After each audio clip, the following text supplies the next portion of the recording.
and it's going to be over at YouTube. So let me go ahead and get the link for the live stream once it comes online. If you ever need to go back to the session and take a look at the at something you might have missed or something you might have had a little bit of trouble understanding, you can always go back to the recording for the live stream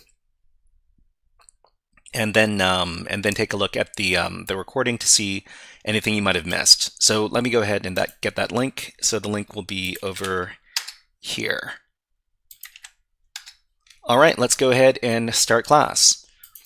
All right, so what are we doing today? So we're doing the last class of digital forensics today, and this is HackerFrogs After School Memory File Forensics Part 2.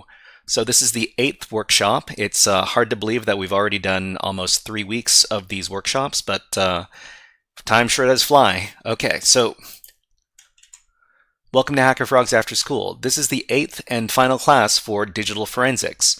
In the last workshop, we learned about the following digital forensics concepts. We learned about memory forensics. Digital memory forensics is the examination of data in computer memory. It can give forensics investigators a view into processes running on the system. And we learned about the volatility memory forensic software. So volatility is a powerful free tool used for memory forensics written in Python, so Python programming language. There are two versions of volatility that are currently used, Volatility 2 and Volatility 3.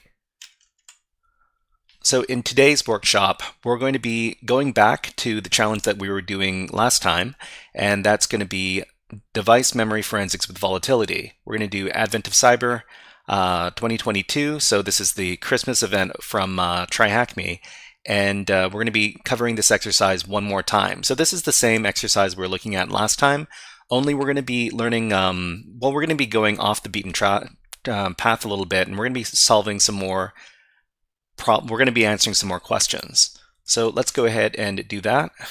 And it's going to be tryhackme.com/our-room Advent of Cyber 4.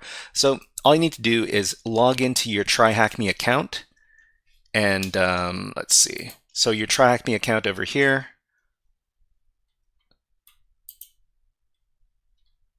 Log into the website and then go to the following link over here. Let me just make sure that this is the correct one. So this says Advent of Cyber 4, and we're looking at Advent of Cyber 4. Okay, great. So the link is in the chat.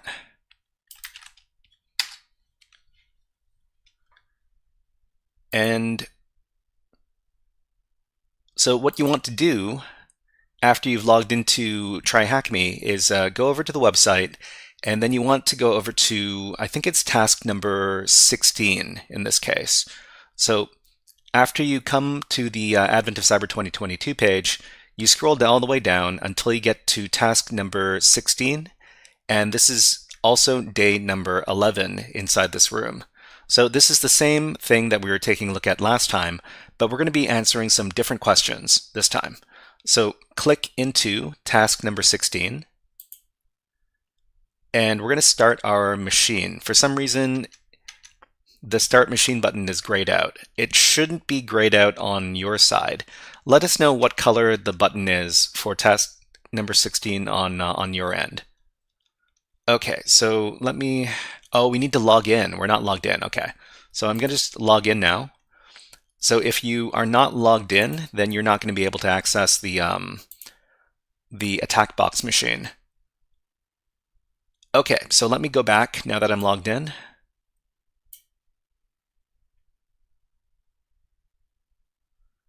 And we're going to go over to, it looks like I haven't joined the room here. That's, I could have sworn I joined this room last time. Anyways, if you haven't joined the room yet, you can go ahead and click on the Join Room button. It's this green button over here. And then you can go over to task number 16. So if you have task number 1 open, you can close it by clicking on the header one more time. Then go down to task number 16 here and click on it. You should see that there's a green Start Machine button over here.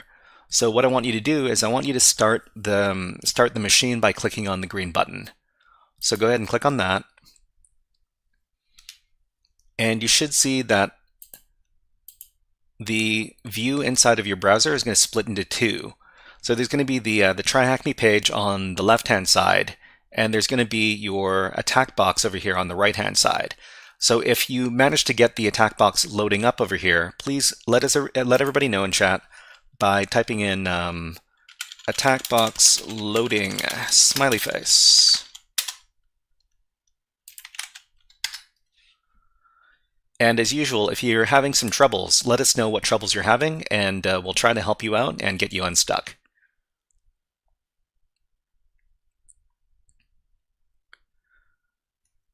Okay, so said the attack box is already loaded. That's great. That's great.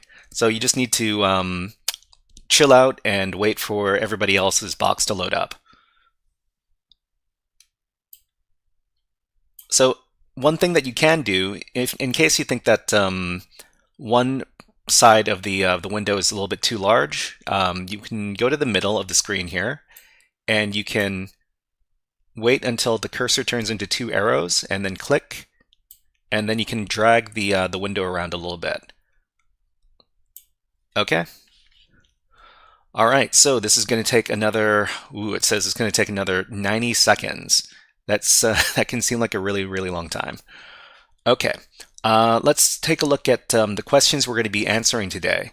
So we've got a new little batch of questions we're going to be answering today, and you can access them from this link over here.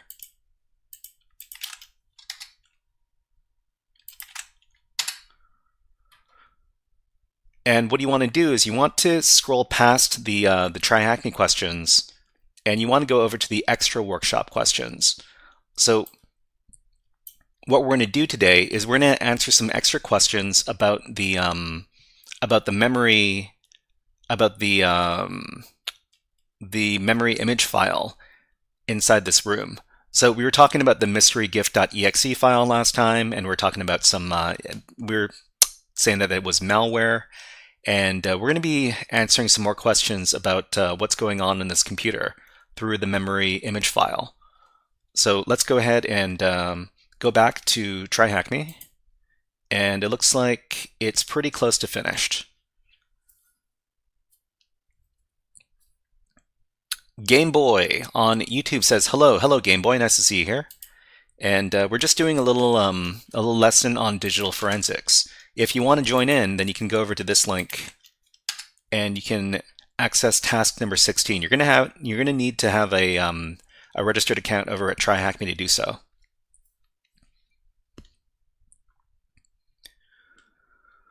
Okay, so when the attack box has initialized, after it finishes loading, you're going to see this screen over here. So after that, you can clear the screen by typing in the word clear. So type in the word clear and hit enter, and that's going to get rid of the stuff that's already on the screen. And now you're in the file system. So if you type ls to see what's in this directory over here, you're going to see this volatility3 folder. So it's directory.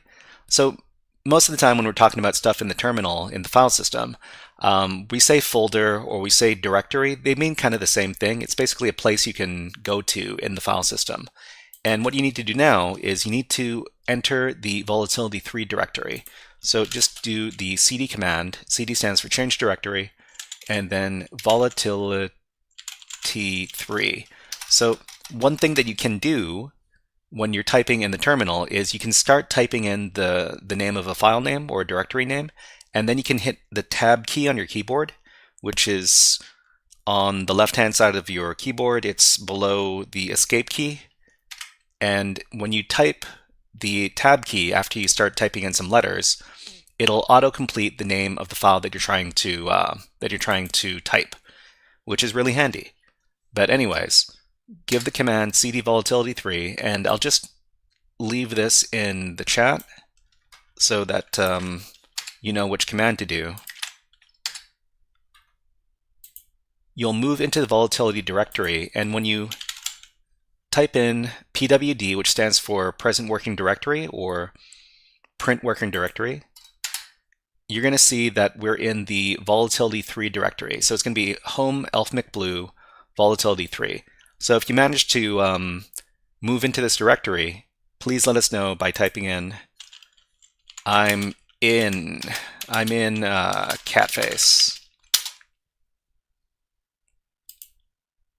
or I'm in, what does the cat face look like? It looks like this.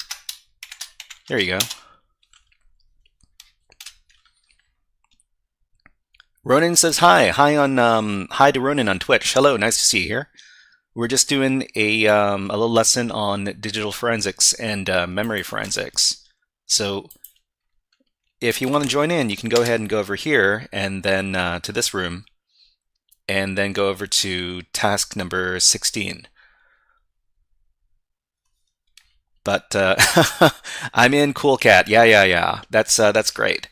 Okay, so let's go ahead and answer some of these questions.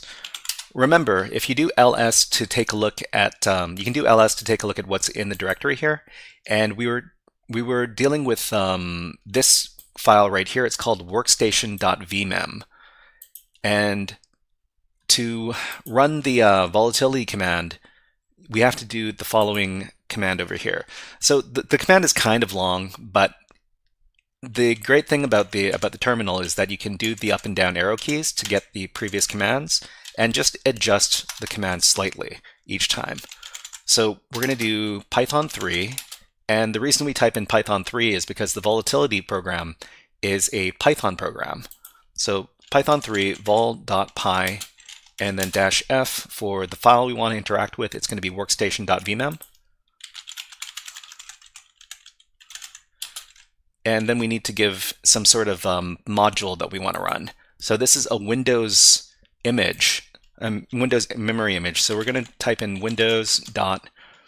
We can just do windows.info, and we can get the information for this particular image file. Anyways, I'll just include the full command that we're doing right now in the chat. Ronan says the AI testing was interesting. I watched the recording on YouTube. Yeah. So to anybody who doesn't know, we did a test with AI to see if the AI could solve cybersecurity challenges, and we did that on what day is it today? We did that on Wednesday, and we did it after the HackerFrogs after school session. So if you want to take a look at that, you can take a look at yourself at the YouTube channel. And it's the second hour of the stream. So anyways, so this takes a little bit of time, and basically all this is going to do is it's going to give you the version of Windows that the version of Windows that was running when we took this particular image memory image file. And we're going to see that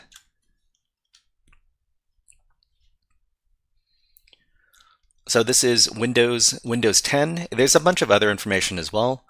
So it lets you know stuff like when this image was taken, and it'll also tell you what the root directory of the Windows directory is for this particular image. It tells you the version of Windows 10, and yeah, this is all important information when you do memory forensics or digital forensics in general. Matthew Welty on YouTube says, hello Matthew Welty, nice to see you here. And let's go ahead and take a look at the questions. So the questions we're answering today are over here.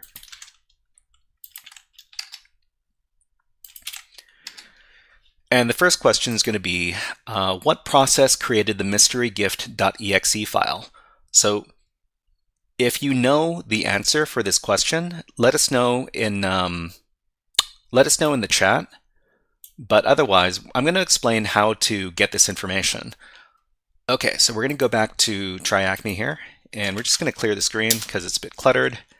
We're going to give the previous command, so press up and down on the arrow keys to bring up your command history. What you want to do is you want to delete the windows.info. So just delete the info part, and we're going to replace the info part with pstree. So pstree is going to give us the processes that were running on the system when we took the image file. So go ahead and give that command. I'm going to copy it so I can give it to all of you as well. Okay. Ronan says, oh, Matthew Welty says, happy to be back. Hey, nice to see you here, Matthew Welty. Ronan says, if you got the flag by scanning the image, maybe he got it wrong because the text was small. Because it could have been because the text was small, but yeah, I understand. And yeah, that was one of the problems with the AI. The AI wasn't able to read the text when we were doing our AI testing. But yeah, we might have to revisit that particular exercise later, probably next week. Okay, so what we're looking for in this output here is we're looking for the mystery gift.exe file. So we can see it's going to be over at the top over here. If you don't see it at the top, you can go ahead and scroll up a little bit in the output. And remember that when we're looking at this list over here, the first number you're going to see is the ID number. Is the ID number, or the PID, process ID. So for this file, it's 2040, and the next number is going to be the parent process ID number, or the PPID. So in this case, it's 5888. So 5888, if we look for 5888 in this column over here, in the first column of numbers, we see that this process over here, cmd.exe, has the process ID of 5888. So it is cmd.exe that created the mystery gift.exe process. And I guess if you wanted to take a look at the process ID, the parent process ID for this process, it's 4064. And 4064 is the process explorer.exe. So that means that it's basically one process creates another process, creates another process. And that's what's going on. On YouTube, Shino says, when I see someone live streaming a good hack, automatically sub. I say you're using Kali. I like Parrot myself, practicing for the CPTS now. Oh, CPTS. Yeah, that's a major certification from Hack the Box. Yeah, good luck studying for the CPTS. And yeah, I guess Kali Linux versus Parrot OS is kind of a personal preference. Anyways, so the answer for our question is going to be cmd.exe. So we find that out by looking at the mystery gift.exe, and then we look up the parent ID, which is 5888, and then that number is going to be associated with this one right here. Okay, so let's go ahead and go over to the next question. Ronan in Twitch chat says, the help in vol shows all the options for Windows commands. I don't think it does. Let me check really quick. So let's see. We would do Python 3 vol.py -- help. Oh, it does. Okay, it tells you all the different modules you can do. So there's Windows modules, NetScan. There's going to be MemMap. There's a lot of different modules you can run. But yeah, let's go ahead and go over to the next question, and then we'll try to figure out how to answer the question. Okay. So the next question is going to be. Okay. So we answered this question already. So what process created the mystery gift.exe file? So we ran this command over here with the windows.ps tree, and we saw that the PPID, or the parent process, is 5888. When we look back over here, we see that the parent process is going to be the cmd.exe command. Okay, let's go ahead and answer the next question. So according to the memory dump command line history, what suspicious file is opened by notepad.exe? So the next thing we're going to do is we're going to figure out how to get the commands, all the commands that were run on the system when we're looking at the memory image file. So this is the command we have over here. So I'll just get the beginning of the command. I'll paste in the chat for everybody to use. So remember, when you're taking a look at these commands,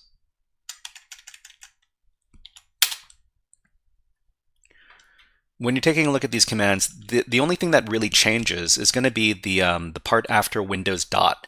And in this case, it's going to be Windows dot CMD line. And let's go ahead and go over to TryAcme and try it out. So the command is here. So it's going to be Windows dot CMD line. So when we run that, it's going to take a little while to run that command, but afterwards, Game Boy says it's easy. Well, I mean, we're all learning here. Some parts are easy, some parts are not as easy, and so this part is looking at the commands. So these are all of the different commands that were run on inside of this computer. So there are a lot of different commands that were run over here. So we've got all of these different commands here, and they've got the actual file paths for the commands that were run over here.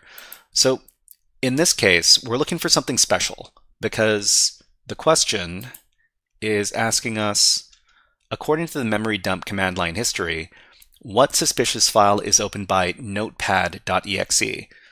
So it says include the full file path. If you know what the answer is, let us know by typing in the chat, and it'll prove that you're a cool person. But how exactly do we narrow in on notepad.exe? I'm going to teach you how now. So we're just going to go down here, and we're going to run the same command we did before, but this time we're going to use the grep command inside of Linux to pull out a certain piece of text. So we're going to pipe this command for volatility, and we're going to type in grep, and then we're going to check for notepad. So this is the full command over here. Let me just get it for you. Here you go. Game Boy says it's easy. Check the temp. Check the temp. Game Boy, have you worked with volatility before? It seems like you know the commands already. Let me. Oh, it looks like I've been logged out of my my chat app. I need to go ahead and do that again. Just a second.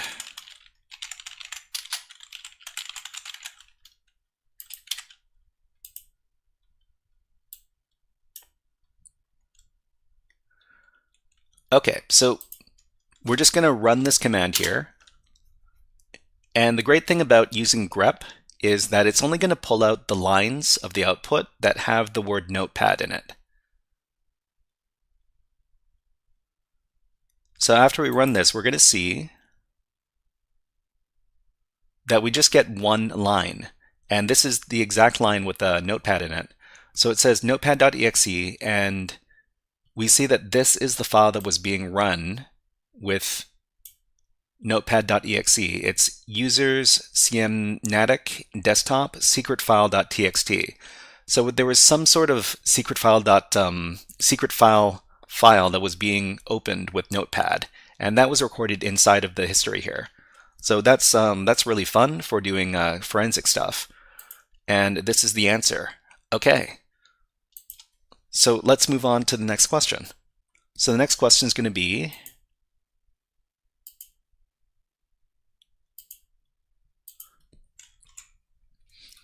so according to the memory dump file's networking information, what program is associated with the local and foreign port 80? So we're talking about computer networking now, and there can be all sorts of programs that are running on particular networking ports, and we can get that by using the netscan module. Game Boy, you're correct. Yeah, we're going to be using netscan. So it's basically the same command that we were doing before, but after the Windows dot, we're going to put in netscan, and that's going to get all of the networking information. So let's go ahead and do that. So it's the same command as before, but we're just going to delete everything up until the Windows dot, and we're going to put in netscan there. So let me just copy this for everybody to reference. Here you go.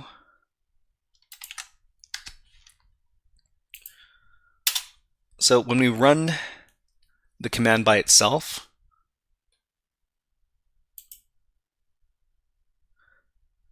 Gameboy says this challenge is really amazing for study. Yeah, that's why I'm teaching volatility through this challenge.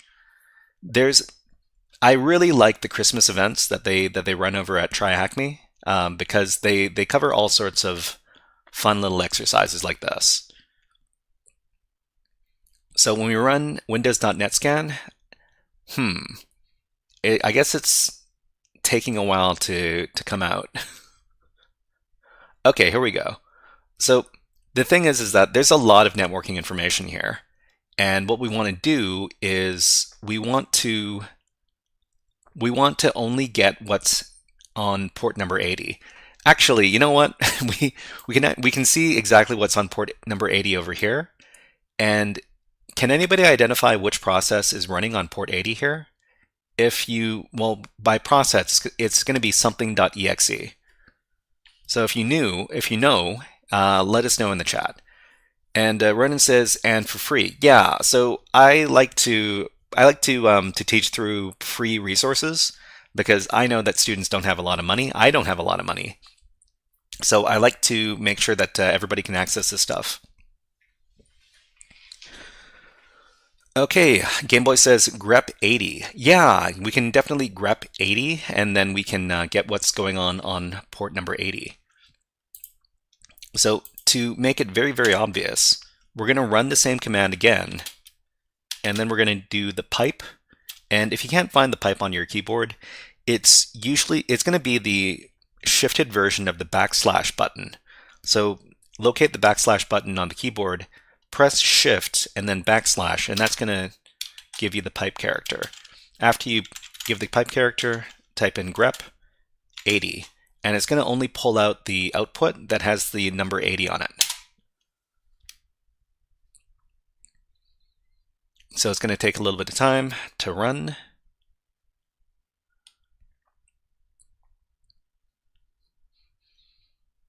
But then after it's finished, you'll get only the lines that have the number 80.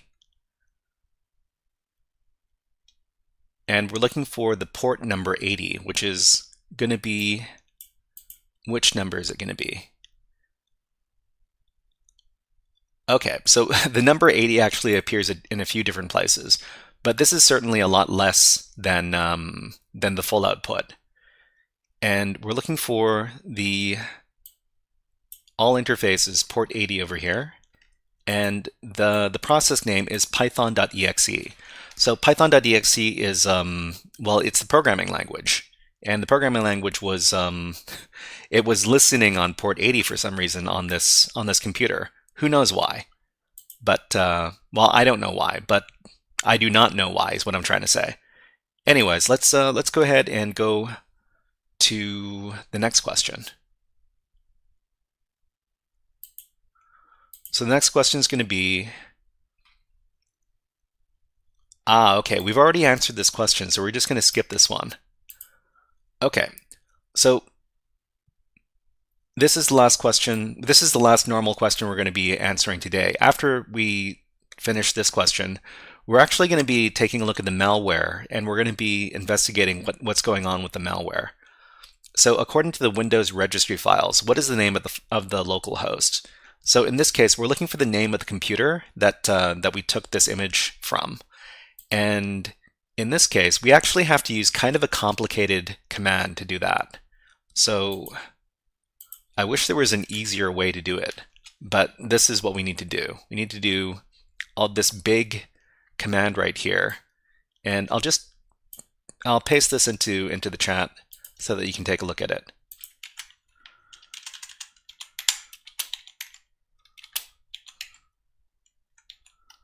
So it's going to look like this.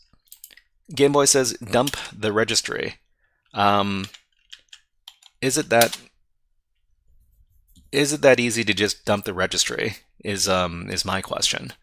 Anyways, let's go ahead and try to, well, let me try to give this command over here. The problem is that the way it was formatted, it left a bunch of line breaks, and that's not what we want. So let me copy the command, and then we'll run this command on the TryHackMe computer over here. Okay, so we're just going to clear the screen, and oh, I don't think I can paste this in, unfortunately. But we're just going to start typing this in. It's going to be a bit of a pain. Okay, so it's going to be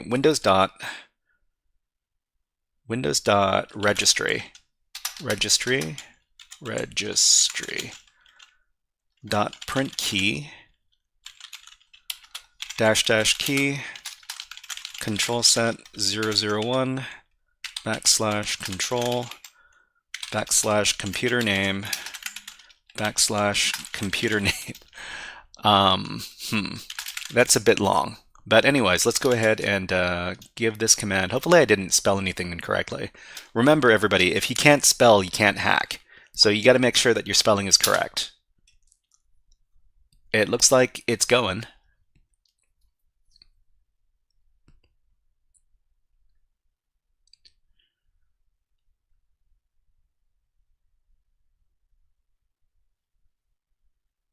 Okay, we got a bunch of computer name over here, but this is actually what we're looking for here. So what we're looking for is the name of the computer, and it's called desktop 3SD2BNH. So this is what we're looking for. If we were to just dump out the Windows registry, then we would have a very bad time because there's going to be a lot of stuff in there. So the important thing that the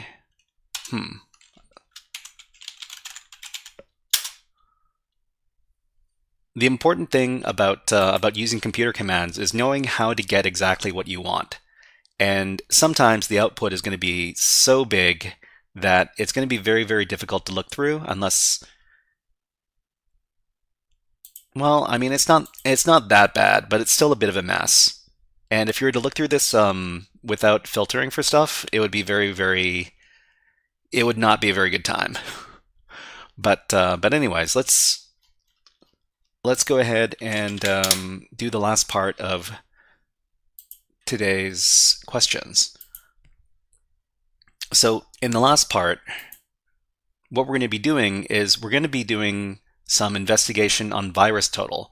So VirusTotal is a website where we can take a look at viruses, at malware, and we can learn a bunch of information about it.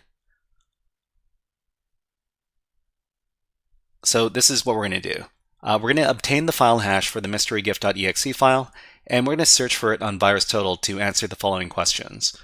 So we're going to ask about how many security vendors think this file is a malicious file, basically a virus, and a bunch of other questions. So the first thing we're going to do is we're just going to go over to TryHackMe here, and we're going to create a little directory where we're going to dump out the files. We did this last time.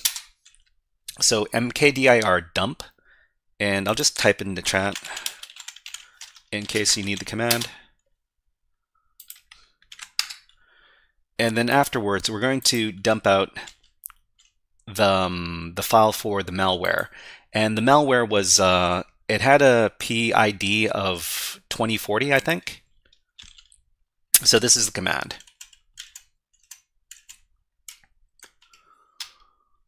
So I think it was windows.dump files and PID 2040.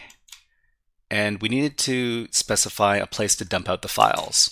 So -o dump. Let me copy this command so I can provide it to chat.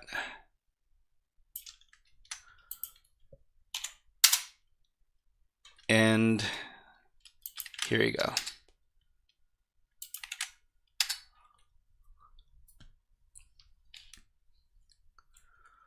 So when this is done, all of the files associated with the mystery gift malware, it's going to be put into the dump directory. So we just need to enter that directory, cd dump, And then remember, we, we counted the number of files in here. There were 16 files. And this time what we need to do is we need to get the file hash for this particular mysterygift.exe file. So in computing, a file hash is basically a fingerprint for for a file. And every file is going to have a different fingerprint or a different file hash. And the way we get the file hash is we run the md5 sum command on the particular file. So it's file.ox something something ox00912elf. Okay, I think I misspelled that. 00912. Oh, I need to put a no.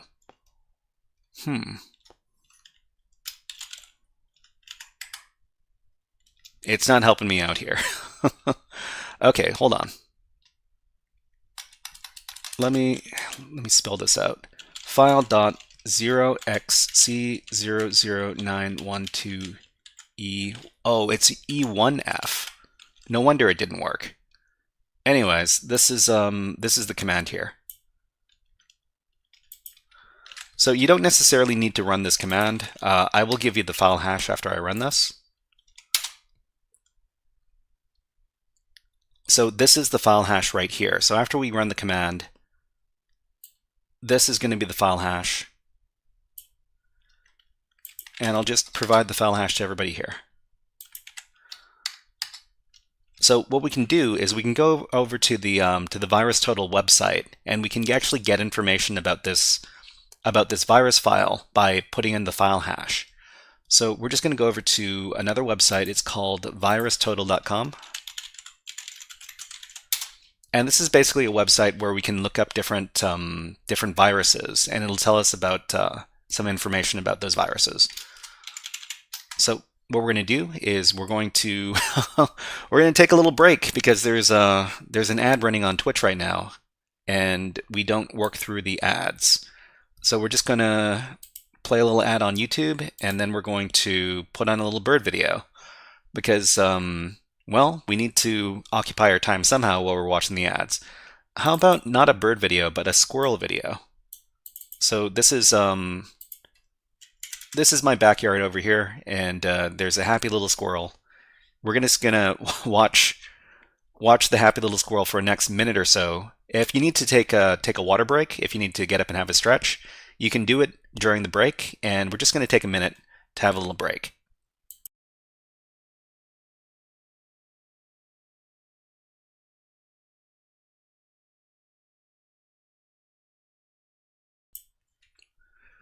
GroutXT, hey, haven't seen you in a while. GroutXT is on Twitch, and they're back from vacation. Nice to see you here, GroutXT, back from vacation. Welcome, welcome.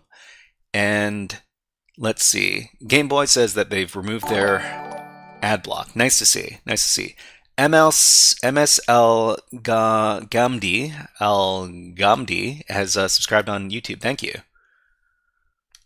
Okay, let's go ahead and put the squirrels away, and we will get back to taking a look at this virus over at VirusTotal.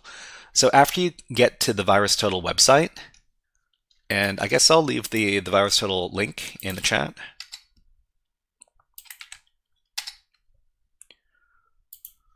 You want to go ahead and click on search. So click on the search button, and you can paste in the file hash over here. So the file hash is the one that that I supplied to everybody in chat. I guess I'll leave it in chat one more time. Hold on. Let me get the the file hash. Where is it? Here? Yeah.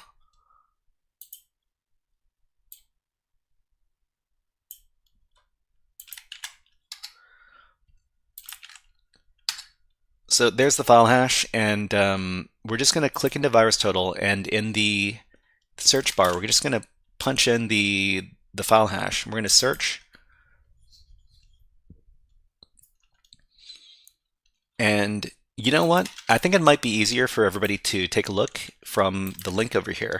So this is the link for VirusTotal, looking at that particular piece of malware.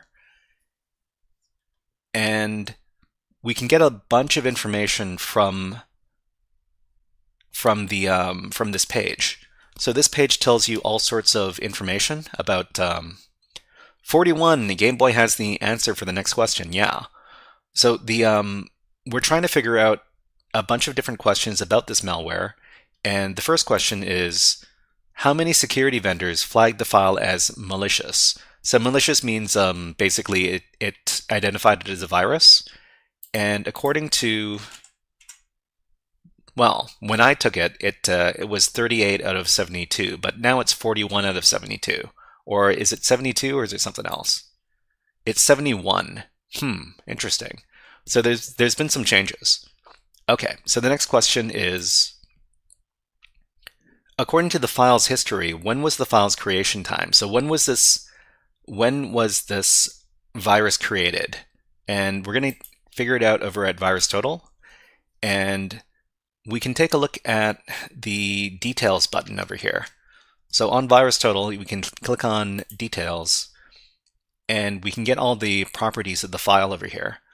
So there's a creation time. So how old is this malware? When was it detected as a virus? So in this case, it's going to be 2022, 11. I guess that's November 4th. That's correct. Game Boy, that's correct. GredXT says, "See, you have a new overlay." Well, new for me, anything. I think you've had it for 2 weeks. Yeah, I change my overlay every month or so, and this is the May overlay for the stream. Okay, let's. So this is the answer. It's going to be this one right here, and we find it by taking a look at the details tab. Okay, so that was the answer here. So creation time. This is what we need to pay attention to. The next question is, what domain name is associated with this file? So the virus can be associated with some websites, and we can go ahead and go over to VirusTotal, and I think we're going to go over to relations to find this answer. So we got some domains that are associated with the website here. I don't think Microsoft.com is going to be the I think it makes contact with Microsoft.com, but I don't think Microsoft.com is the author of this virus. But where else can we take a look at? So maybe we can take a look at details. So we'll go over to details, and I think it was in here.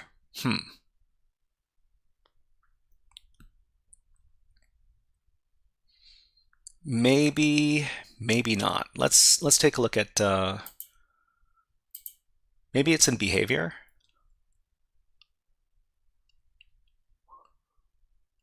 IP traffic. Okay, so we've got a bunch of different domains that are associated with the with this particular virus, and files dropped, registry, processes.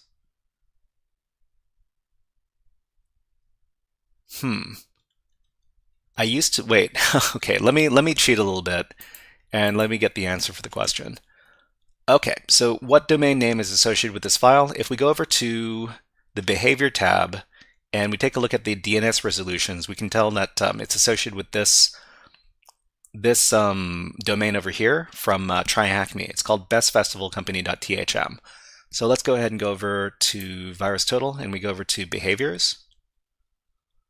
So it's going to be behavior, and let's search for DNS.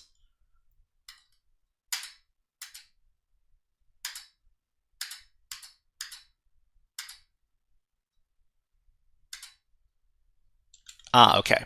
So under network communication, we're going to see this this right over here, bestfestivalthm.com, and this is what we're looking for. Okay, so what IP addresses are contacted by the file? We might skip a few of these because we're kind of running out of time. And okay, how about this question here? So aside from mysterygift.exe, what are the other two names for this file? So along with mysterygift.exe, this file can take on different names. And let's go ahead and see if we can figure that out over at VirusTotal. So I think this should be under...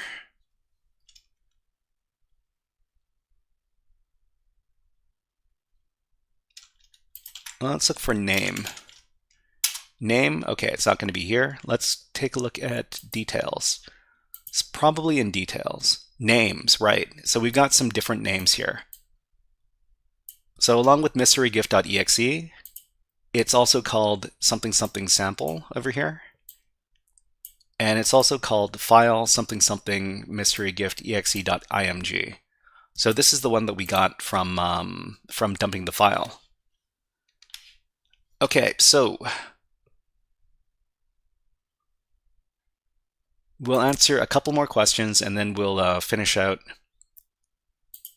the lesson. Okay, so this is another funny one over here. So what GitHub repository URL is associated with this file? So we know we're looking for something that's associated with GitHub. And if you go over to VirusTotal, you scroll up to the top and then you go over to Community. There's actually, so the community members on VirusTotal have been doing a little bit of digging on this particular virus. And not Microsoft, says Game Boy. Yeah, not Microsoft for sure. But what we can do is we can actually look for the GitHub link that they're talking about. So a bunch of people were talking about this file, and what we're going to do is we're just going to search this page for GitHub. And over here, it says description detects NIMC2 implants. So NIMC2 implants, this is a type of virus that's called a command and control. It basically lets people run commands on other computers through a manager service. So if we take a look and copy this link, this is just a little GitHub project.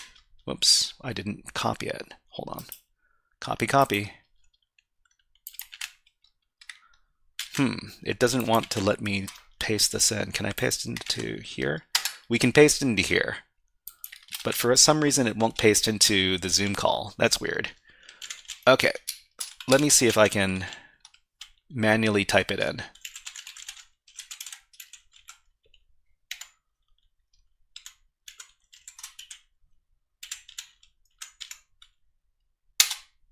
Okay, try that link. So let me try this link as well. Control C, Control V. If sometimes it doesn't seem to work. Okay, so what is going on this GitHub page? So this is a GitHub page that is talking about a C2 software. So C2 is well, it can be categorized as malware. It basically lets people do remote control of computers, and it's written in this NIM language. I've never heard of this language before. If you've heard of the NIM language, let us know in the chat. But basically, the malware that is running on that we found uses this website's code. So that's really interesting because, well, some people. Okay. So just because you write something that that can be considered malware doesn't mean that you're a bad person, because these kind of tools are used for legitimate security testing as well. And I just want everybody to know that sometimes the line between good guys and bad guys can be very, very difficult to tell. But anyways, so we're gonna finish out the lesson now. But before we do that, let's do a little summary of what we learned today. And if you have any questions about any of the stuff that we talked about, please let us know in the chat, and we'll try to answer your questions as best we can. Okay, so what did we do today? We took a further look over at memory forensics today. And digital memory forensics is the examination of data in computer memory. It can give us forensics investigators a view into processes running on the system. Looks like we've got some spammers on the Twitch chat. Let me just get rid of them.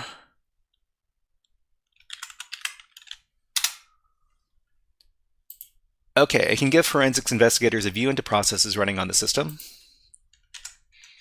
And we took a look at the volatility tool. So volatility is a powerful free tool used for memory forensics written in Python. There's 2 versions currently used, Volatility 2 and Volatility 3. So what's next? So the digital forensics lessons are done. So we've done 8 sessions, and we talked about all sorts of digital forensics. We talked about network PCAP ones. We took a look at files using Wireshark. We took a look at picture file forensics and the strings command and the exif tool command, all sorts of other fun stuff like that. And yeah, we're finished with digital forensics. If you feel like you need to do more studying, you can always go back to the previous sessions and take a look at them again, and maybe try them out until the stuff that we're doing inside those sessions makes sense. But yeah, in the next HackerFrogs After School workshop, we're going to be starting a new course, and the course is going to be cryptography. So when we talk about cryptography, we basically mean hiding information and then letting the right people see what the actual information is. So we're going to be doing that starting next week on Monday, so please look forward to that. It's going to be at the same time as that we do the streams today, but it's it's going to be on Monday. But for everybody who's watching on YouTube and Twitch, we're going to take a short break while we finish the class on Zoom, and after we finish there, we're going to be doing some Python coding. So Python coding for solving CTF exercises. Please look forward to that, but we're just going to take a couple of minutes of break while we finish the class on Zoom. So please enjoy the Be Right Back screen and the music.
Okay, everybody, we're back.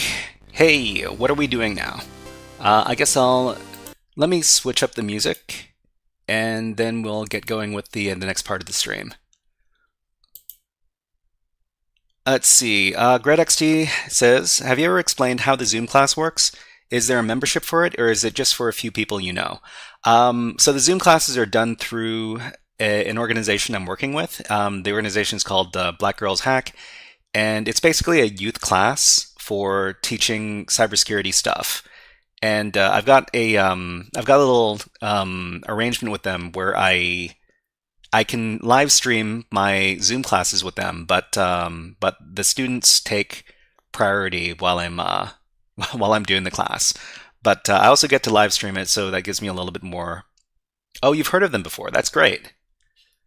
Okay, let's play some cyberpunk music, and let's get going with the next part of the stream. But yeah, welcome back, GredXT. How long were you on vacation? It seems like it was a few weeks. And if you don't mind me asking, where'd you go? And did you have fun? The most important thing is, did you have fun on vacation? Because there's nothing worse than a bad vacation. Okay, so what are we doing today? So today's Friday, and to anybody who doesn't know, we've got a Reddit subreddit over here, and we do our schedule every week.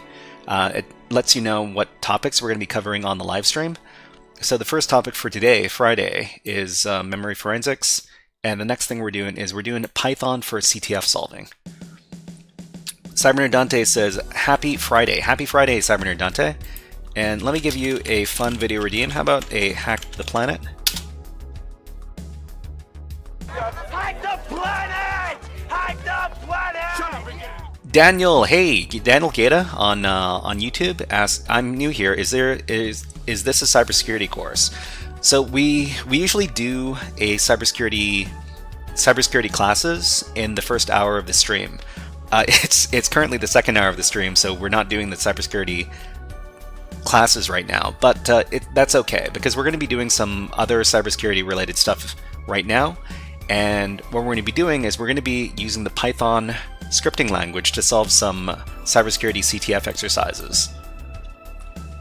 But yeah, if you want to take a look at the contents of the lesson, then you can go back in the recording. So if you're on YouTube, you can always go back to the beginning of the live stream, and the first hour is the lesson. GradXT says, I had fun down south in Florida. Sunburnt, was away for a week, probably a bit inactive before that. No worries. I hope you had fun in the sun over in Florida. It's got some great beaches. That's what I've heard. Okay, so what are we going to be doing? We're going to be going over to this website over here. It's called hackmyvm.eu, and this is another cybersecurity platform where you can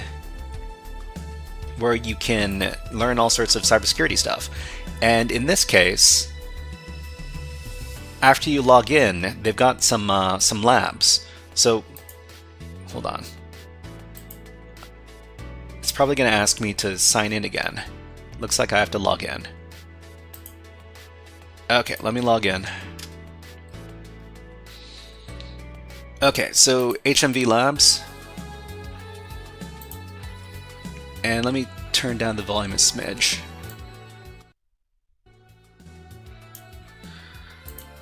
Okay, so this is basically a little lab where you have to use some programming knowledge. So we're actually not doing stuff that's specific to cybersecurity, but we are using some programming knowledge to solve some challenges. So the challenges that we're going to solve are going to be some basic, very, very basic computer networking challenges. And for example, after you've logged in, you can take a look at the first level of the game. And in the first level, what are we doing? Oh, why does it say number 4? Okay, so in this level, so this is level 00, it says, on this mission you will receive a string and you should send the same string. The code to solve this level in Python can be found here. So what is going to happen in this particular level of the CTF challenge? the server is going to send you a string, and what you need to do is you need to send the exact same string back to the server to get the flag for the challenge. And the great thing about this challenge, or about this series of challenges, is that they've left you a little Python file that you can use to solve the very first level in the challenge here. So let me go ahead and copy the link. I'll give the link to everybody so that you can take a look at it. So what we're going to do is we're going to download... Hold on, everybody. I need to set up a little environment because I'm going to be doing some hacking exercises a little bit later. So just going to move into the temp directory.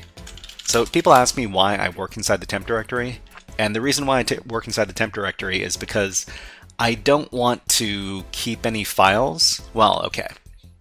Usually when I do hacking exercises, I collect a lot of different files, and I don't want those files to stick around, so I work inside the temp directory, because when I shut down the computer, everything in the temp directory is going to be deleted.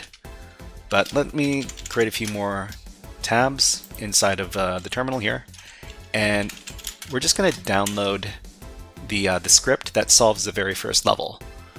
So we're going to download the file, and afterwards we're going to see that there's going to be a file called levelx00.py on in the file system. So this is a Python script, and if you run the Python script, you're going to solve the first level of this game. So we just run python levelx00.py, and then we get it's basically it solves a level for you. And what we're going to be doing is we're going to be examining the Python script, and we're going to be taking a look at the different functions and modules that are being used, and we're going to figure out how we can solve some other levels. So what happened when we ran the script? So we printed out receiving intro, and then we received some bytes. So the bytes in here say HMV Labs Chapter 3, Temperance, Respect and Have Fun, and then there's a URL.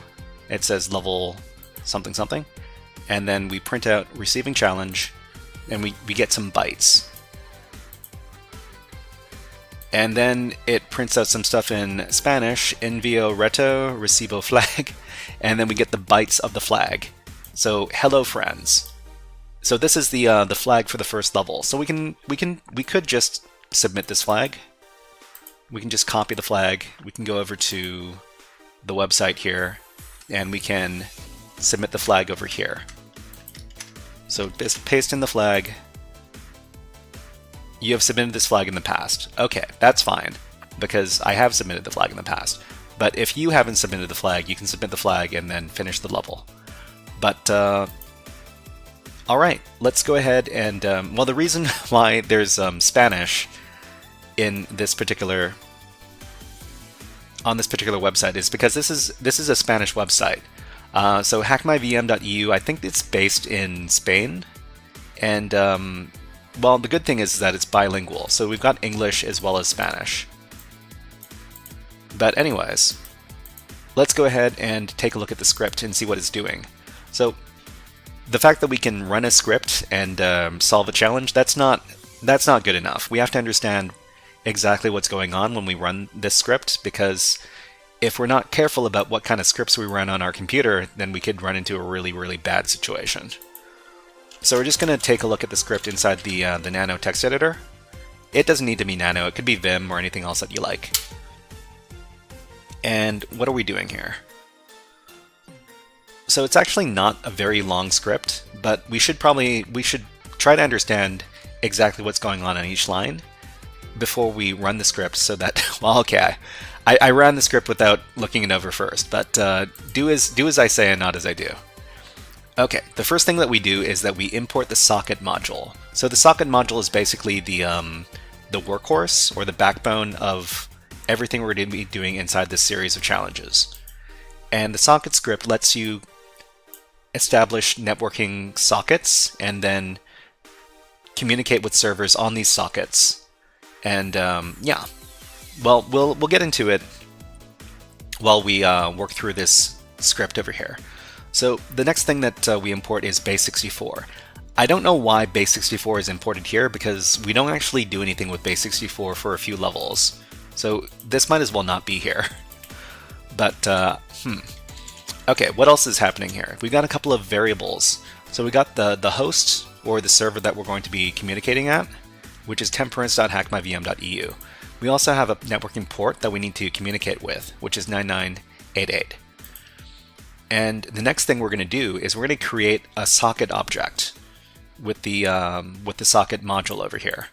So with socket.socket, socket.af.net, socket.sockstream as s. So we create a socket object, and we call it s inside of the script here. We're going to connect. So we're basically using the socket module's connect function, and then we connect on the host and the port, which is this stuff over here. And the great thing about this particular script is that they've commented most of the stuff inside the script to let you know what exactly is going on in the code. So we get connect to the host and receive the message. We print out receiving intro, and then we set up a variable called data, and the data is going to be equal to the socket receiving something, 1024 bytes, and then we're going to print out that variable. Okay, we got an ad running on Twitch, so we're also going to run something on YouTube. And we're going to watch some birds while we have a little water break. Okay, so we'll be back in about a minute. We just have to wait for the ads to run past. But in the meantime, enjoy the birds and the music.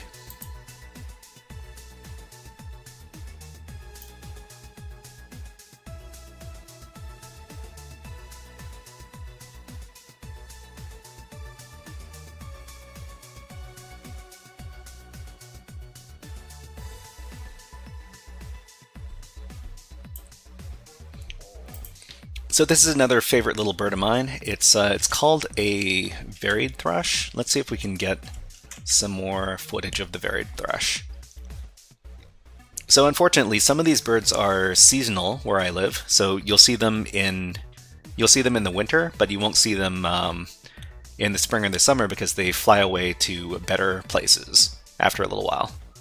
But this is a fun little bird, and it's very, very cute. The thing is that it's also very, very shy, and you're not going to be able to see it very, very often. Anyways, let's put the birds away, and let's get back to the hacking. Yeah, that's a sweet bird, yeah. Okay, so what else is going on inside this code here? So we create the socket object, but the great thing is that we can just call it s. So we don't have to call this object socket all the time, which is nice. Flamby66 is now HackerFrog. Thank you very much for the follow, Flamby66. Let's give you a fun video redeem. How about the desert frog?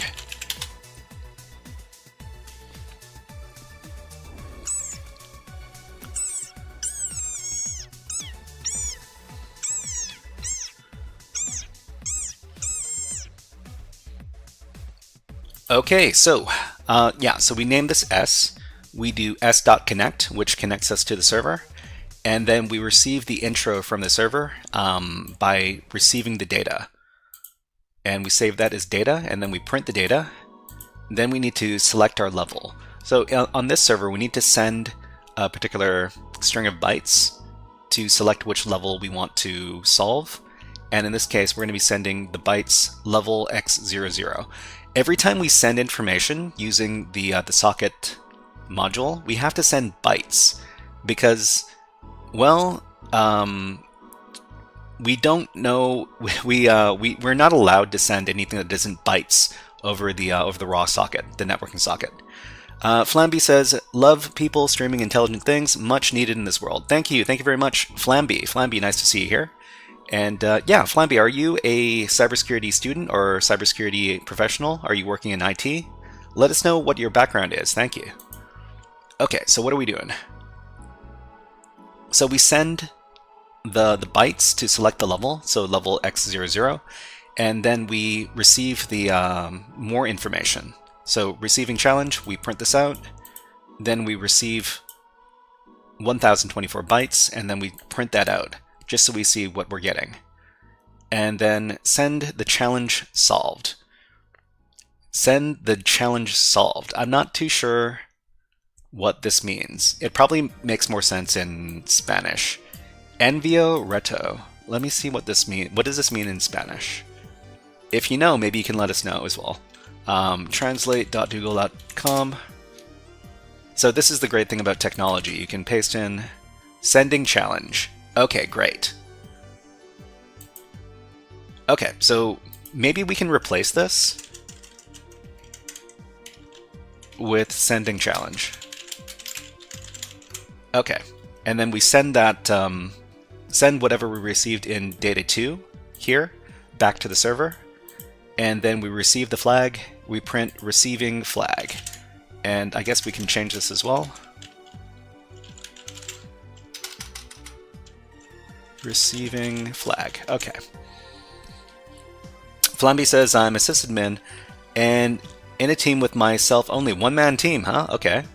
Do the whole thing for a small business. It includes cybersecurity. That's the thing about small businesses, is that small businesses usually have very limited IT staff, and the IT staff have to do a lot of different roles. But yeah, you probably maintain the websites and stuff as well. One guy, one man show, one man shop. Okay, so the last thing that happens inside the script is that we're going to print receiving flag, and then we receive some data. So we assume this is going to be the flag, and then we print that out, and then we're done. So this is what I like about the script. So the script lets you know at each step what exactly is going on. So we don't need to guess about what is happening inside the script. The thing I don't like about some scripts is that everything is happening without letting the user know what's going on. So it's just run the script and then something appears and it doesn't tell you what's going on. I don't like that. Anyways, let's go ahead and save this file. And I think I might save this file in my I might save this in the GitHub, even though most of this isn't my script. But this is the great thing about this script is that we can adjust this script to solve the other challenges in the series. Let me go ahead and go back to my GitHub. And I can start documenting this stuff. So whenever you do cybersecurity challenges, it's recommended that you document everything that you do. Because in cybersecurity, if you didn't document it, you didn't do it. So we're going to go to walkthroughs. We're going to go to, what is this? Hack My VM. This is HMV Labs. This is Temperance. And we're going to create a file called level x00.py.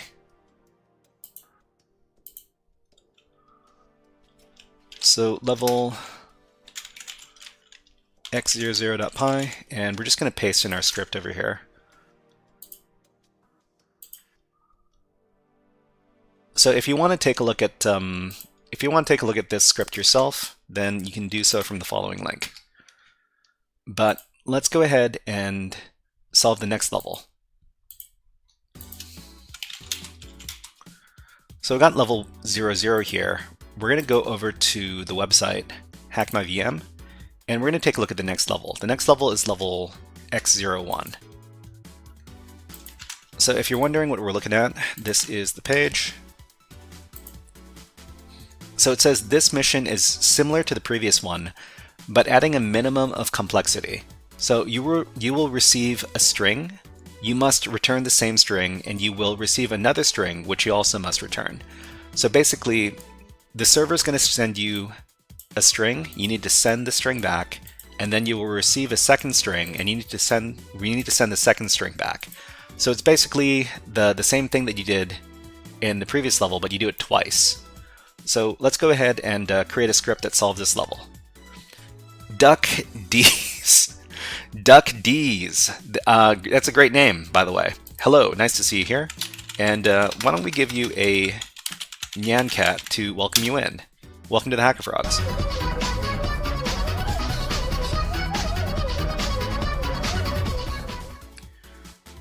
Okay, let's go ahead and go over to our script. So we've got our script 00.py. We're going to adjust the script to solve the next level. So we're just going to use nano to edit the script. We need to adjust a few things. So first of all, I'm going to get rid of this base64 import. It's bugging me a little bit. And we can keep everything else the same. Well, not everything else. We need to select the next level. So it says send level 00 to choose the level. In this case, it's not going to be 00, it's going to be 01. So this part can stay the same. We can receive the challenge, and then we can send the challenge here. This stays exactly the same. Wow, something just subscribed on YouTube. I can't read the question marks. Thank you very much for the subscription on YouTube. Okay, so we need to add in a couple of extra things. So we send the challenge, we receive the challenge, we send the challenge. We need to do this twice because that's the way this challenge works. So we're just going to copy and paste. Can we copy and paste? Let me try. Copy selection, okay. Paste selection. Oh, did I not paste it? Paste selection. Okay, so that worked. So we just need to change things a little bit. So here we're going to say receive the first challenge, and I guess just to make it a little bit cleaner, I'm going to remove the Spanish parts of the comments here. Flamby66 says, didn't catch which CTF platform it came from. Is it Python training specialized? No, it's not Python training specialized. Let me point it out here. So this platform is called hackmyvm.eu, and I'll just leave you the link for the entire challenge here. So basically, the challenge here says that it's going to send you a string. You need to send back the string. It's going to send you a second string. You need to send back the second string. So we're solving these challenges with Python right now. We don't need to use Python. We could use any programming language we want. We could even use bash scripting if we really wanted to. But you could challenge yourself in your preferred programming language, or maybe you're learning a programming language. You could do it in C, you could do it in JavaScript, you could do it in, I don't know, C#, anything you want. But yeah, just to make it easy, we're going to solve it using Python. C, of course, we could use C. But anyways, let's go back to solving the level over here. So okay. So just to make it a little bit cleaner, I'm going to get rid of the Spanish versions of the comments. Okay, so let's see. So receive the first challenge, and then send the first challenge back. Python, but faster for such tasks. So there are Python can get a little bit slow. Yeah.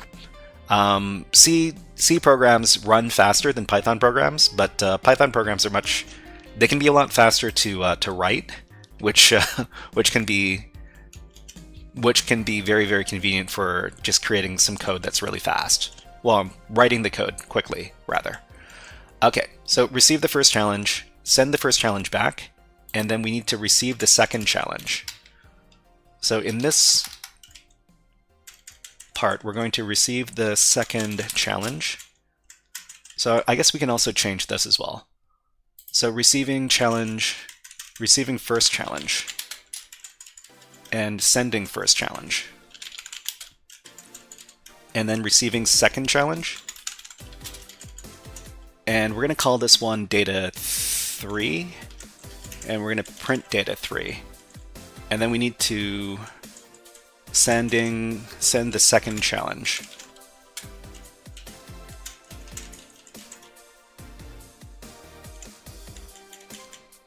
Game Boy says Python but faster. Yeah. I think we agree that C programs run faster, but you write the programs faster using Python.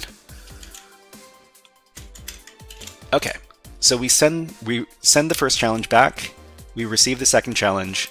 We send the second challenge back. And then the last thing that happens is that we receive the flag. So this is going to be data 4.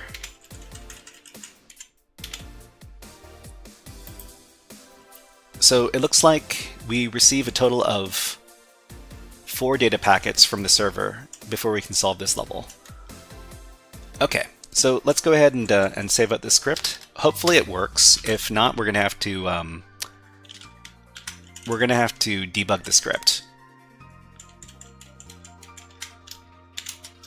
Okay, so let's go ahead and run the script. And I guess we need to rename this file. So we're going to copy level x00.py, and we're going to rename it level x01.py. Okay, and then we're going to Python script run level 1.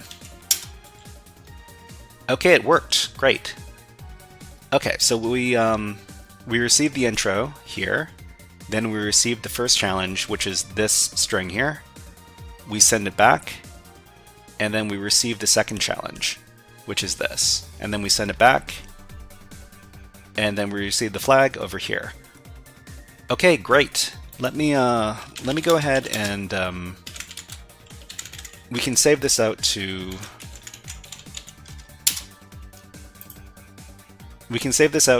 our GitHub, because this is what we use to complete the level. So over at GitHub, where are we? Here. So I completed this already, but this is basically the same script that oh, I actually rewrote this script a little bit, but it's a bit more complicated than the one that we have right now. So I'm just going to get rid of the old version that I have here, and we'll put in the new one.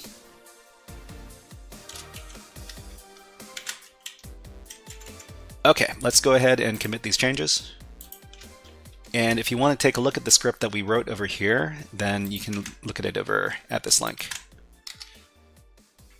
Okay, and before we finish, let's go ahead and run the script and submit the flag. So over at HackMyVM, we're going to submit the flag. And I'm pretty sure I submitted this flag before, that's fine. So if you see the previous levels I've finished so far, I've finished up to level 9, and there are 32 levels in this game. Anyways, let's go ahead and take a look at the next level. So this level actually gets much more, it doesn't get much more complex, but we do need to be a little bit more, we do have to write a little more in this level. So okay, so in this level you receive a string and you must return the same string but convert it to uppercase. So we'll receive some string in lowercase, we need to send it in uppercase back to the server. So let's go ahead and figure out how to do that. So we're just like the last level, we're going to be building on the script that we did for the previous level for the next level. And I'm just going to copy level 1, and we're going to save it as level 2. And then we're going to edit level 2. Okay, so everything is, well, the beginning of the script is always going to be very, very similar. we need to select level 2 in this case, and we need to receive the challenge. So we're only receiving one string. And the next thing we need to do is we need to... Okay, so this is what we're going to do. We're going to start doing some debugging, and while the debugging is happening, we're going to comment out the rest of the script just so we can figure out what's going on here. So with this as everything that we have, we're just going to save this out and we're going to run the script.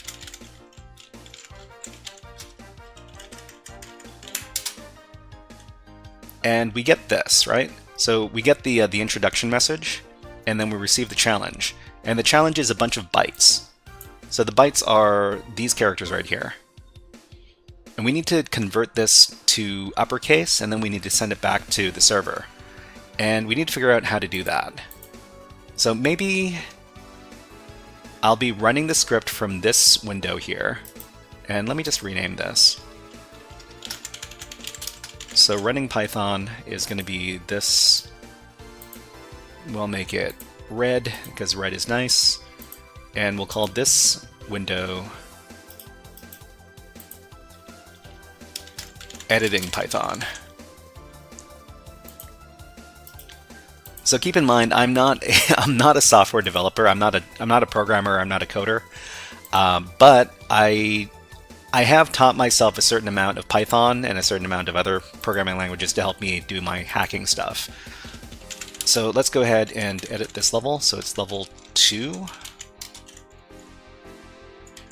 And what do we need to do next? So what are you, a vampire? Well, I'm not. Well, I guess I'm a cybersecurity instructor. I'm a beginner cybersecurity instructor. I don't teach advanced cybersecurity. I teach beginner cybersecurity. But it's this is kind of a. There are not too many people working in my space just dedicating themselves to teaching cybersecurity. But I'm a frog. Well, no, I'm a hat. I'm a hat on top of a frog. So the person that's talking is the hat, not the frog. Anyways, what do we need to do here? So the next step we're going to do, what's my background? I'm a former web app security tester. And by former, I mean I worked as a web app cybersecurity tester for about half a year. And I decided that I wanted to do teaching instead of testing. So I decided to create a program for teaching people how to, how to learn beginner cybersecurity stuff. Okay, so what do we need to do from here? So we receive the challenge. We need to turn this string into... Well, first of all, we need to turn this into a string. It's currently bytes. So convert the bytes of the challenge into a string. So how are we going to do that? Let's see. So data2 string is going to be data2, and we need to encode it, right? love frog. I don't know. Well, okay. Data2 dot decode, and we're going to decode it to UTF-8, UTF-8 encoding, and just to make sure that we've got the thing that we want, we're going to print this out as well. So data2 underscore string. I think this is how we do it. It's been a while since I've done these exercises. I need to make sure. Okay, so we're just... Actually, wait. Okay, so this window is for editing Python. This is for running the Python. So let's run the Python again. Okay, great. So we converted it into a string. So first it was just bytes, now it's a string. So now what we need to do is we need to convert this to uppercase. So how do we do that?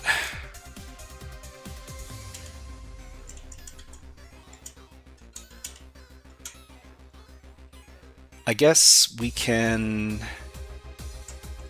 print this out.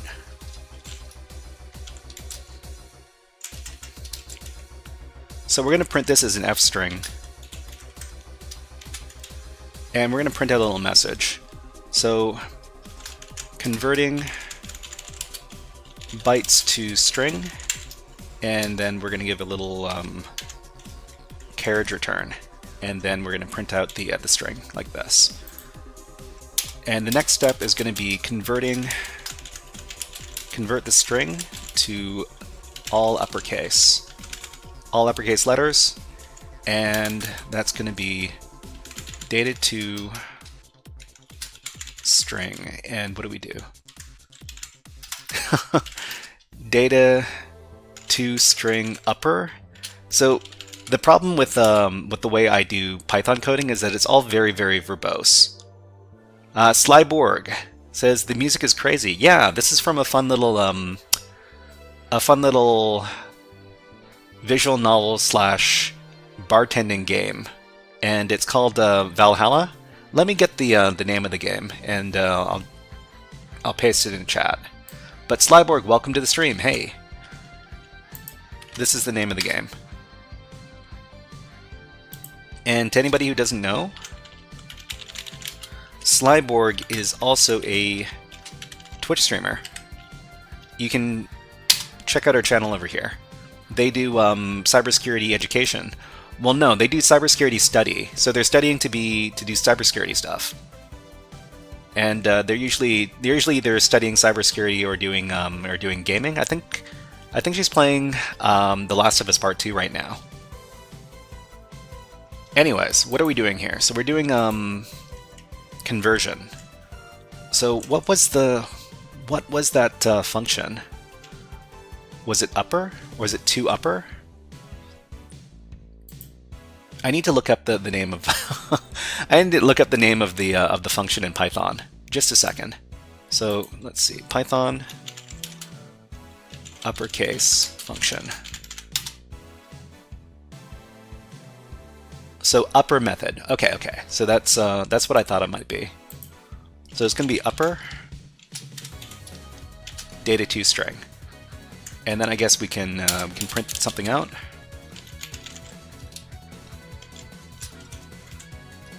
So this will also be an F string. Converting string to uppercase.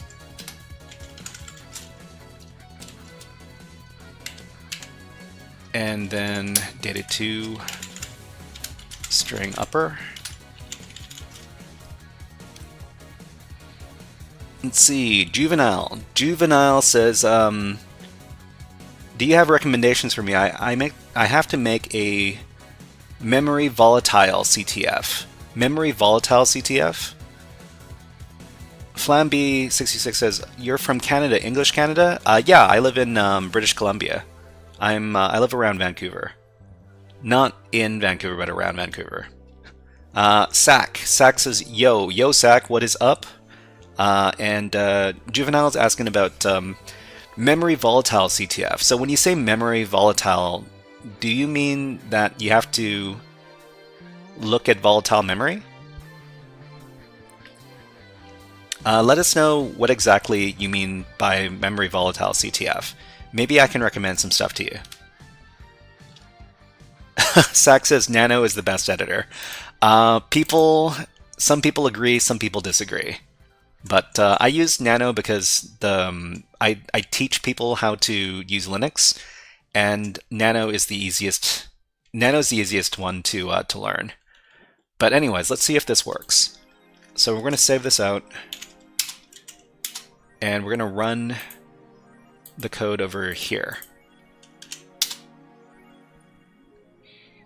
Memory forensics, I mean, by the way, why don't you just use micro instead, with volatility or lime? Yeah. Upper is not defined. Really? I thought it was a standard... function. But yeah, let me go ahead and recommend... You know what? We were just doing an exercise over here. So this is what I'm going to recommend for a volatile memory CTF. This is TryHackMe, and TryHackMe has this Christmas room. So Juvenile, just take a look at this and look at task 16. So task 16 in this room is going to be memory forensics with volatility, and it's pretty good. Is it free? Yeah, it's totally free. So upper doesn't work. Did I? The upper method. Oh, it's a method. Sorry. Okay, that's why it didn't work. Okay, let's go back. So we need to call this as a method instead of a function. So this is going to be string, data2 string, upper, like this. Okay, so this should work now.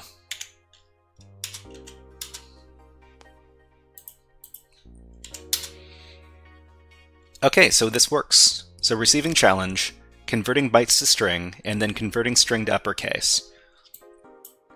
So we're almost done. So the last thing we need to do is we need to convert the string to bytes, and then we need to send it back to the server. Okay, we got ads running on Twitch. So when ads run on Twitch, we also run them on YouTube, and let's go ahead and Juvenile says, you deserve tons of watches, mate, thanks. No problem, Juvenile. Yeah, I'm here to help people out.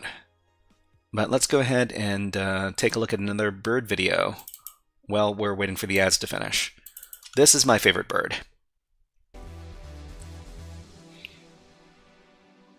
Sack says Hyperland or Sway. Hyperland or Sway. I haven't heard of these two things. What are they? Let me know what they are. Maybe I can give you a recommendation. Maybe not. But I'm going to take a little water break. I'll be back in just a moment or two.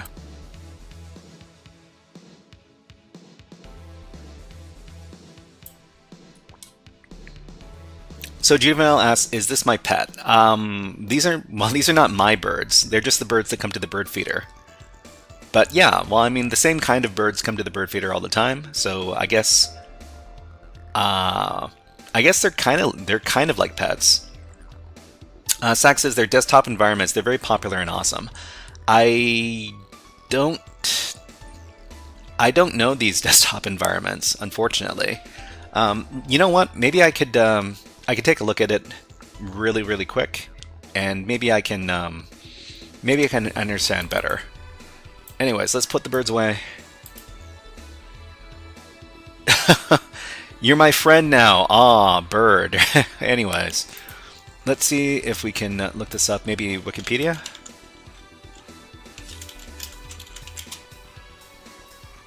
And what was it? Hyperland?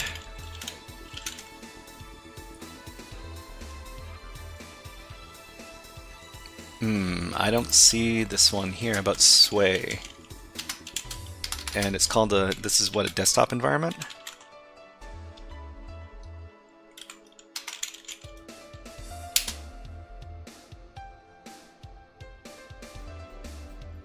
Arch Linux Hyperland.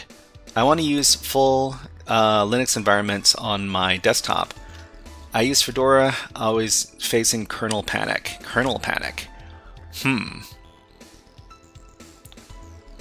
Okay, we've got some different desktop environments here. I'm actually not very familiar with different Linux desktop environments, but well, I mean, I don't consider myself a Linux power user. That's tough. I know how to do a lot of different stuff in Linux, but I still wouldn't consider myself like a Linux expert. I do exactly enough so that I can do my hacking stuff. But yeah, thank you very much for bringing this stuff to my attention. Maybe I'll understand it better if I encounter it in the future. Okay, what are we doing? Okay, so the last thing we need to do to finish this exercise is we need to convert the string to bytes and then send it back to the server. So let's go ahead and do that.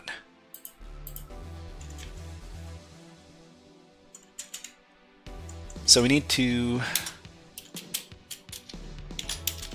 convert the string to bytes.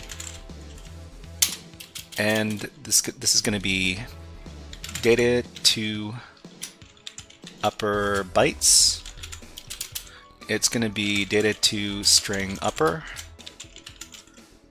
but we're going to decode it, I think. Dot decode UTF-8. Decode from UTF-8 back into bytes, and then we're going to print it out.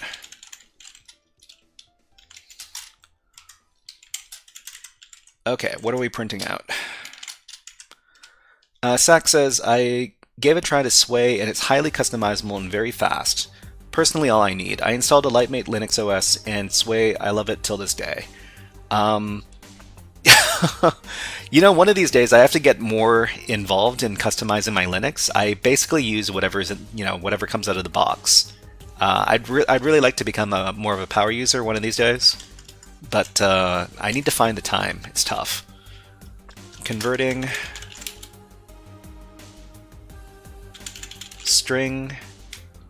converting uppercase string to bytes. And what is this? Data to upper bytes.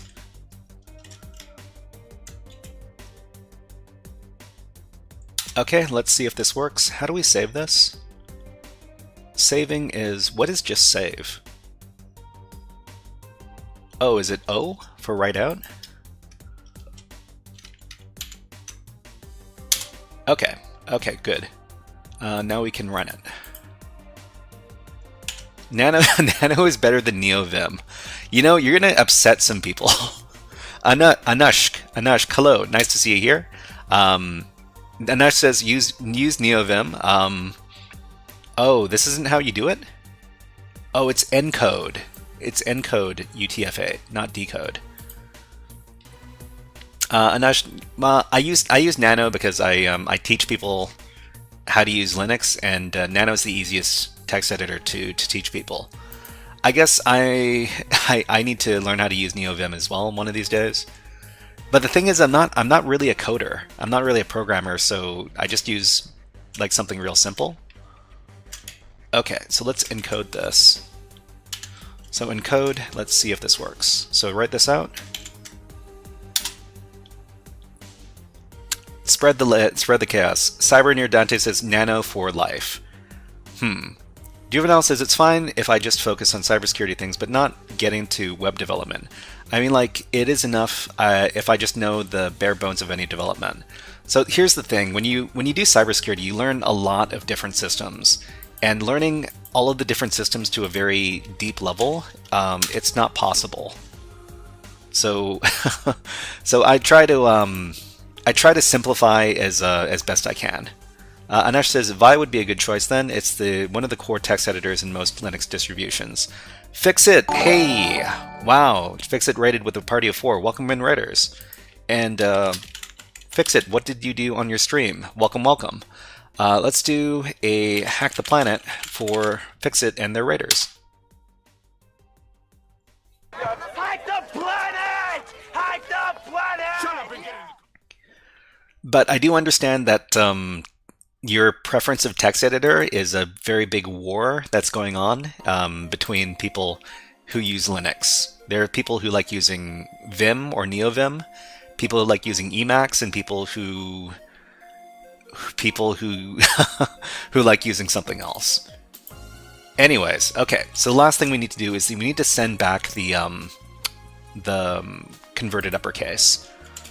So we're just going to edit this out, get all this stuff back. I think we can get rid of most of this stuff. So convert the string to bytes, and then send the challenge back.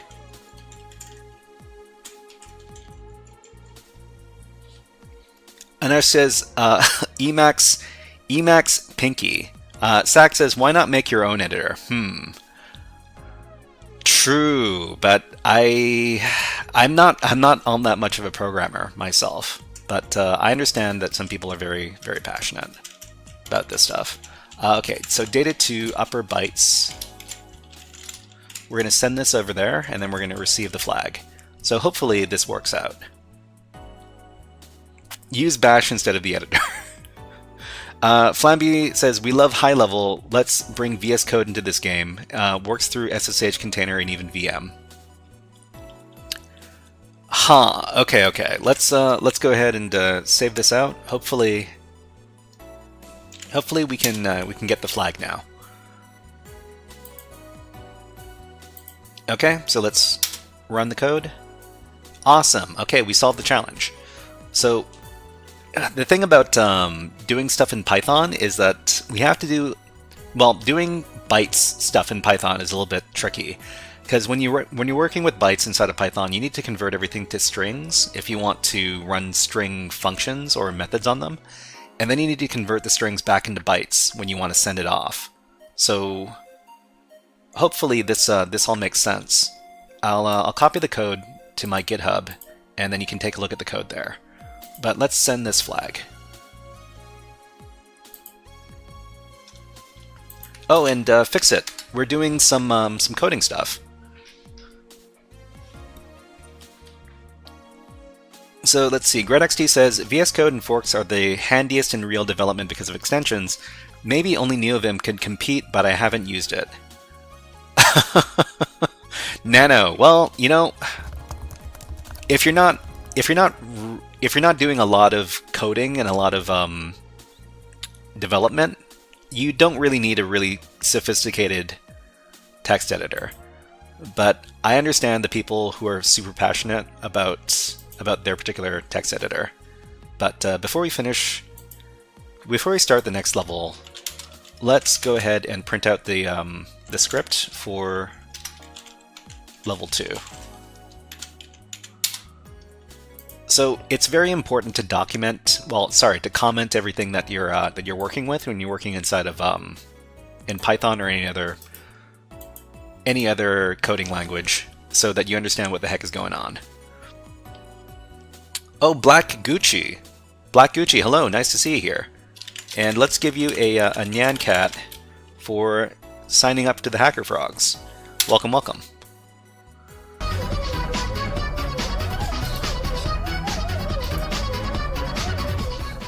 Okay, let's go ahead and edit this file, and it's going to be level x02. Let's go ahead and add that. Level x02.py. Paste this in, and if anybody wants to take a look at the script, then you can get it over here. Okay, so Sack says, I need powerful stuff like VS Code has to offer. Make your own, learn more. I use Code for coding now, but Mousepad or Notepad works too. And let's see. Then why don't you just code your own Nano to learn more? Well, Black Gucci, hey, welcome in. A lull hard. Thank you very much. We're gonna solve one more level before we move on to the next part of today's stream. But it's been fun writing Python code. If you don't like the way I write Python code, then let me know, because I'm always aiming to get better at coding, because I'm not really all that good. But before let's go ahead and make a file for the next level. Thank you very much, Flamby, for subscribing on Twitch. Thank you very much, Flamby. And wow, whoa, you subscribed on Twitch with tier 1. Thank you very much. That's very generous of you. So Flamby is part of the inner circle of the HackerFrogs now. Welcome, Flamby. Let's welcome Flamby in by giving them a special video redeem. How about oh, what do we have here? How about a War Games? We're in. Shall we play a game? How about global thermonuclear war?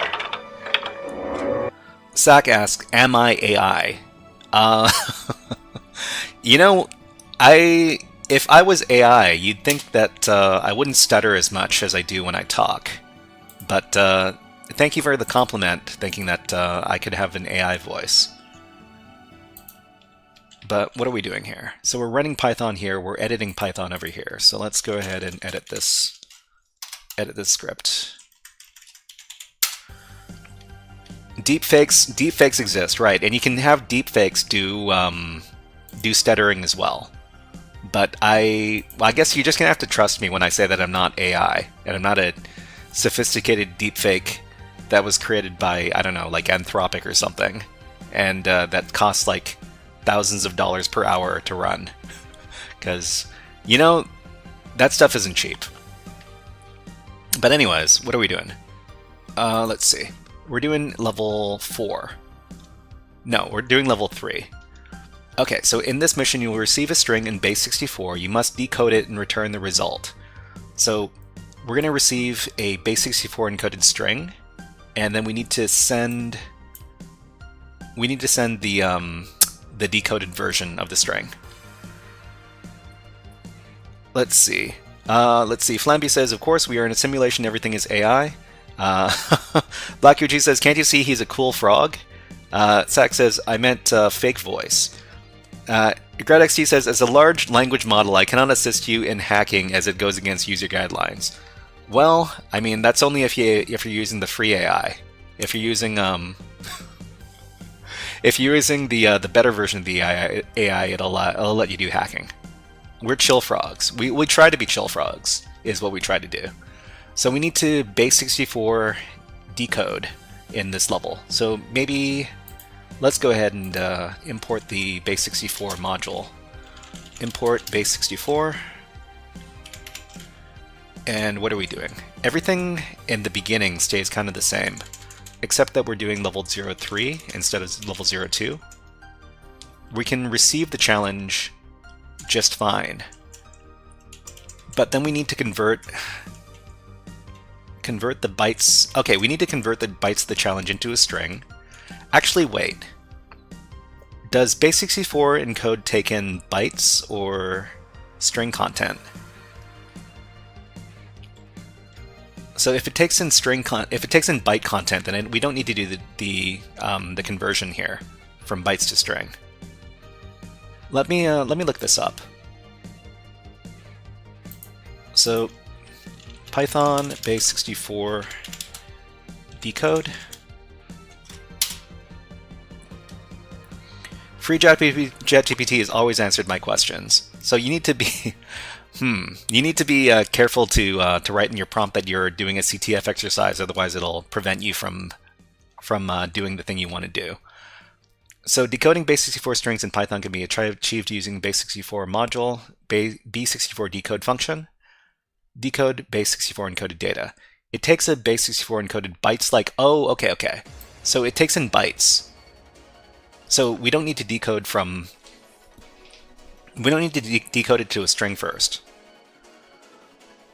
ChatGPT has helped me emotionally. You know, not to joke about it, but there are quite a few people who like to chat with LLM chatbots as a form of therapy. I personally don't do that, but there's some people who get some help from talking with an AI chatbot. Maybe because they feel like they can't talk to real people. Let's see. Black Gucci says DeepSeek supremacy. I have been using DeepSeek a lot more recently because DeepSeek usually doesn't have as many guardrails as far as hacking content is concerned. So you'll never get a message from DeepSeek that says that it can't help you because you're trying to do hacking stuff. But I do understand that DeepSeek has its own controversies because it's made by people in a certain country. Okay, so convert the receive the challenge, convert the bytes of the challenge, or I guess convert the base 64 bytes of the challenge into, is it a string or a byte, or let's see, into plain text. Is it plain text bytes or plain text string? But it's plain text anyways. GretXT says, one thing I do is have an interpreter window open, and I can play around with the code right. Yeah, that's what I've got going on right now. I got one window for editing in Python, and I've got another window for running the Python. Fixit42 says, I switch to DeepSeek when ChatGPT hangs or I run out of free questions. Sack says, me calmly giving for free my emotional vulnerability to ChatGPT. You know, some people might take issue with that because people say that ChatGPT and like DeepSeek, they might be keeping track of user info, and they might be building a profile on you if you reveal like emotional content, I guess, or like to it. It's like if you say that you're feeling bad because your dog died or something, and then it might use it to build a profile on you. But who knows? Okay, so convert into base64. So it's going to be data2. We're going to call this data2 decoded equals data2, or is it base64 dot decode? Is it like this?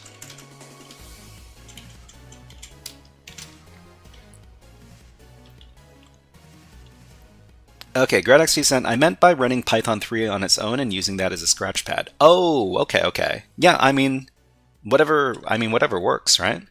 Flamby66 says, if you are American, your personal data is screwed. I don't want to generalize, and I don't want to get super political on the channel.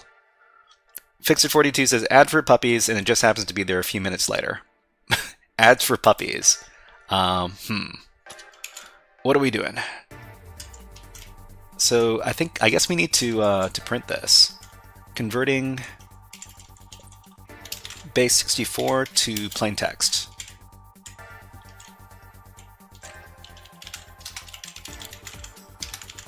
And this is going to be base64 decoded. And you know what? We're just going to comment this all out. Okay. Let's go ahead and do our testing now. So we'll do our testing over here. Oops. Oh. I ran the base64 decode module incorrectly. Sax says, I know everyone knows, but what can most people do if they don't have the technology to have their personal LLM? If you say your dog died, you get ads for puppies. That I guess that makes sense. Okay, so what is it? What is the? Okay, we got base64.decode. Oh, base64.b64 decode. Okay. Base64. Okay, so we need to. I was not writing this correctly.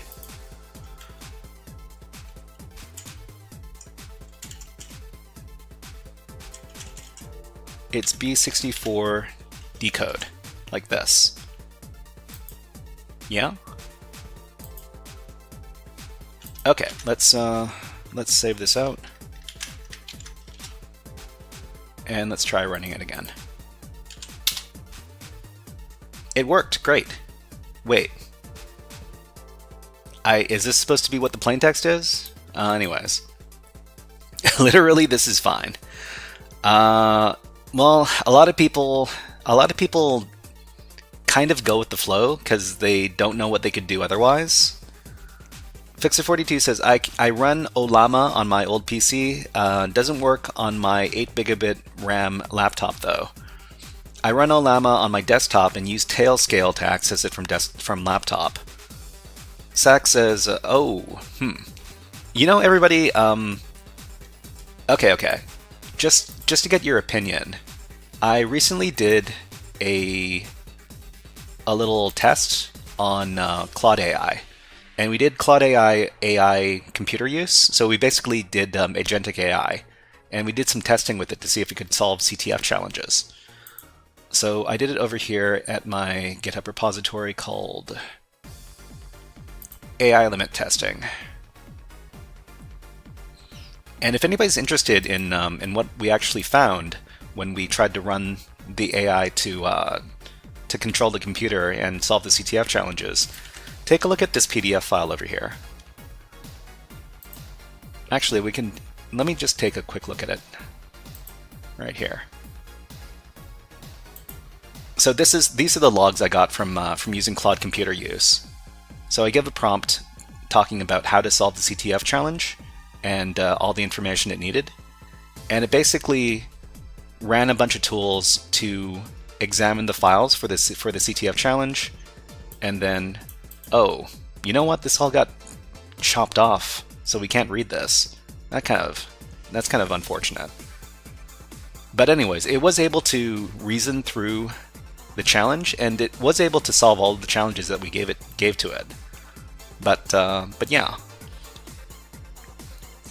Anyways, let's solve the last challenge, and then we'll move on to the next thing. Okay, so we converted the string to plain text, and then the next thing we need to do is we need to send this over to the server, right? That's what we want to do. So you receive a string in base64 and you need to decode it and return the result. So all we need to do is we need to send this back. We just need to send back the bytes to the server to solve the challenge. So let's do that. Okay, we can just get rid of all this stuff here. So we're just going to send the challenge back. We're going to send data to decoded. And then we're going to receive the flag. Hopefully.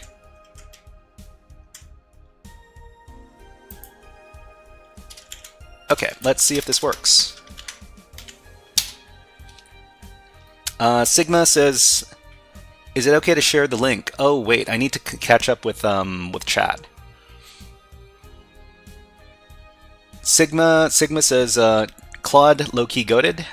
Let's see. Sack says, that seems very interesting, but it's still using too much RAM. Uses too much RAM. Are you talking about Claude AI? Let's see. Fixit says, I'm making a cybersecurity news RSS feed. And what else? Fixit42 says, is it okay to share the link? Yeah, you can share the link. Feel free to share the link, Fixit42. Thank you. SigmaGat says, what is the QR code in the corner for? Oh, that's just for my YouTube page. So if you scan the QR code, it'll take you to the YouTube page, and then hopefully more people can sign up to the YouTube. Grex. Let me know how to pronounce your name, thank you. But hello, nice to see you here, Grex. And let's give you a Hack the Planet. There you go. Hack the planet! Hack the planet! Sack says, no, I'm talking about the CTF LLM project that you showed. Uses too much RAM? Maybe. I'm paying for the service, because you can't use the Claude computer use unless you pay for it. So so I'm trying to so I pay for the service, and it doesn't run super fast, but it does get there eventually. But let's run the script and see if we can solve the level. Done! Great! It worked. Okay. Greg says, wonder what we're doing. What are we doing? Yeah, so we're just using... what are we doing? We're writing Python scripts to solve CTF challenges right now. So at the beginning of the challenge, we began with a very basic Python script that was given to us to solve these networking challenges. And we've been working through these networking challenges. Each level is going to have some different objectives. So in this level, we need to receive a string in base64 and then decode the string and then send back the result. And we managed to do that by writing up a little Python script. So let's...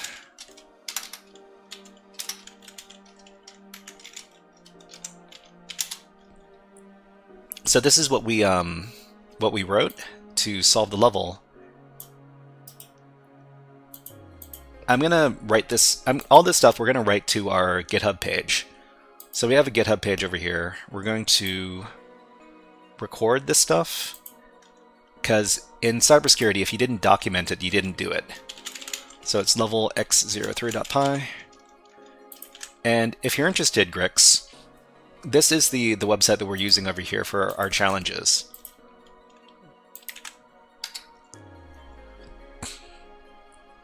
Okay, so what else is going on? Sack says, that's the problem. Sorry, but I personally would call you a professional if you could solve the RAM problem. Solve the RAM problem. Well, I mean, I'm not a professional, especially when it comes to AI stuff. I basically just try to figure out how to use the AI. I can't solve any advanced problems. Let's see. Digital HD says, give us Claude Sonnet 3.5 for free. Well, now not. Never heard of Hack My VM, gonna check it out. Yeah, so Hack My VM is kind of similar to... It's a little bit similar to Try Hack Me or Hack the Box. It's more similar to Hack the Box. Flamby66 says, I would consider you a professional if you can create a quantum computer and crack RSA 2048. Everybody has some different criteria for who's a professional and who's a real hacker or not. I guess it's tough. It's tough. Anyways, let's go ahead and take a little ad break. And you know, if I can't be a real hacker, then maybe the birds can be real hackers. Anyways, enjoy the squirrel. We'll be back in about a minute. Just gonna have a little water break.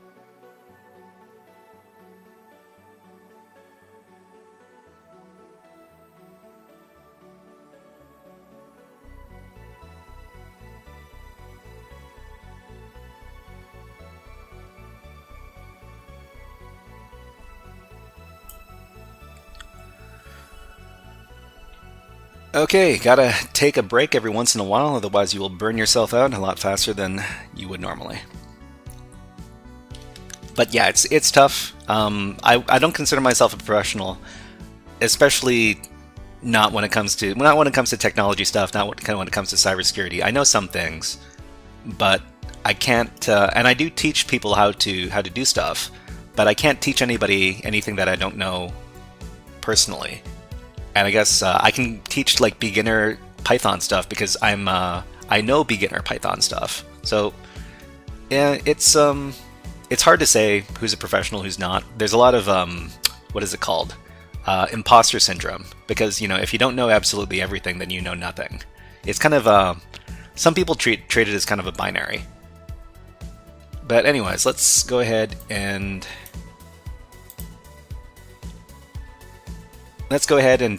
learn. We're going to be learning some C language. Another thing that I'm not really super familiar with, but I've been trying to learn C language. I'm trying to encourage everybody to learn C with me, because C is a language that has a lot of memory issues, and the memory issues can be taken advantage of in buffer overflow exploits, and we want to learn about that in the future as well. So let's go ahead and finish this challenge. I think we wrote the script, right? Okay, we didn't commit the changes. Let's commit those changes. So next time we'll continue, and we'll continue solving these levels over here. So this is actually a pretty good thing to try out yourself. If you think that it's too easy to do in Python, you could write and solve these challenges in whatever programming language you prefer. So if you want to write them in C, if you want to write them in JavaScript, if you want to write them in Java even, you can go ahead and do that. You're not limited to any one programming language. You just need to send the server the correct thing. Okay, so what are we doing? So we're doing some Codecademy now. And the Codecademy course we're doing is for pointers and memory. So I've always wanted to teach myself how to learn about C pointers because it's kind of a big thing when you're doing the C language.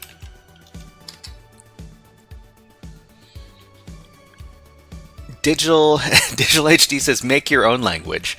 If only I was good enough to do that. Fixit42 says I did Hack the Box Academy's free buffer overflow modules, better than THM at least. They usually get a lot more in depth in Hack the Box than they do in Try Hack Me. But yeah, let's go ahead and well, if you want to follow along, I've supplied you the link for the course. This one's free. So the great thing about Codecademy is that well, everything is very, very user friendly. And let me demonstrate. So memory management. So learn how. Oh, okay. I need to go back. We need to go back to the beginning. So we're learning about memory pointers in this lesson.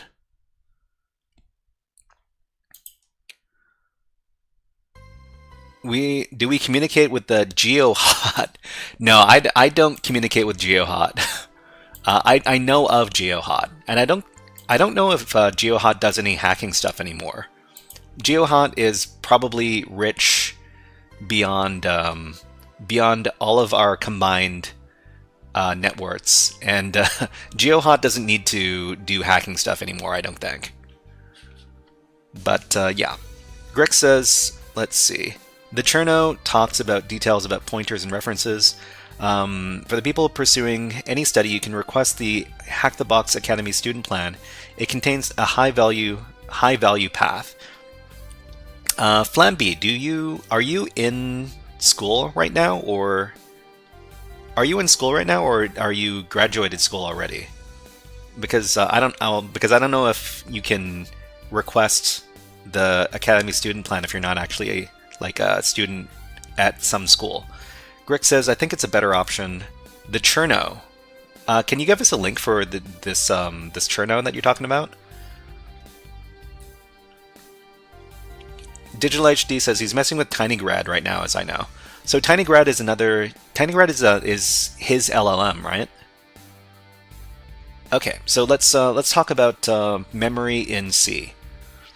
So I'll just work through this, and hopefully we can all understand a little bit better about memory and pointers using the C language by the time we finish this.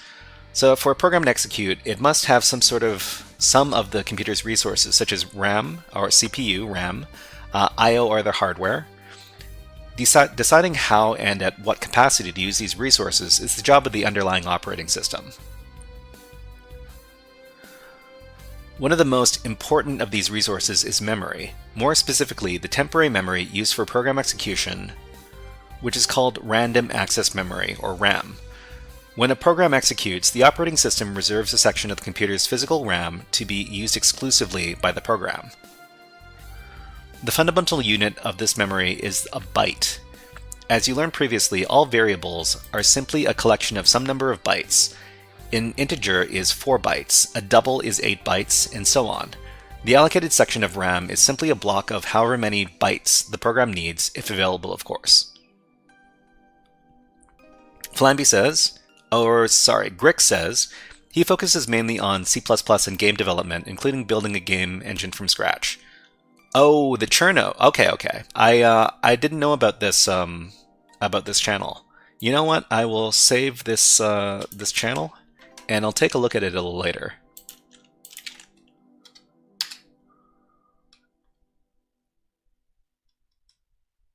But thank you very much for letting me know about that channel. So Flamby66 says, if you do anything that looks like a school, you can make the request. Doesn't need to be from a famous university. I'm in some sort of apprenticeship to get a degree based on my 2 years as a sysadmin.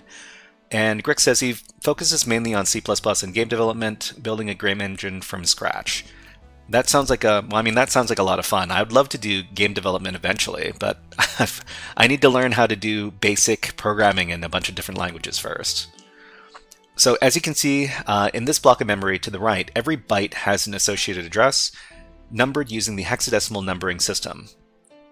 So when we take a look at program memory, it's separated into a bunch of different sections, and the memory is going to be addressed by using hexadecimal. So for example, a byte of memory could be located at address hex 200, and the immediate byte next to it is located at address hex 201. Flamby says, going to sleep, enjoy guys. Thank you very much for showing up, Flamby66. And you know what? Let's give you a Hack the Planet to see you off. Thank you very much for coming by. Hack the planet! Hack the planet! Shut up again! Digital HD says, Lizard Squad user. What is the Lizard Squad? I think I've heard of that before, but I don't exactly know what the Lizard Squad is. So every programming language has different policies regarding the direct access and manipulation of a byte in memory. Some allow it, and some do not. C is one of the languages that allows such operations through the use of a pointer, and we'll see how in this lesson. At first glance, pointers may appear to be an overcomplicated way to work with variables, and for such simple examples meant to illustrate basic principles, this is true. However, the real value of pointers becomes apparent in more complex applications, such as working with data structures or embedded systems. Think of robots and microchips. Examples of these are well beyond the scope of this introductory tutorial. For now, just familiarize yourself with these ideas such that you may recall them when you need to. Okay, we need to move on to the next section. Oh, they're a hacker group. Yeah, GradXT, that makes more sense. They famously DOSed the PlayStation Network or the Xbox Live on Christmas one year with the early IoT botnets. Script Kitty group. Well, I mean, I wouldn't discount script kitties if the script kitties know exactly how to run their scripts to get the thing done. But Fixit says, good night, everybody. Thanks for stream. I used C in 1995-ish, by the way. Well, maybe you could help us out in the future, Fixit42. But thanks for stopping by, Fixit42. Let's give you a NANCAD to see you off.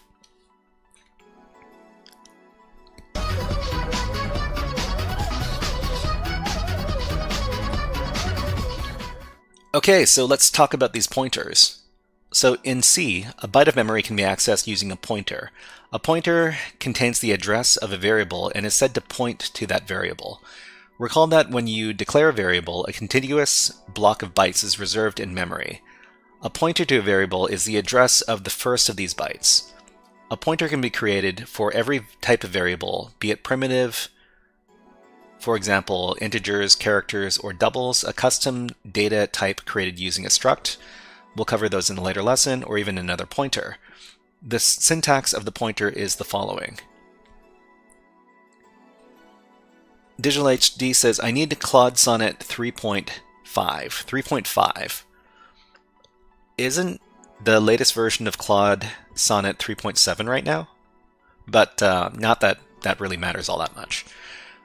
So we can do data type asterisk name of pointer or data type asterisk name of pointer. I don't understand why both of these are okay, because it can get a little bit confusing. Like personally, I use this format right here, but I mean, I'm not sure. So for example, to declare a pointer variable called PTR that points to an integer, you would write this. So either integer star PTR or integer star PTR. So in this case, PTR stores the address of the first byte of a block of memory containing an integer. To print this address to the screen, printf is used like so. So I find that the best way to learn using Codecademy is to basically try running the programs that they put in their examples over here. So we're just going to copy all this. And we need to make sure that everything is going to be properly indented. So what do we have? We've got integer x. Ah, jeez. Stop doing this. Okay, we've got integer pointer called ptr, and it's going to be equal to the reference of x, which is the memory address. So this is going to be the memory address right here, and then we print the memory address using the printf function. So let's go ahead and do that. Okay, so the thing that prints out here, according to printf, is going to be the ptr variable, and the ptr variable points to the x variable in the memory. Hold on, let me go ahead and change up my music. Let's play some Faster Than Light, because that's what we do over here.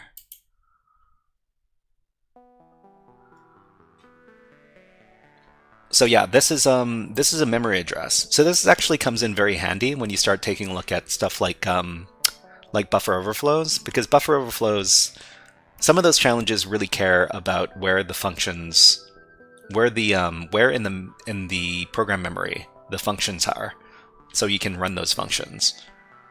But anyways, this will output a hexadecimal integer that represents the address in memory that is storing a variable of type integer. So the number will be different each time the program is executed.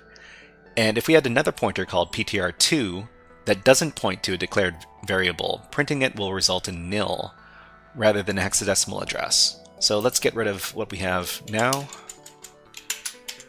And let's try putting in a pointer that doesn't point to anything. So we've got integer pointer ptr2, and there's nothing, it's not declared.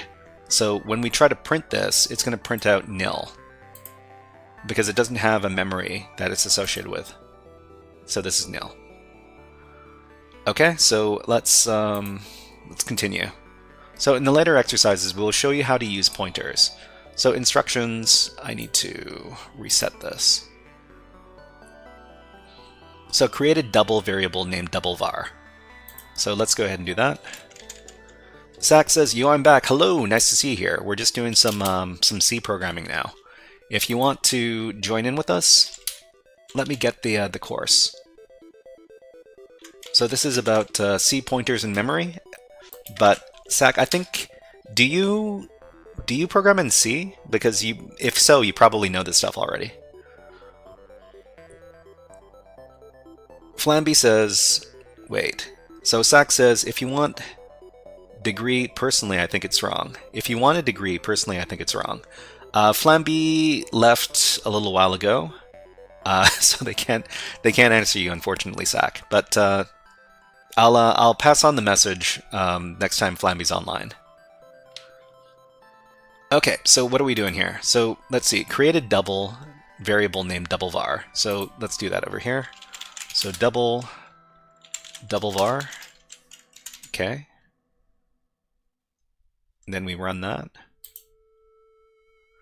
So create a pointer variable called double pointer that points to doubleVar.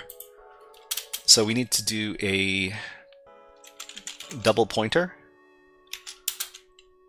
that points to called double pointer, and that's going to be equal to the memory reference of doubleVar, right?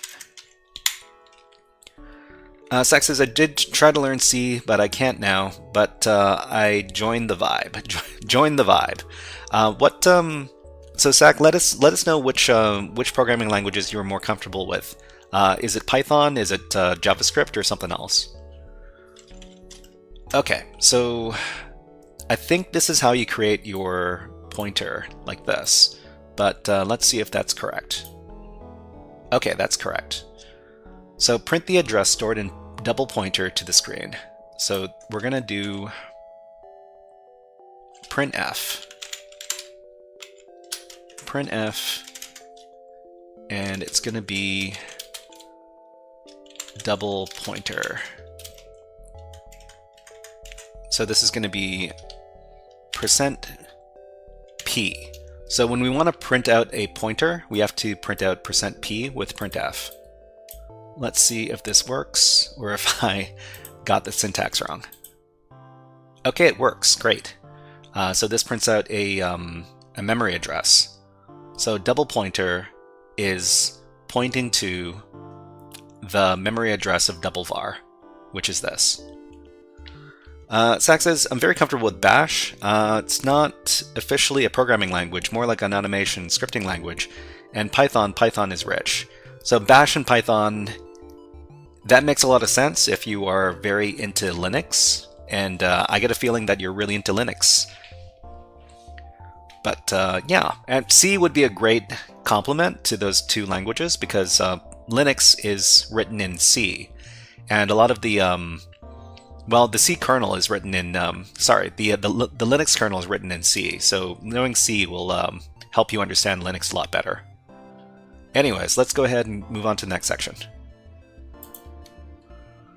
Okay, the reference operator. Since pointers are used to store the memory address of a variable, we need to obtain this address first.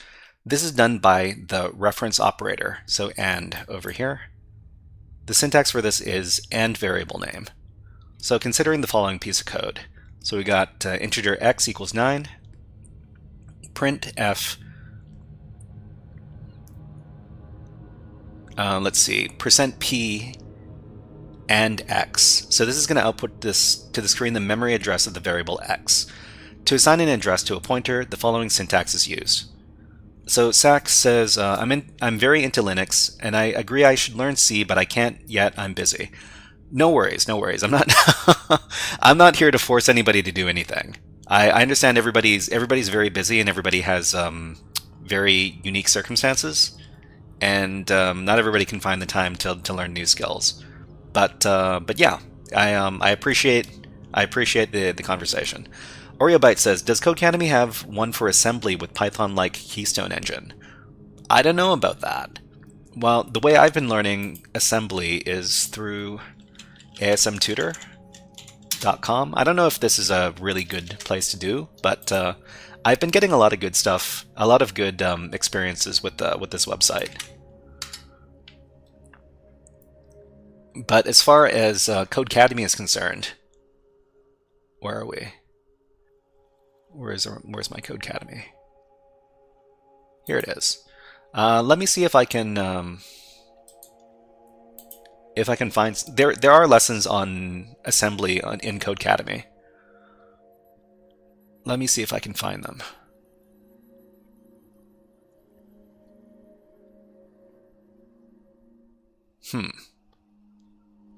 Hold on. Let's see. So let's see, x86 assembly. Okay, we've got assembly language, computer architecture assembly language. I'll just send you the link.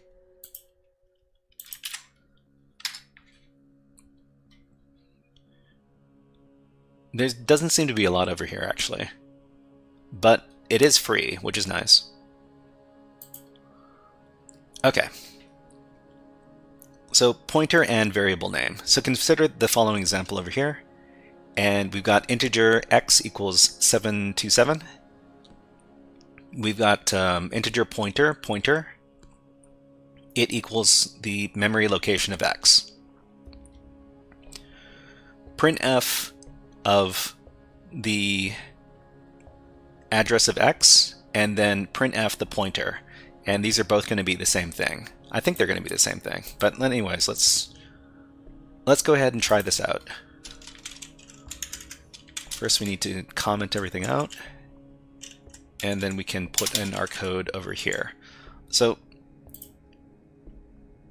I actually recommend not copying and pasting, but actually typing out the code, because when you type out the code, you develop a little bit of muscle memory to better understand what the code looks like when you put it in. But because I'm not trying to take up too much time while I'm working through these exercises here, I'm just going to copy and paste. So basically, we're declaring the integer over here, and then we declare the pointer to x. We're going to print out the memory address of x, and then we're going to print out the pointer, which is also the memory address of x. So when we run the code, it's the same memory address. Okay? The code above declares an integer variable x and an int pointer variable ptr.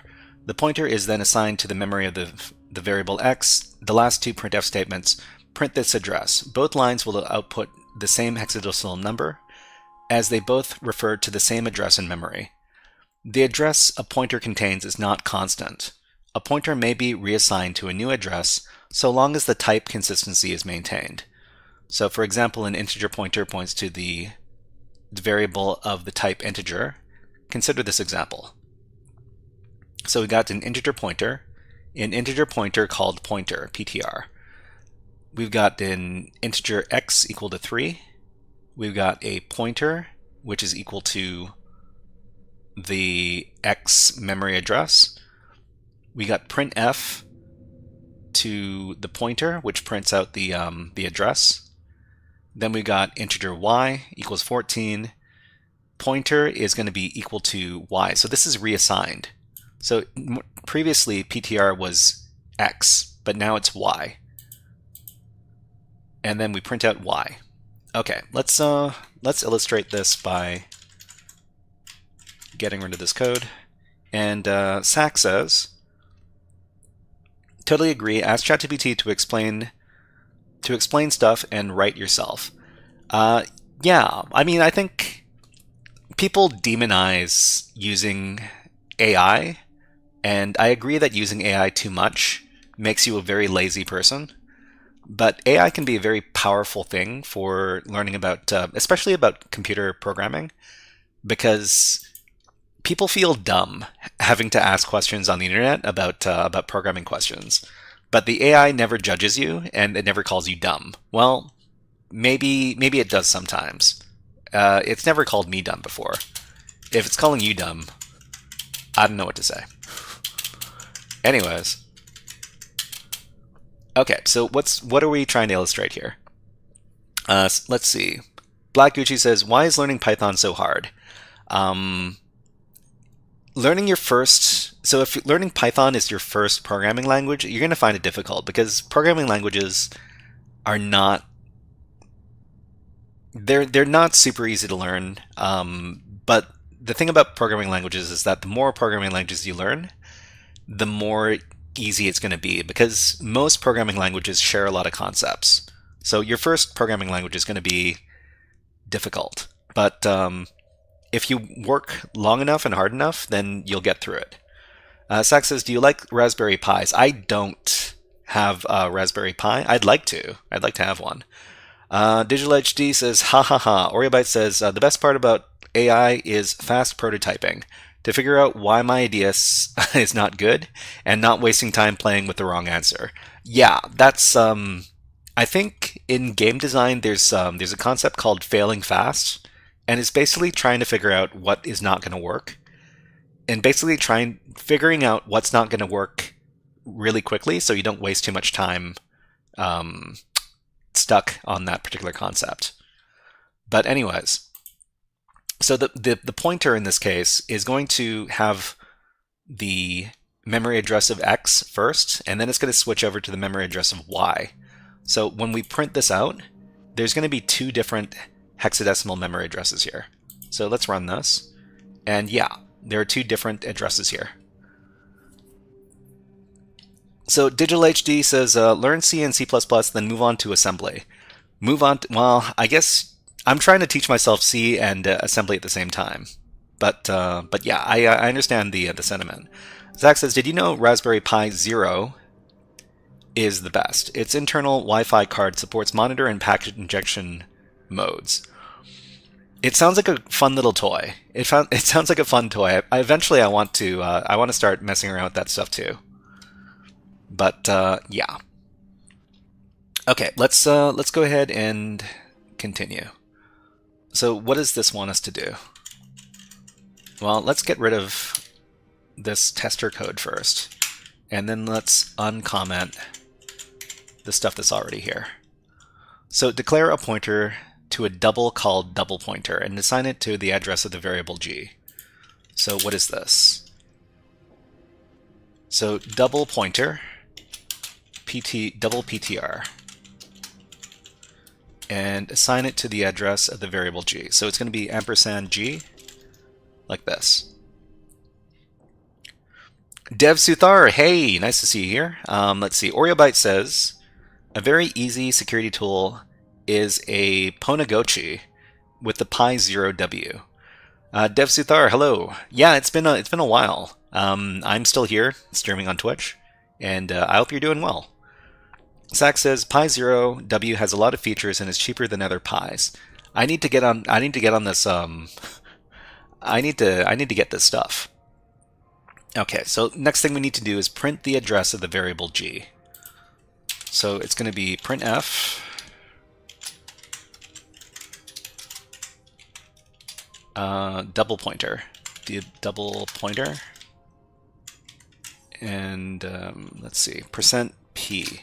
So p is for pointer, and let's go ahead and run this. Okay. Reassign double pointer to the address of the variable pi. Okay, so this is double pointer equals and pi. I think this is all we need to do. I think that they want us to put it here. Okay, so the thing is that they don't illustrate how it's changed. Anyways, let's put on an ad, and let's put on some birds. How about these birds? Okay, we'll be back in a minute. Just have to take a minute to wait for the ads to run by.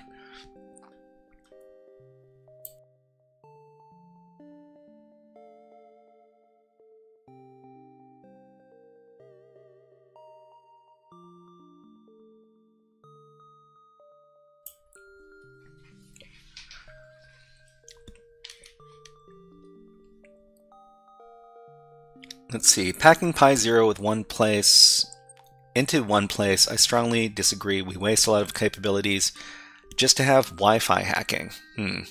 Deleshi says, how hard is it for you to go from 1 out of 10 code and search at the same time as you're reading your chats and answer everything? Live streaming is a skill. Live streaming is a skill, you can get better at it. I don't consider myself good at doing everything at the same time. I'm certainly not catching up to chat as fast as I'd like to, but yeah. So Black Gucci, if you're having a hard time learning Python, let me give you some resources. So there's one really great course for Python in particular. So it's Python. I think it's Skills for All. So Python Essentials 1. So the great thing about this is that it's a free course. You can learn all about Python, and it is sponsored by Cisco. And Cisco is that really big networking company, and yeah, I recommend this course for learning Python. I'll leave it in chat. There you go. Okay, let's, well, we've got about 15 minutes left before we need to move on to our next portion of the stream, and hopefully we can learn about some pointer stuff before that's done. Okay, let's move on to the next part. So the dereference operator. So if we have a pointer that is assigned the memory address of a variable, eventually we will need to access the data that it contains so that we can use or manipulate it. The data contained in the memory address pointed to by a pointer can be accessed using the dereference operator, which is asterisk. The syntax is as follows. So asterisk pointer name. Once a pointer is dereferenced, we can use its contents as we would a regular variable. It is important not to confuse this operator with the multiplication operator, as they are represented by the same symbol. So here's an example. So excuse me while I reset my workspace. And we've got an example here. So we've got integer x equals 4. The integer pointer that points to the memory address of x is declared here. And then integer y equals the dereference of the PTR. So when we dereference the PTR variable, it contains the value of the thing it's pointing at, which is x. So dereference PTR is equal to 4, but regular PTR is the memory address of the x variable over here. So let's go ahead and let's try this out. So the first thing we need to do is comment out everything else.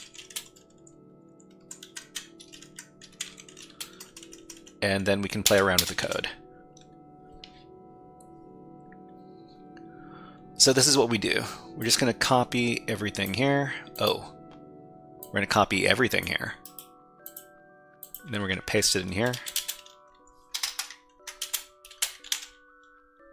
What did I do? Okay. So before we use this, we need to make sure that everything is indented properly. Okay. So what we're trying to prove here is that when we dereference the PTR pointer, it's going to be equal to the number 4. So if we print y, which is the dereferenced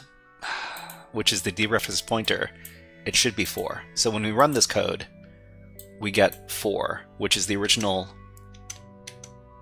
value of the x variable here.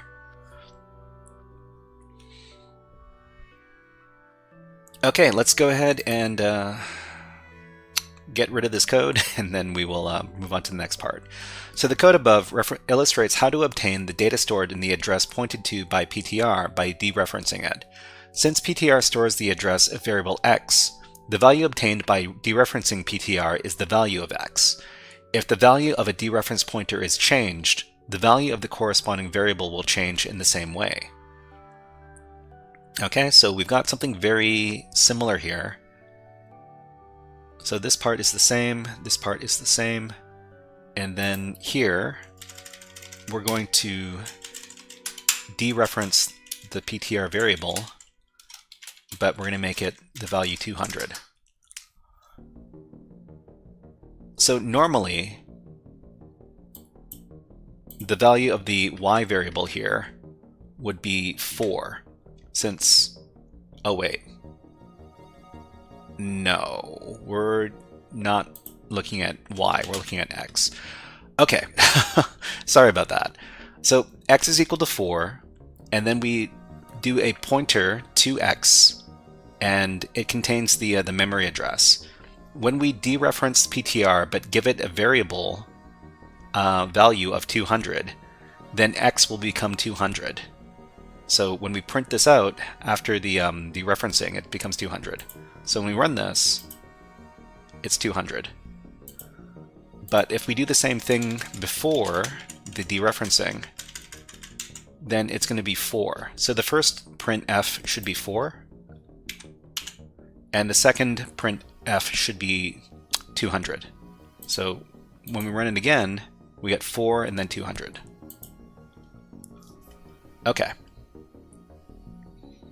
So the code above declares a variable x with an initial value of 4. The pointer PTR points to the memory address of x, and then dereference PTR equals 200 changes the data at the memory address stored in the PTR to 200.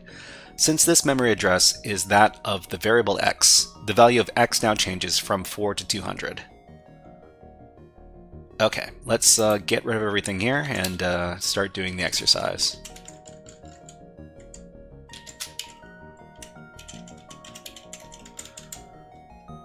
So what do we need to do? Print the data stored in the memory address that the PTR is pointing to.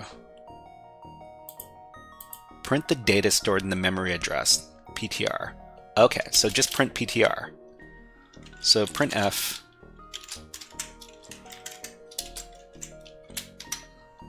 PTR.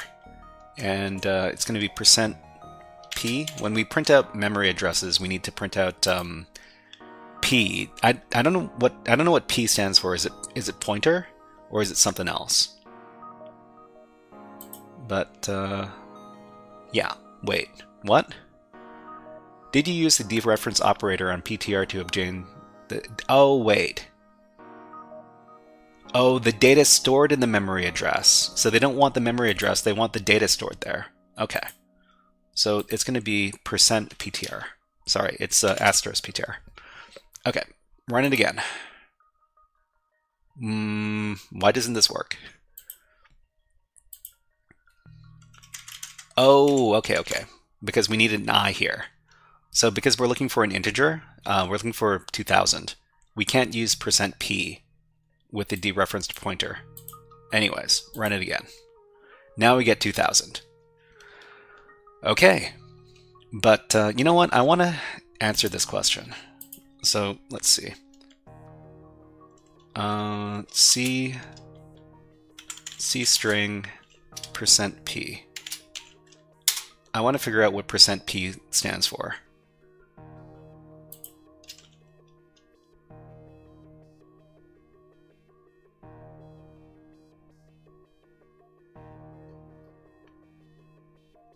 Okay, it doesn't tell us here.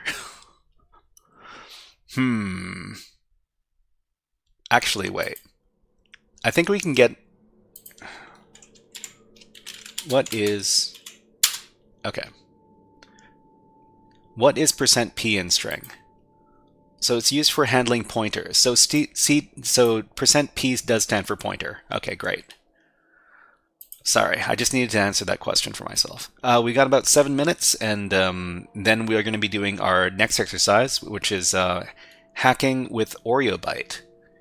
So please look forward to that, and hopefully we can learn a little bit more about C before that happens.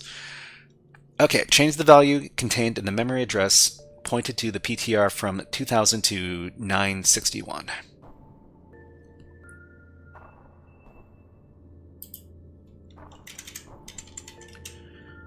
Okay, so this is it here. So %PTR equals 961.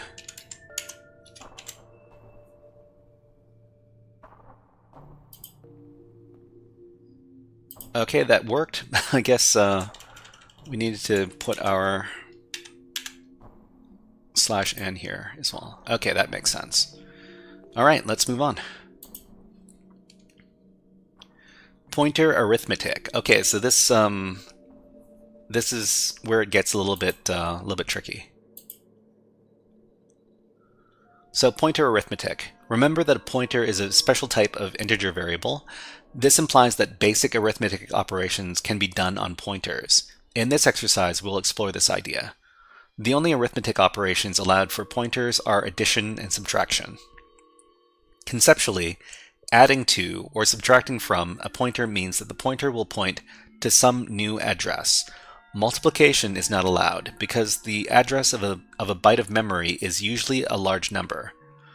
Therefore, multiplying an address may yield an even larger number, possibly representing an address outside the bounds of the available memory space. Division is not allowed as it potentially allows a pointer to illogically point to an address with a non-integer index. The addition operator for a pointer is only valid when adding an integer to a pointer. You cannot add two or more pointers together. The syntax is traditionally addition, illustrated by the following example here. Here n represents an integer. So we got pointer equals pointer plus n, or you could also do pointer plus equals n. The important thing to note here is that adding n to a pointer does not increment the address to point to the value n bytes away. It moves the pointer by n times something, size of the data type in bytes. So for example, if a pointer to an integer, the size of which is 4 bytes, initially contains address 100, we will use decimal address for simplicity, and 3 is added to the pointer will now point to the address 112. So anytime we add to a pointer, it's going to be multiplied by the size of the data type. So for integers, the size is 4, so whatever we add to the pointer is going to be multiplied by 4. So let's take a look at how this works. So we've got, So before we do this, let's go ahead and comment out this stuff here. We've got integer pointer PTR, and then PTR plus equals 3, so incremented by 3. So let's play around with this. So we're just going to copy this. We're going to paste it in here. And then we're going to try printing this out. Just for fun, we'll declare, I guess, let's try printing this out. So printf. So we're going to print out PTR, and PTR is going to be unassigned, right? Digital HD, music name. So this is Rockman Explorer from the FTL soundtrack.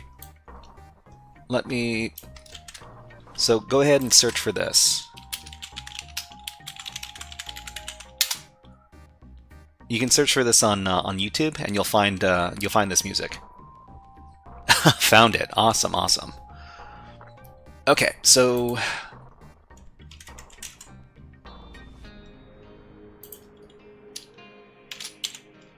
let's see if this works. So this is nil. Okay. So this is nil. That's fine. Let's go ahead and declare the integer first. We'll declare an integer x equals 10. And then integer pointer PTR equals the memory address of x. Okay. So this is a memory address right here.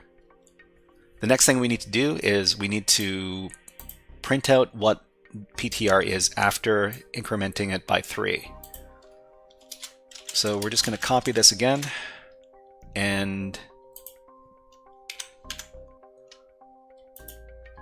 so we're going to see a difference here. The difference should be 12. It should be 12, right? So integers are 4 bytes, and we're incrementing by 3, so it should be 12. The difference between this and this first one and the second one should be 12 bytes. So C, D, E, F, 0, 1, 2, 3, 4, 5, 6, 7, 8. Yeah, that's 8. That's 8 bytes. Sorry, that's 12. The difference between these two memory addresses is 12. Let's see. Oh, OreoBite. Hey, OreoBite says, "How much more time do you need?" I'm ready to start. I just wanted to get as far as I could into this lesson before finishing. But yeah, we're going to be stopping our C programming stuff, and we're going to be moving into our hacking portion. So we're just going to be doing some network hacking against some Linux machines, and we're going to be joined by OreoBite, who is an experienced CTF monster who loves doing CTF exercises, just like me. After pointer arithmetics. Pointer arithmetic. Okay. Let's go ahead and finish off the pointer arithmetic, and then we'll start the next thing. Okay. So we just did some pointer arithmetic. I think I should be able to finish this up in about 10 minutes. So the important thing to note here is that adding n to the pointer does not increment. Oh, we already talked about this. Okay, so the code increments the pointer PTR to store the address that is 3 integer sizes away. So incrementing by 1 can be done in the following ways. So pointer plus plus or pointer plus equals 1. So subtracting from a pointer behaves in the same way with the address being decremented instead of incremented. Pointers are very powerful and allow greater control over a program, but with great power comes great responsibility. Working with pointer arithmetic can be dangerous if used carelessly. If an attempt is made to increment or decrement a pointer beyond the bounds of the memory space of the program, a crash will occur. Pointers are so dangerous that many high-level languages, such as Java, will not allow such operations. Be careful. Okay, so what do we need to do here? We need to increment the double pointer PTR1 by 5. So how do we do that? So PTR1 plus equals 5. Okay, decrement the pointer PTR1 by 4. Oh, I should have put my stuff here. PTR1 minus equals 4. Is that it? Okay, I guess that's it. Jeez. All right, let's go ahead and finish out for today. There was only one more thing we need to do, which is pointers and arrays, but it's going to take a little bit too long, and we don't want to keep OreoByte waiting too long. So so look forward to that. We will probably pick up here the next time we do this next week.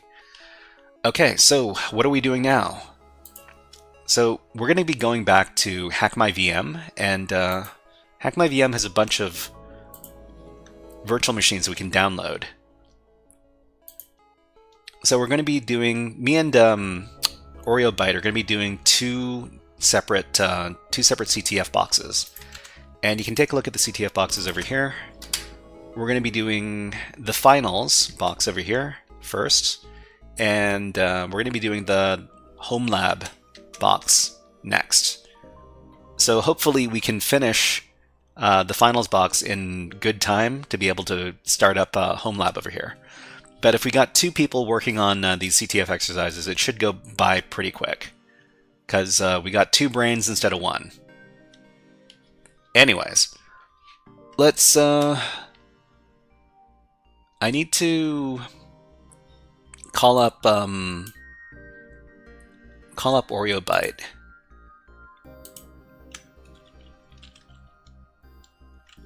On Twitch. OreoByte, are you in my chat? Oh, this is the wrong one.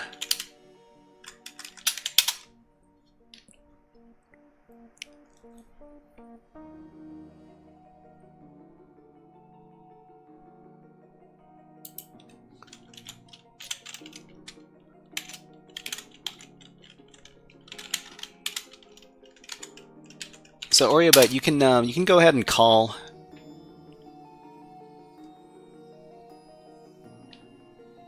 You can go ahead and call in. You can knock knock. Oh yeah, okay. I'm gonna accept this. Okay. So let's see. Notify my followers that I'm going live as a guest on. Hello. Hey OreoByte. So everybody on stream, can you hear OreoByte? I just need to check that the volume. You're audible. You're audible to me. I don't know if my viewers can hear you. Audible.com or whatever it is, right? Not sponsored, by the way. So let's see. Salmoner Dante can't hear Oreo. So Oreo, why don't you talk one more time? Hello. Okay. How are I you? think they can hear us now. They should be able to hear you. Okay, so the first exercise we're going to do is the finals exercise, right?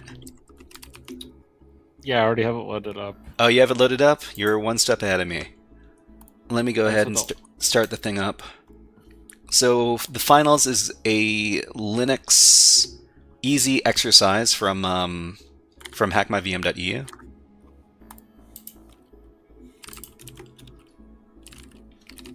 And I'll just grab the link for everybody in chat.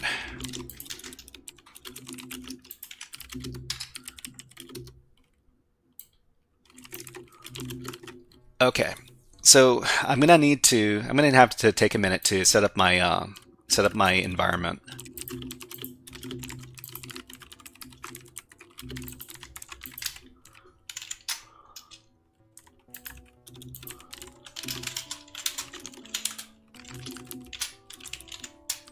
So if anybody has any questions about what we're doing while we're hacking away, let us know in chat because we don't want anybody to feel lost as to what we're doing while we're doing this exercise. Okay, so hey OreoBite, can you hear my music, or do you just hear my my voice comms? I hear your voice. Okay, that's good. Don't want too much input, like audio input. So this is going to be nmap, and because it's a Linux box, there's going to be webinum stuff as well. And there's probably going to be some sort of brute forcing.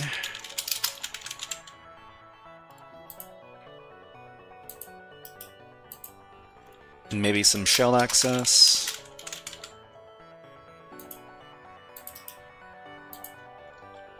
Oh, what else? Some research.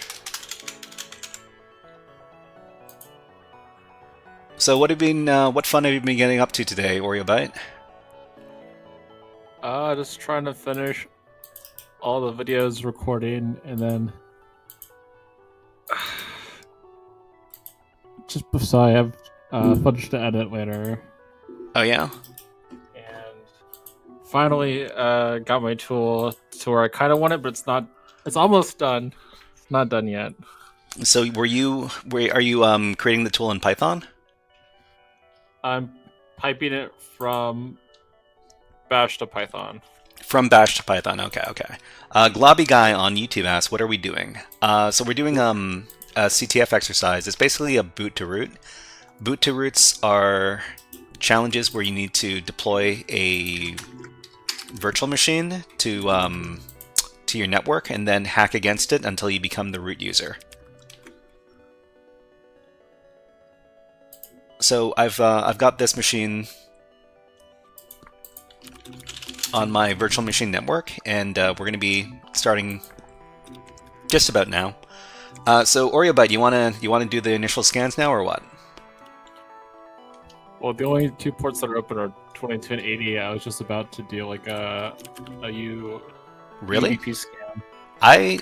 I did a test scan last night, and I thought I found way more than 2 ports. But we are doing the finals, right? The finals box. When you scan it, it says the finals.lan. You should, yeah.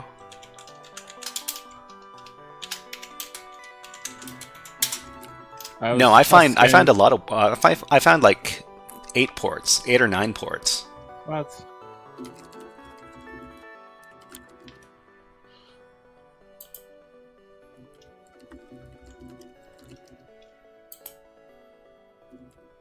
So, did you selectively scan all the ports, or? I just do a rust scan with the problem and try again. Oh. Sigma asked, does OreoBite have a channel too? Yeah, OreoBite does have a channel. I'll give them a shout out. OreoBite. Oops, shout out.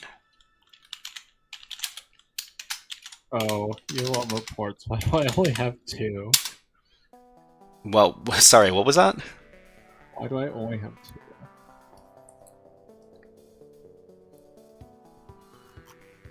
Yeah, so I've got 8 services on this box.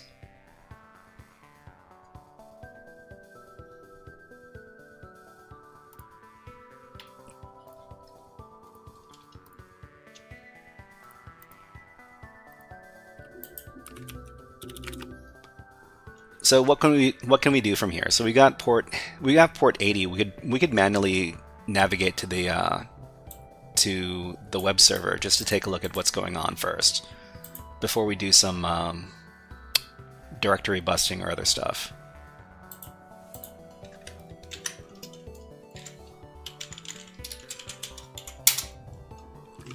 Okay, so oh, you know what? I think this is themed after the computer game.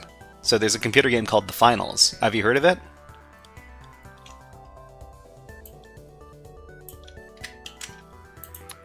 If I go to the IP address and see the same thing.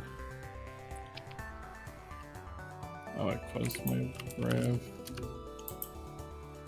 Oh, well, you know what? I think Yeah, it's the same. I don't Why am I know. missing- You know what? I don't understand. Yeah, it looks like most of these don't come back. I've got all these. Huh. Go through row scan. I only got 2 ports open, That's interesting. and it says copyright 2025. The finals at the bottom. Yeah. So I mean, so this is a game, right? It's one of these. What kind of game is it? It's one of these like first-person shooter like team games where your goal. Actually, it's kind of like a battle royale too. So it's kind of like Apex Legends, right? Have you heard of these games? I've played Apex. I haven't played that version of the game. Okay. So let's add this thing to our etc host file. So the finals.thm.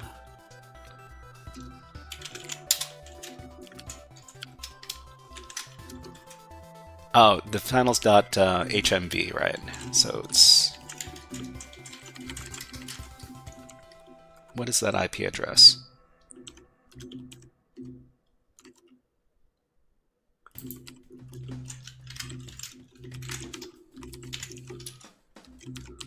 Okay, so we have I'm gonna go ahead and do some. I only have 2 ports, so I You only don't have know 2 ports. Okay. Yeah, for some reason it what- reported what's this? on with Nmap it reported that these things were open, but it says it cannot connect. So I don't know what the heck is going on. For your Cali, did you have to Did I have to want? what's the word? Did you have to update your like GPT GPG key or something? I didn't receive a message like that. Oh, well, good for mine. But I'm not sure. I've got. I'm just gonna take my my water break right now because the ads are running on Twitch.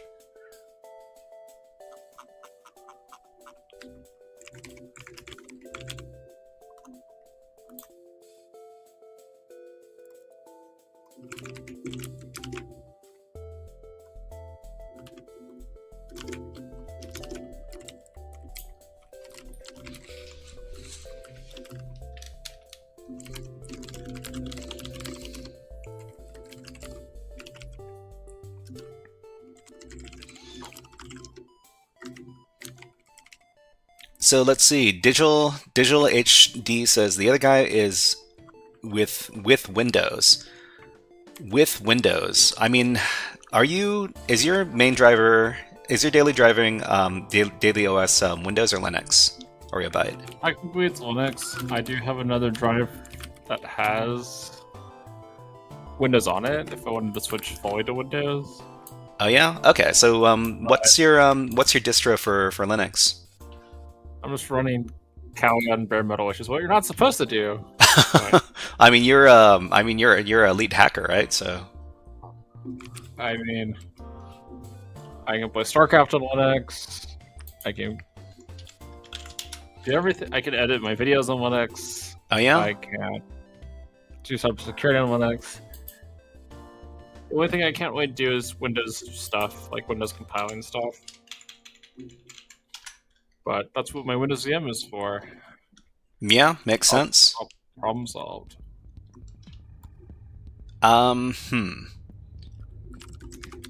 They've got some sort of templating application or like service they're using. So it's called Template Mo. Let me go ahead and search and see if that's vulnerable to anything.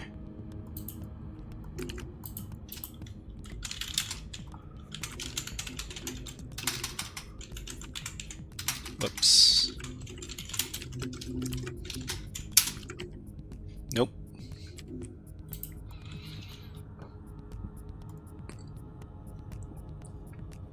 Where did you see the templating thing? Pardon me? Where did you see the templating thing? Oh, on the landing page for the web app.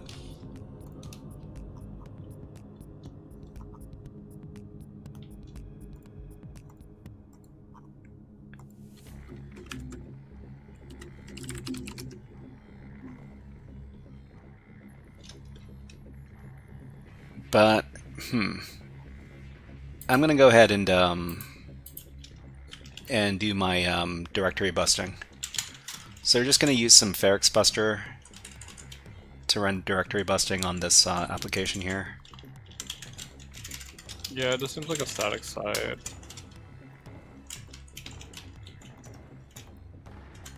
So this is. I wonder what extensions I should use. I'll just start with some basic ones.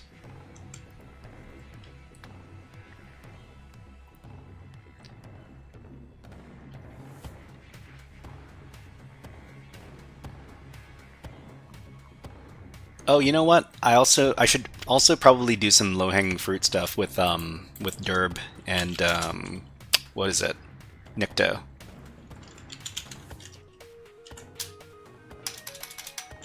Have you ever found anything with Nikto before? Usually with really old systems or systems using really old stuff, but it's not really good for modern applications. But I still run it because, you know, sometimes it'll find something that other stuff won't find.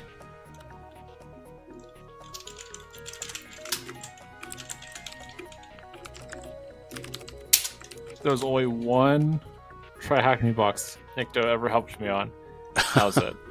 I mean, you know, Because it's it said there was cross-site scripting in the error in the error page, yeah. which led to a server-side template injection. SSTI. One time. You know, it only takes one time. But then again, you know, if you could make this part of like an automated script, it'd be pretty good. Have you ever used oh gosh, Tiberius's, what was it, auto recon? Okay, there's a blog page. I did, but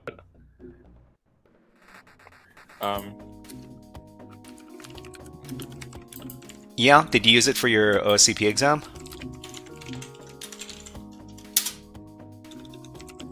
oh no. I used it for my All manual, baby. All manual, huh? Okay. So I found the blog endpoint, and I wonder. Yeah, on the did you use Ferox or something else?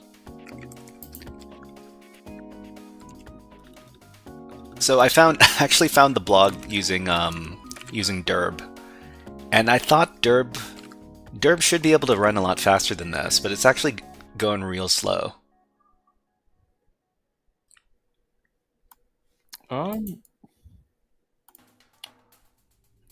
Derb runs pretty slow. The only benefit until recently is that the default word list for Derb has .get in it. So if you're somebody who doesn't think about searching for like hidden like .get directories, however, it's better to probably use the quick hits word list and sec list because that has a little bit more to it than just common.txt. Oh yeah.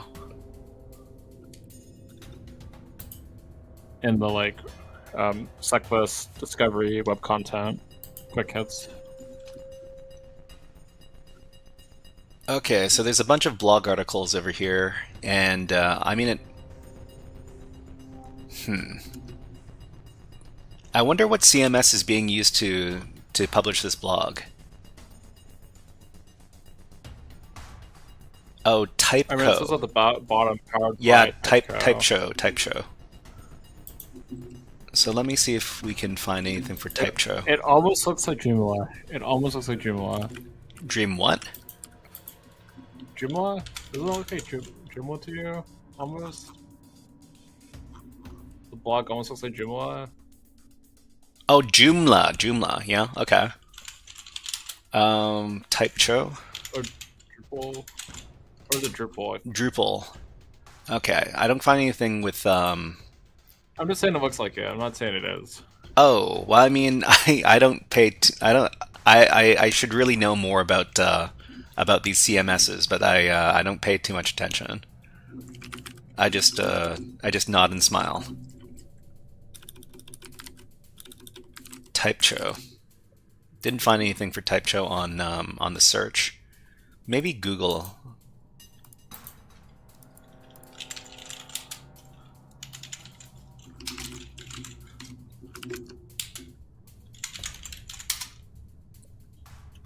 Oh, okay. I've got a GitHub over here that has vulnerabilities for Typecho. This is pretty recent too. Um, let's see. I'll paste it into the group chat.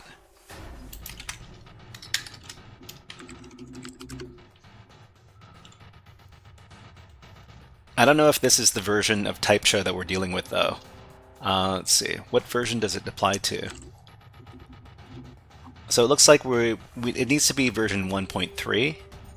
We just need to figure out what version we're dealing with.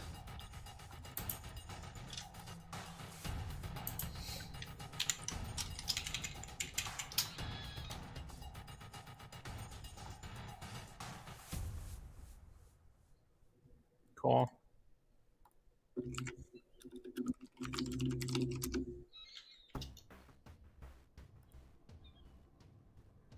Yeah, I can't.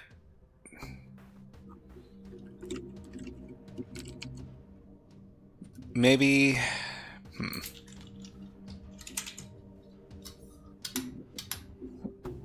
Oh, okay, okay. In the metadata, it says Typecho 1.2.0. I wonder. Well, I mean, this is an earlier version than the vulnerability version, so it might be vulnerable to the same thing. Sack says hello there. Hello, Sack. Nice to see you. Nice to see you back. And yeah, do you have any any questions about what's going on while we're trying to hack this box over here? Typecho. Maybe there's something for Typecho 1.2.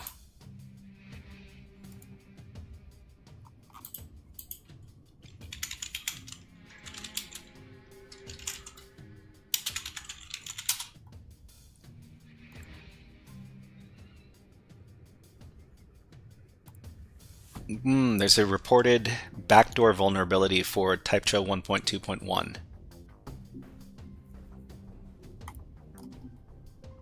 Let's see if I can find a GitHub or something that that talks about this.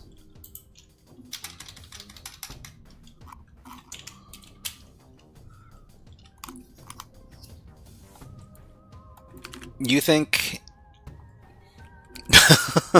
Why would you say that, Zach? Digital HD is a enthusiastic chatter on the channel.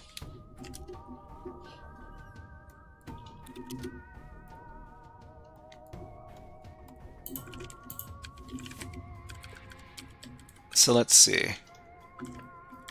Well, there's a reported vulnerability here.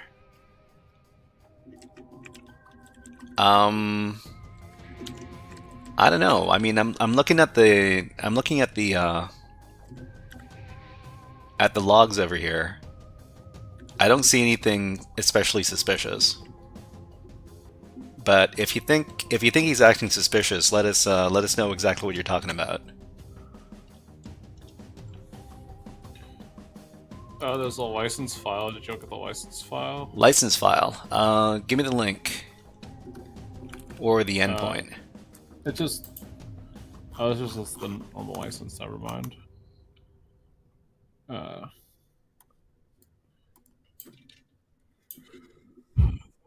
There's an install.php, but it has zero data in it.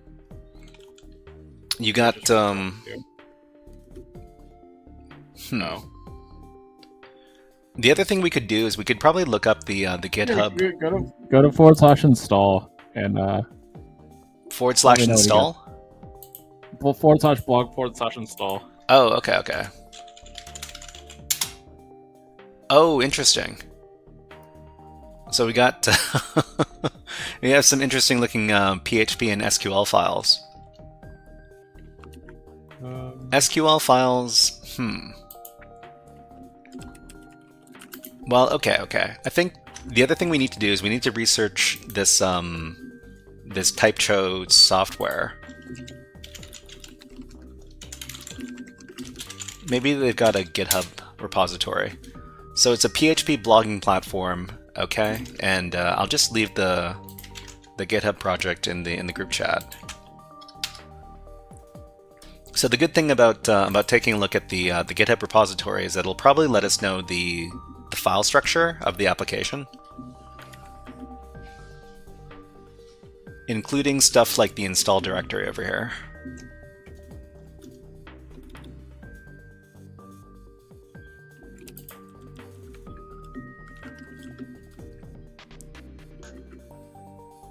Who's the other person? I said, yo, what's up? Yo, what's up, Sack? Nice to see you here. Let's see. MC25 says, derp. Hello, MC25. Nice to see you here. Yeah, so this looks like the typical... This looks like a typical installation. The install directory has what we would expect according to the GitHub repository here. We also have an admin directory. You know what? It might be as simple as just, like, attacking the login page. Who was the other person talking? YK? YK. Are you talking about OreoBite, the person that I'm on call with right now? Hello. Do you think that OreoBite is an unethical cybercriminal? Is that what you're trying to say?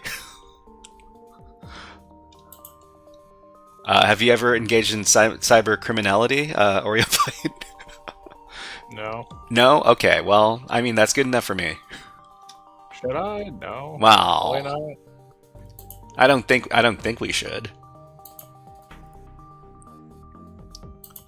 Okay, let's try going to the admin directory. Oh, there's no admin directory. There is an admin directory. Well, there's a login page. Oh no, yeah, no. I think But it seems like the password is 8 characters and randomly generated. Oh no. Okay. Right. It's blog/admin. Okay. All right. Yeah. Digital HD. Well,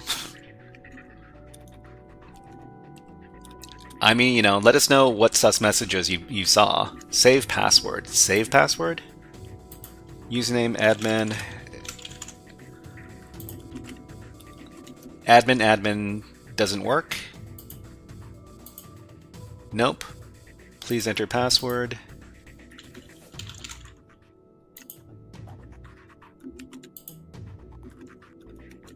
Username or password is invalid.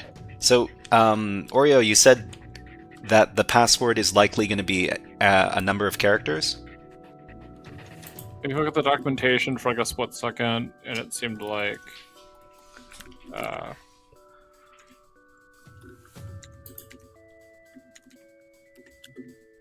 it was like an array of characters. Of 8 characters. So let's see. Hold on. So typecho admin credentials. Maybe it's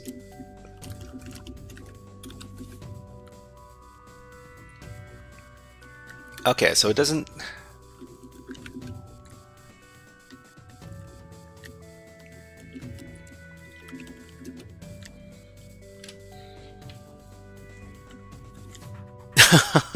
No worries. We're all jokesters over here. Yep. No worries.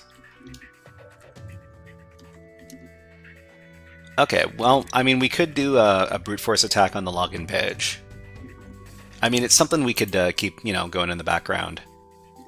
So let me start up my burp suite and then I can record a login request. What fun are you getting up to on your side? Trying to think how much effort I would have put into reading this database file. Little Programmer 124 says Kali with the dragon emote. Yeah, we're using Kali Linux, so obviously we're up to no good. Okay, so let's do proxy. Let's open up the Burp Suite browser, and then let's record this this login stuff.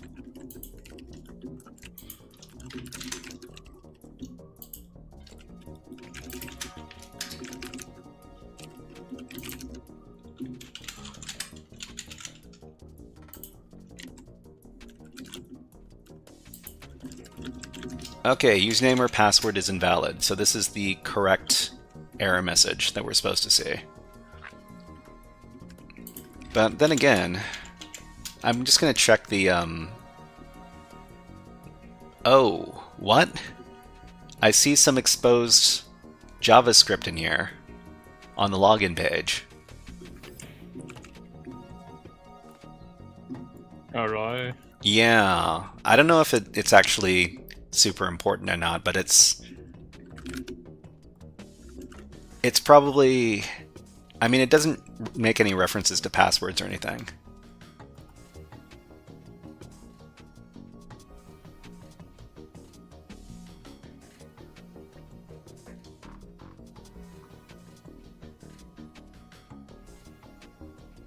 Yeah, probably not. Probably not anything super important.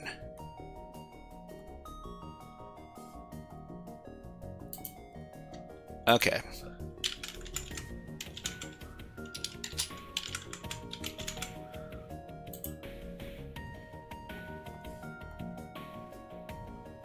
Username or password is invalid. Okay. Well, let's go back to Burp Suite. Sack asks, Kelly or Parrot or Black Arch? Or Black Arch. Didn't expect that one. What do you guys recommend? Oribud, have you used Parrot before? I come back to Parrot. The thing that makes me the most upset is the key you would use to go down the page in Nano. Oh yeah? For some reason, like unbound in Parrot. So every time you use it, it just tells you you're doing it wrong. So you have to not use Nano if you want to use Parrot. Is that what you're trying to say? I mean, I guess. Interesting. I do the flip-floppy thing where I'm like, oh, I'll go back to Parrot. This will be fine. And then decision goes back to Kali. And then it's not fine. Well, I mean, I'll always gravitate towards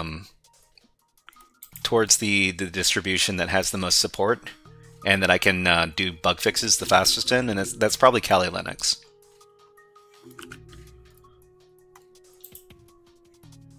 It's probably the most well documented out of those three options. Okay, so we got our request file over here. I'm just going to start editing it, and then I can do my brute force attack. I think the benefit of Parrot. Parrot, yeah. You could get the I'm tired. You can get the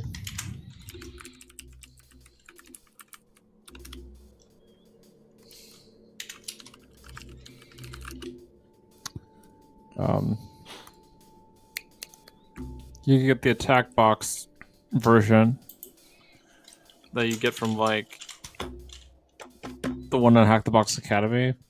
Oh. Like if you fall in love with that version, you can actually download it. Wait, doesn't Hack the Box Academy use Parrot? Yeah, there's Parrot. Oh, you're talking about Parrot, right? Okay. I thought you were talking about Kali. Right. Am I wrong? Is a Parrot version that's like Academy? I'm not sure, but I do know that that Parrot OS is associated with Hack the Box because they've got some sort of partnership. Yeah, so So if you go to Parrot, you can get the Hack the Box edition, which is basically the pun box, but you kind of hold on to it. yeah, well, I mean, But, does it? Have Does I it? tried it? No. Okay, Does okay. it exist? Yes. All right. MC25 on Twitch says Kali is nice, just because you have everything you need, but custom Debian is better because you don't have to update hundreds of tools that you never use. Sack says, have you ever tried Dragon OS? I've never heard of Dragon OS, so no, I've never tried it. What is Dragon OS? Have you heard of it, Oreobite? How do you spell it? Dragon, just the regular spelling. The regular spelling is dragon.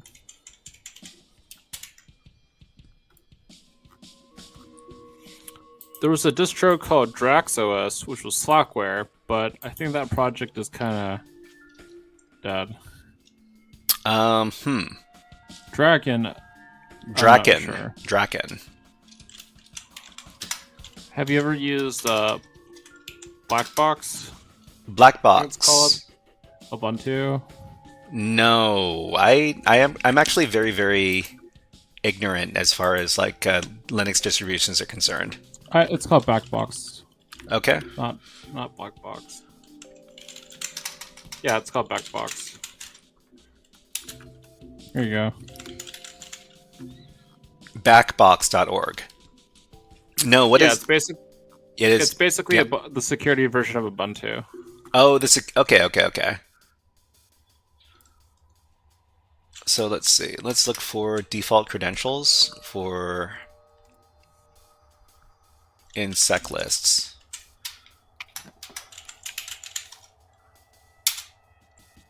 Okay, default usernames. We're looking for default passwords. So the prefix is like the session cookie, right? And this isn't just the session cookie. You're taking a look at the login page, right? Yeah.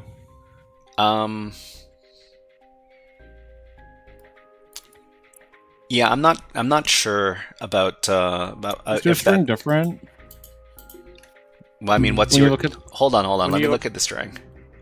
When you look at the prefix, does it look like that? It's not like different. You're talking about the one in the var prefix. var prefix. It starts with 058 on my end.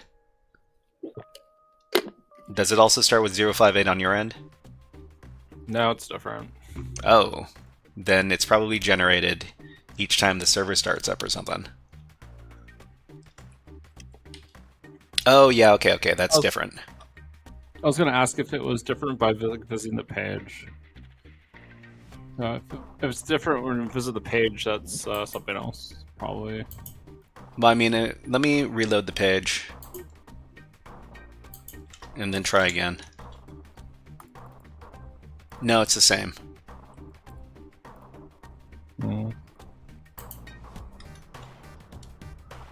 Sack says Dragon OS is used for radio stuff. You can attach an HackerRF 1 into it and then mess around with the 1 megahertz to 6 gigahertz frequencies, or you can use a blade or something. They're powerful radio TX-RX tools.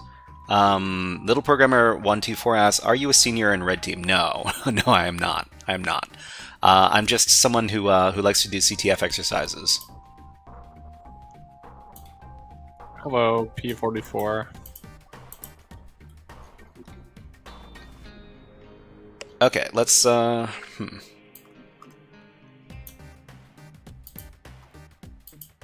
was I going to do the brute force attack?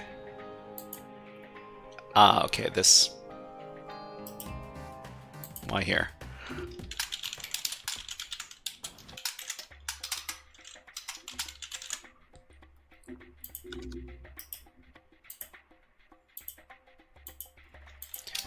You have anything exciting happen? You have anything exciting planned for the weekend? Me? Yeah.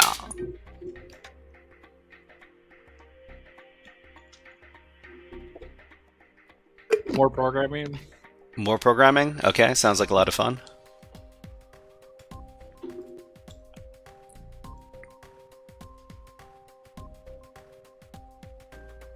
My brute force attack with FFUF doesn't seem to be going very well. I'm erroring out a lot. I think it's because we need to send some variable third thing along with each one of our requests.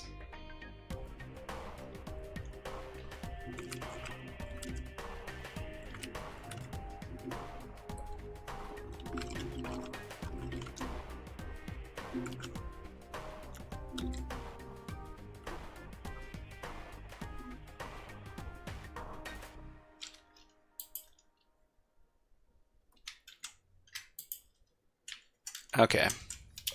Let's filter on size 0.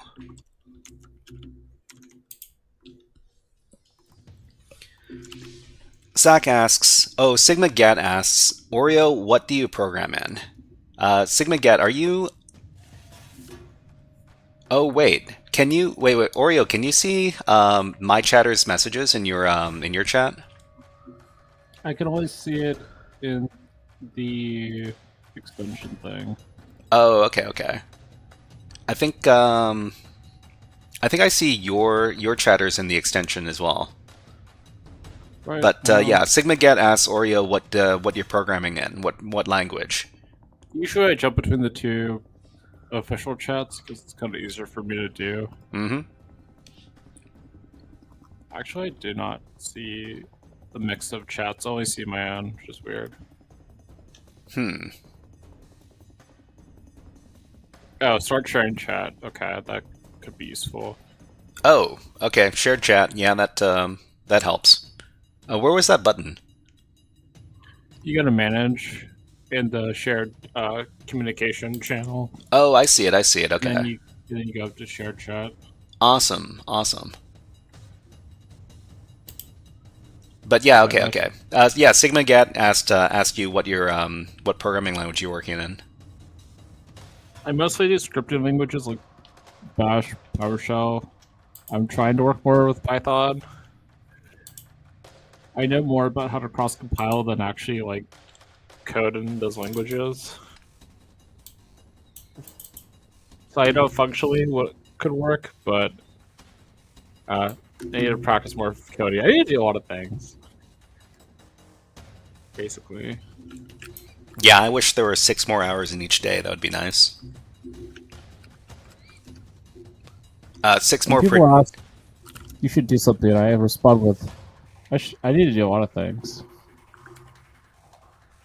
That did not import.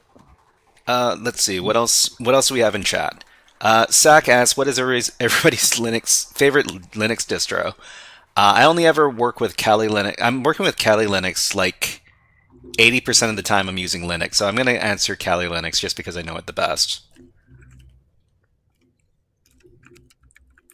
Little Programmer 124 says, I use IR in VirtualBox. IR. Takedon1, thank you very much for the follow on Twitch. You are now a HackerFrog.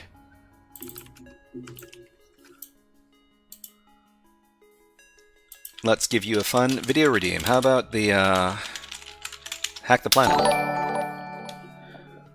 Takedon1 just subscribed. Thank you. Thank you very much for the subscription on Twitch. And don't forget to hack the planet. Hack the planet! Hack the planet! Shut up again! So what are we doing right now? So we're just doing some. I didn't expect the very first thing that we do on this box to be this complicated. I thought we would be able to do something pretty... Well, I mean, I haven't done any easy boxes on Hack My VM in a while. So I guess the standard is a little bit more difficult than something like, I don't know, Docker Labs or something. Volnix? Well, I mean, I don't know. I don't remember... I've learned some good stuff from Volnix boxes as well. I don't know if you've done too many exercises from Volnix. The thing that always gets me about Volnix or Hack My VM is IPv6. IPv6. What about IPv6? Don't forget it. Ah man, the setting seems down. It's because you need to skin with IPv6. Oh, okay. I mean, I don't. Because the server will not show up on IPv4.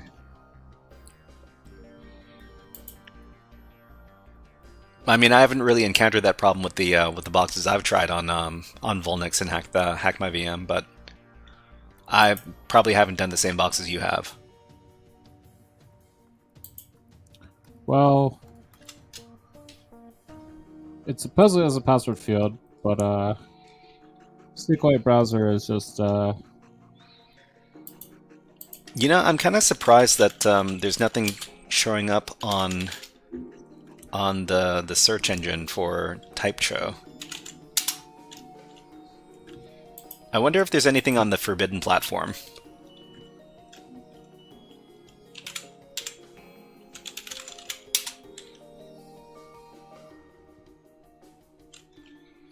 And by the Forbidden platform, we mean what is it called? It's called the Peter. yeah, right. It's called Sploit.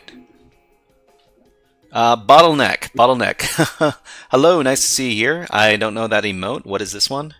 It's called Hacks. Oh, it's one of Hack Smarter's emotes. Jeez, we've got a Hack Smarter viewer. Welcome to the channel, Bottleneck. Have a Nyan Cat.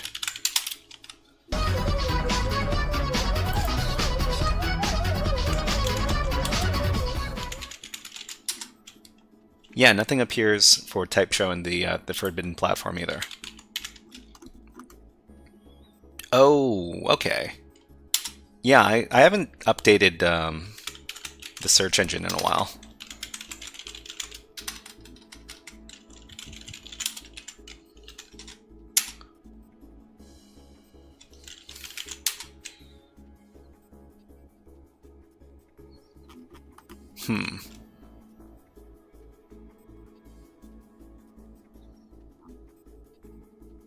Well, it looks like I am updating the exploit.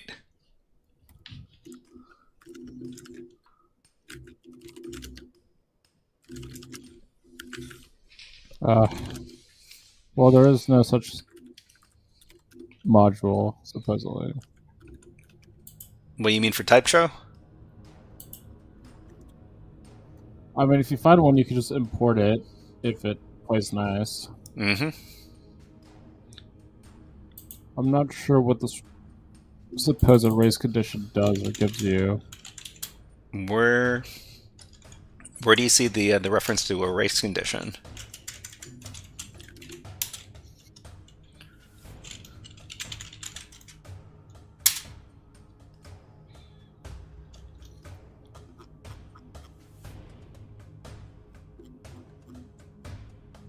Okay.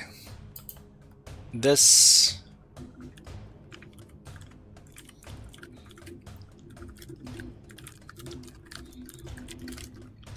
So I found this this little article over here.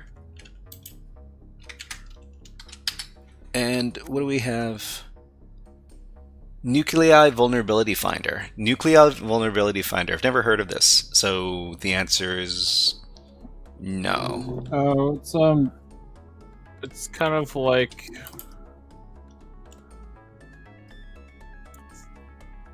I wouldn't really call it Nessus, but it's just a vulnerability scanner. So I see the DB page that you sent over here with the race condition, but I don't know if Oh, what's this? Okay, race condition. Those are race condition vulnerability.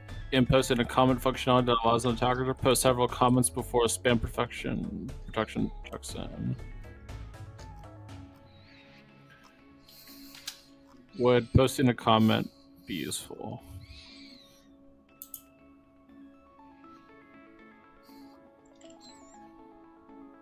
I mean, unfortunately, there's no POC code.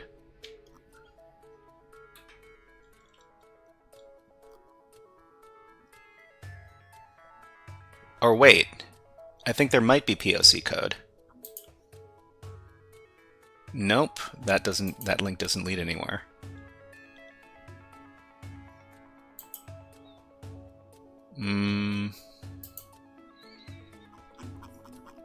Little Programmer 124 asks, "What was your first job programming?" I've never had a job programming. I have had a job doing security pen testing, or web app pen testing rather, but it was not it was not a programming job.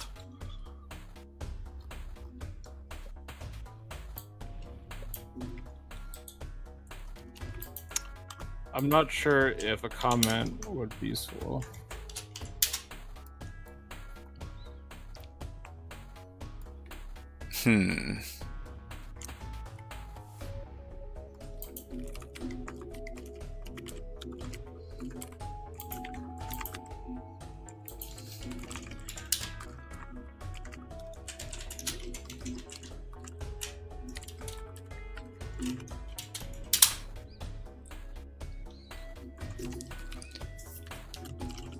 Let's see. Sack says, "I bet you're wearing glasses or have a beard." Are we speculating what I look like? I look like a frog with sunglasses. That's what I look like, and I wear a hat. Yeah, actually, I am the hat, and I'm on top of the frog, and I'm not actually the frog. I'm the hat. But thank you. Okay, man, if we could only find this. Oh, looks like we've got some RC here. But that requires authentication, right? Hold on, I'll send you the link for this GitHub page I found.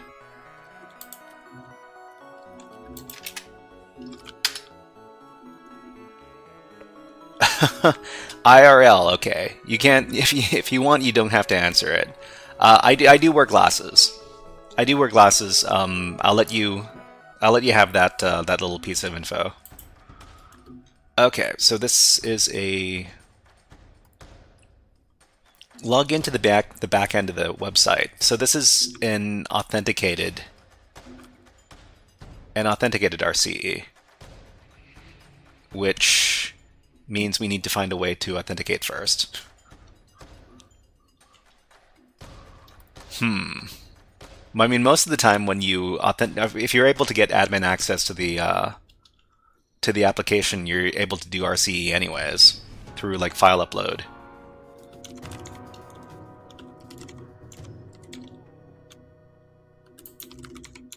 But anyways, let's switch up the music. Do you have any favorite types of music you like to listen to while you're doing programming or hacking or whatever, Oreobite? Depends how I'm feeling. Depends on how you're feeling? Okay.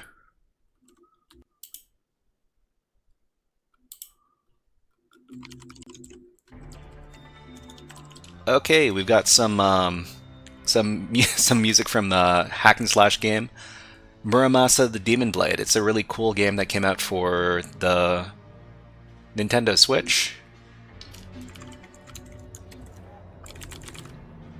Jazz. Well, I mean, I would if I could, but I need to I need to be sure that I'm not going to get dinged by YouTube every time I put on one of my music lists. Signa asks, "How did you guys decide to have a joint stream?" I got invited and I said, sure. I think we were doing some Windows box, and I was like, you know, who would be able to help Oreobite, and so we decided to collaborate. Well, directory listing is enabled, but there's really nothing to look at. Unless there's something magic in this PHP file. Okay. What? What are you pointing me at? Plugin.php hello world? Let's see, Gamerfuel. Gamerfuel says, any Git projects for testing stuff on mobile or Chrome. Testing stuff on mobile or Chrome Git project. I'm not sure. I'm not sure about that.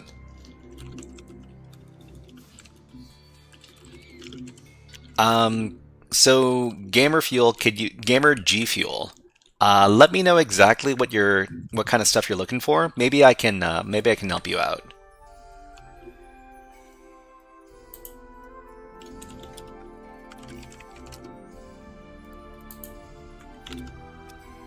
So are you looking at the official GitHub repository for the Type Show project? Is that where you're getting these endpoints from? User plugins hello world plugin.php.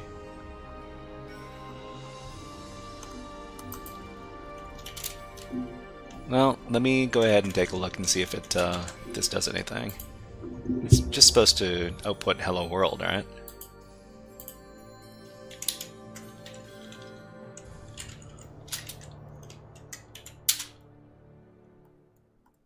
Okay, there's nothing here. Well.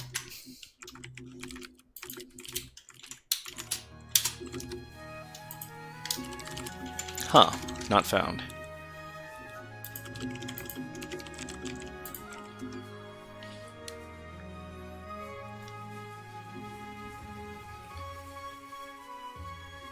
Okay, there's gotta be a better way to look at databases. Other than trying to import them and not import.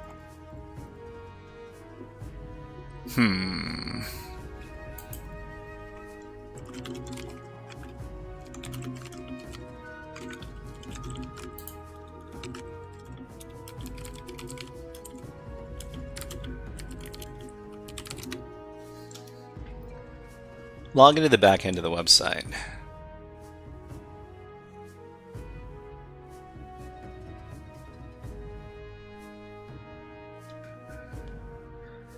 GamerG Fuel says, trying to find fun little projects to test my skills, but running Chrome or mobile.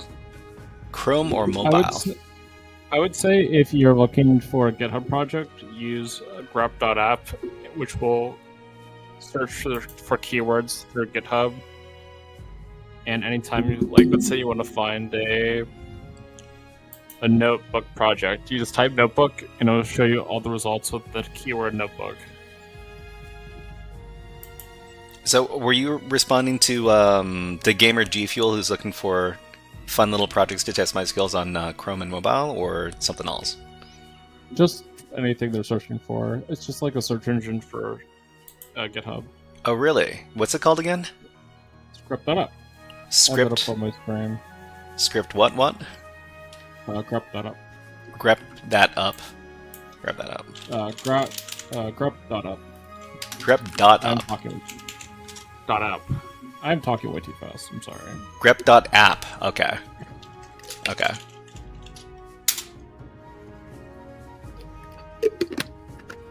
Effortlessly search for code files and paths across 1 million GitHub repositories. I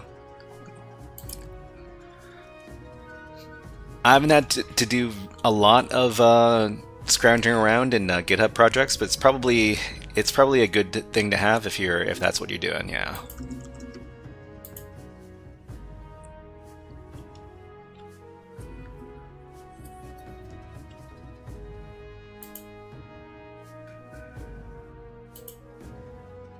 I might as well close this stuff out because we're not doing it right now.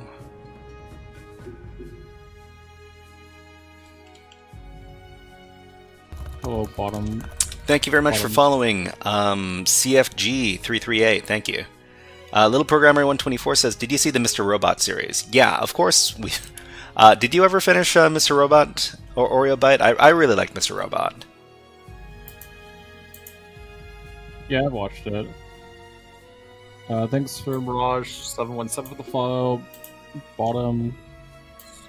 It looks Figmia. Looks like I'm running out of space on my Kali machine. And CFG 238 for the follow. I don't know if the follow alerts, I assume that they're separate. I'm not used to our chats being connected. Yeah, it takes a little getting used to. Nikhil Atre says, "Hey dude, hello Nikhil Atre on YouTube. Nice to see you here." And yeah.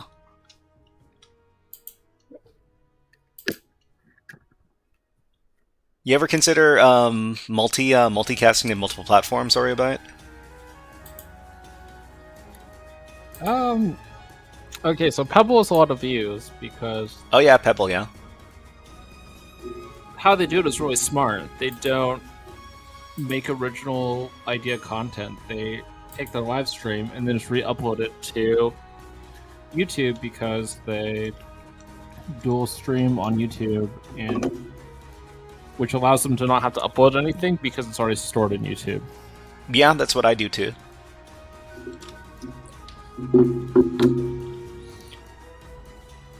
I'm But more focused at the moment making just educational videos, I guess. well, I mean, it's it's there if you want it. Nobody's nobody's putting a gun to your head or anything. Sack says Mr. Robot is a sad and good show. It makes me happy he gets a life at the end of the series. That's kind of that's kind of spoilers, but yeah, it's a fun show. There's a scene in Mr. Robot where he's doing something, and I made ASCII art based on that scene. You made what? I made ASCII art based on one of the scenes. Oh, okay.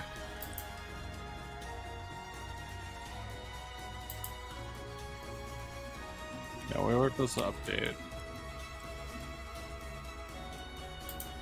I can't believe this. Well, I'm just gonna try to log in with a few different passwords over at TypeShow.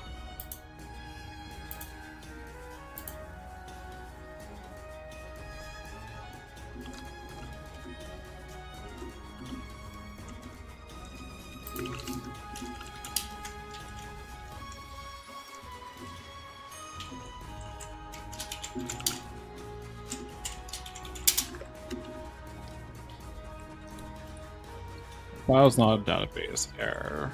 Let's see, Mr. Robot and Blacklist. Blacklist. I haven't seen that show yet. It's on Netflix or something, right? Have you heard of it, Oribite? What's the show Blacklist? called? No.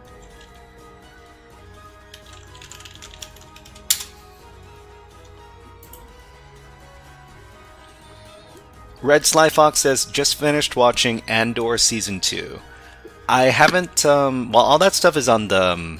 Oh gosh, what is the Disney streaming platform called? Disney Plus. Disney Plus, right? I haven't watched any of those shows because they're all on Disney Plus, and there's not very much on Disney Plus I want to watch, aside from all of those Star Wars shows. Like The Mandalorian. Mandalorian, right? Well, I mean, they've got like 6 or 7 different shows all around Star Wars.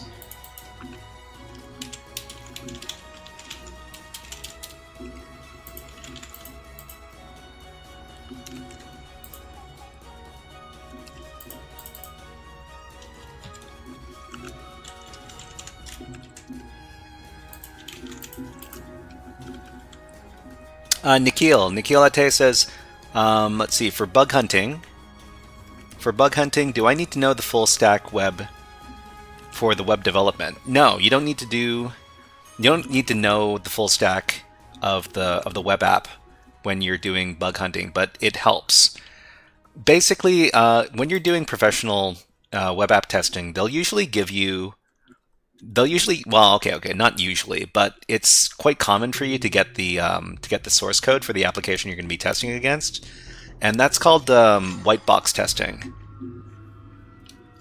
So if you work as a web app pen tester, then it's not very common that you do like a black box engagement when you do web app pen testing. They usually give you credentials for the application as the least amount of access they give you. They usually don't give you like 0 access, and they expect you to hack in from the outside. Red Sly Fox says, I'm sure with all your tech skills you could find other places to watch. Tech skills, yeah. I could probably watch it if I really wanted to. That's true, Red Sly Fox 8. So that didn't work. Type show.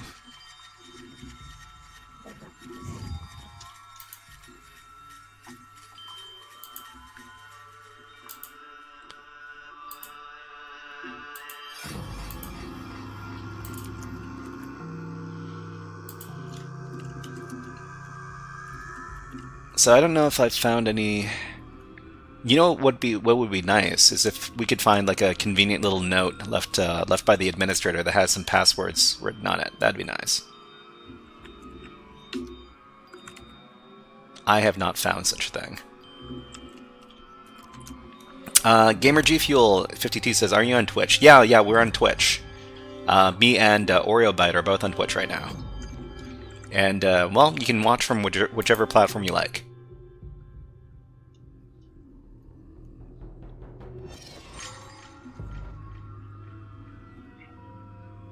Blog admin blog.php.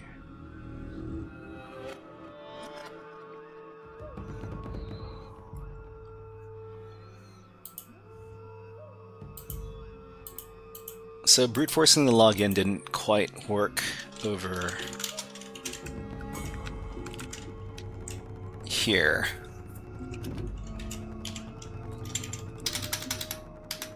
I keep in this.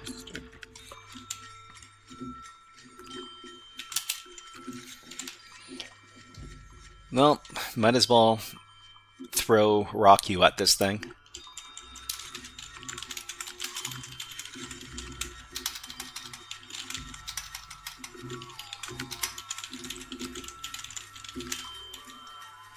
You think that's gonna work? No, probably not. But, you know, it gives me something to do.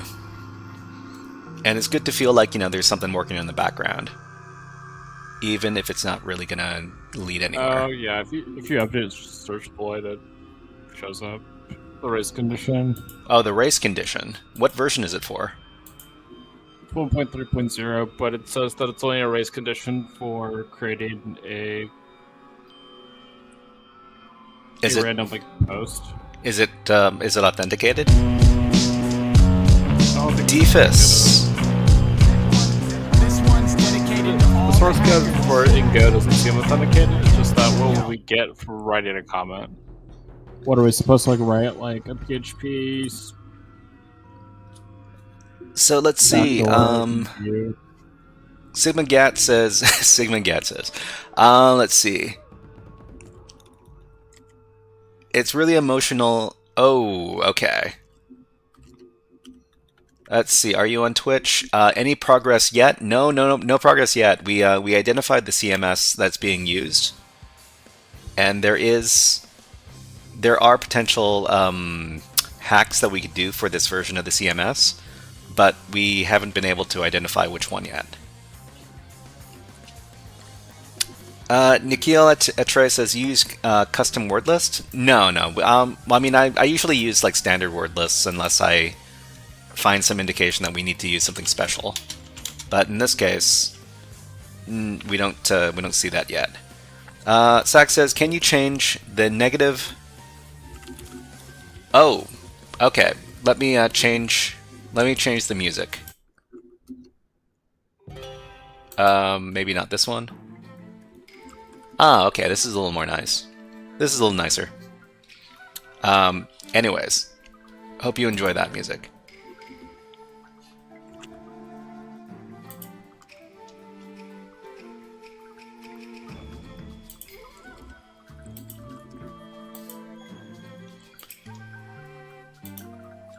It doesn't seem like there's much in these files. Young Shovel asks, what language do you recommend I learn first? Better than the old one, thank you. Which language should you learn first? So everybody uses Python, so I recommend Python. Python's very versatile. Python might not be the right choice if you're going into something if you want to learn something very specific, but I can recommend a good course for learning Python. So let's see, Python Skills for All, Python Essentials. Just start coding. Digital HD says SQL injection. I tried to do some SQL injection on the app. It didn't seem to respond very well, or it didn't respond, or it responded well is the problem. So let's just try this. Yeah. So usually inserting a single quote or double quote is going to cause some sort of error. In this case, it doesn't.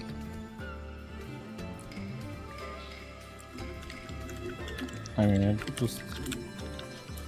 don't think it's SQL injection, but No, well, I mean, you know, it's good to cover your bases.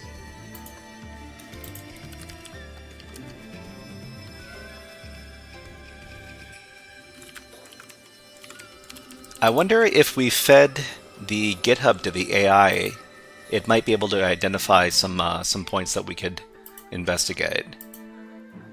I haven't done that before, but might as well give that a try.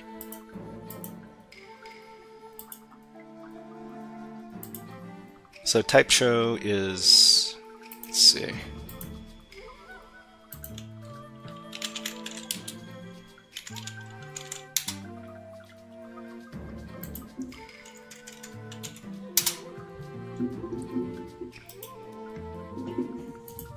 So let's feed it to our favorite AI over here. Gamer G Fuel says, "Is Rust worth learning?" I don't have much of an opinion on Rust. Oreo, do you have an opinion on Rust? Is it worth learning? I don't like that phrase. Is it worth it? Because what will be useful for you might not be useful for me. When you put the question of, is something worth it? It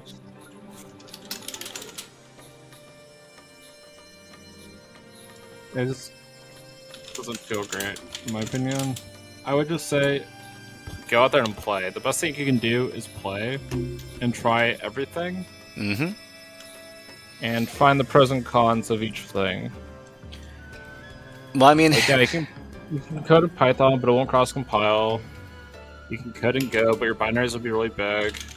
You can code in NIM and then have a bunch of... Is it NIM? You have white spacing issues. Kind of like Python.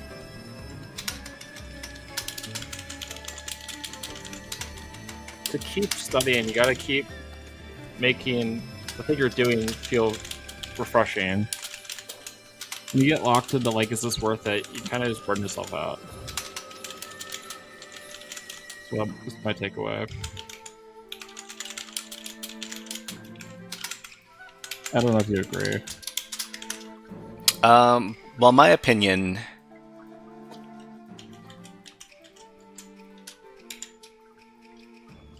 My opinion is, you should probably just take a very beginners kind of dive into whatever language you're looking into, and figure out if it does what you like, or what it if it does what you if it doesn't do what you like. Basically, take just a little course on how to write some simple programs in that language. You should be able to figure out if something is going to be working to your liking within the first, I don't know, say like 4 hours of learning that language. Especially if you're coming from learning another language, like if you've got multiple languages under your belt.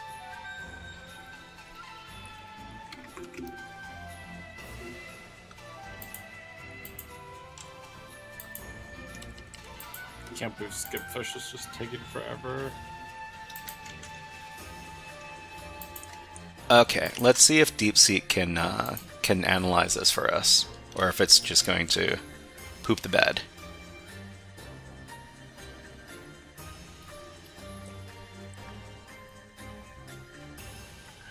I thought this was gonna be easy. Well, I guess that's okay, so the AI is suggesting some stuff to attack TypeCho. Oh. So check for default admin paths and weak credentials. TypeCho doesn't have default credentials, but users might set weak ones. Review config.inc.php.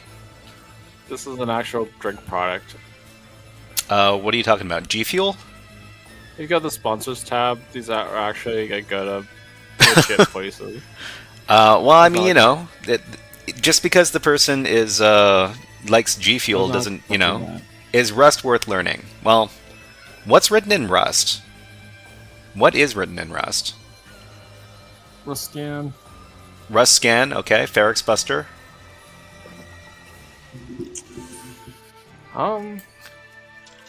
Config Rust inch. Needle is coded in Rust. What's coded in Rust? Archived. Oh, um,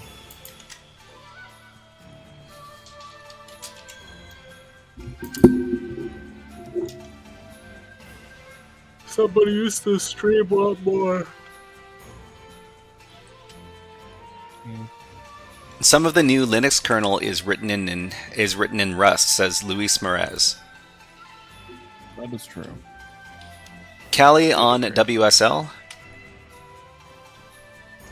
I'm not up to date on what big programs are written in what languages. I know a couple of I know very, very little as far as that is concerned.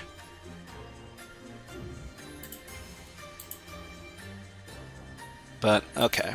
So what else is the AI telling us here? So config.inc.php. Database credentials are stored here in plain text if the site is not properly secured. But where is that file? Database exposure.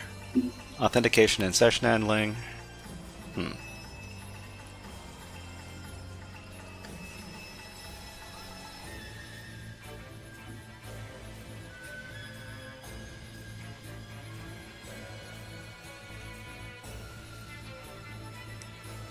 Well, it mentions something like a backup directory. I don't know if that actually exists on the application, though.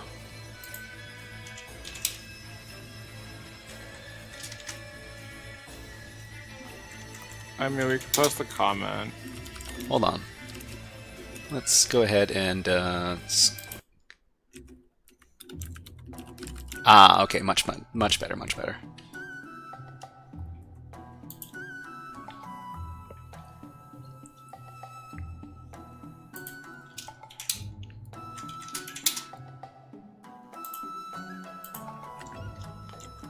So in the admin directory, there's a backup.php, but I don't think we can do anything with it.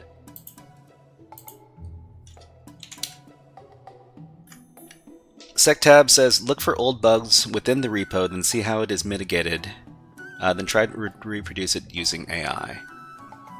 I mean, if you go to the repo, search for security, it only goes back to 2023. Oh yeah? Unless there's like a bug that's just not labeled as security. Okay.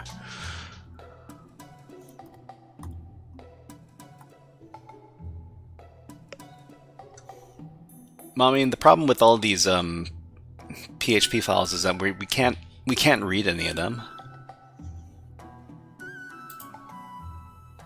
The only interesting thing other than directory listing is the database files that don't seem to have anything in them, I guess. Did you try downloading them? You could download them through wget. Mm-hmm. You could do strings on the SQLite file, which is one of the only files that has data in it. You can see there's like a typo users table create when you run strings against it. But when you try to dump the table by like doing SQLite 3 .dump, it says it's broken or doesn't exist or something. So you're talking about the MySQL.SQL file, right? And maybe the PGSQL one, and the SQLite one. Yeah. Yeah. Okay, let's The other download. way to do it is because the other one that is dated in it is the MySQL database, where you can try to import it back into MySQL, log into MySQL, and look at the file or the database, but that didn't work either. I'm gonna finish. Sax, sorry. Sax says, I'm a Vanish. It was super nice being here. OreoBite, go to sleep. Do you know this this user, OreoBite? But Sax says that you should go to sleep. I keep yawning. Oh, What kind of hours you been keeping? Don't remember. Next question. Good question. Next question. Next question. Okay.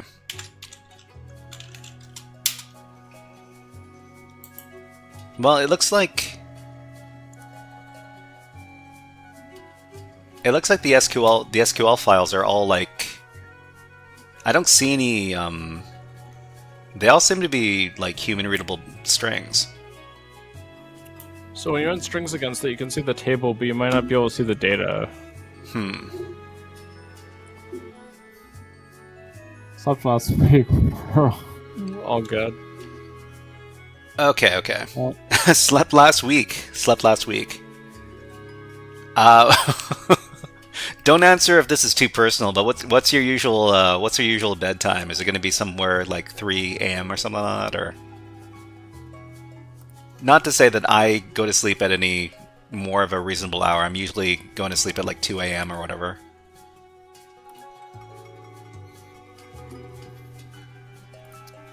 Oh, who, me or the viewer? Oh, you Oreo, mate. I think I stayed up until midnight last night. Uh-huh.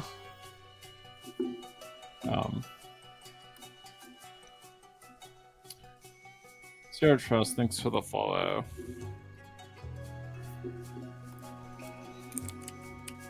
Skipfish is still not done. Skipfish? Yeah, it's just another web recon tool. Oh, okay.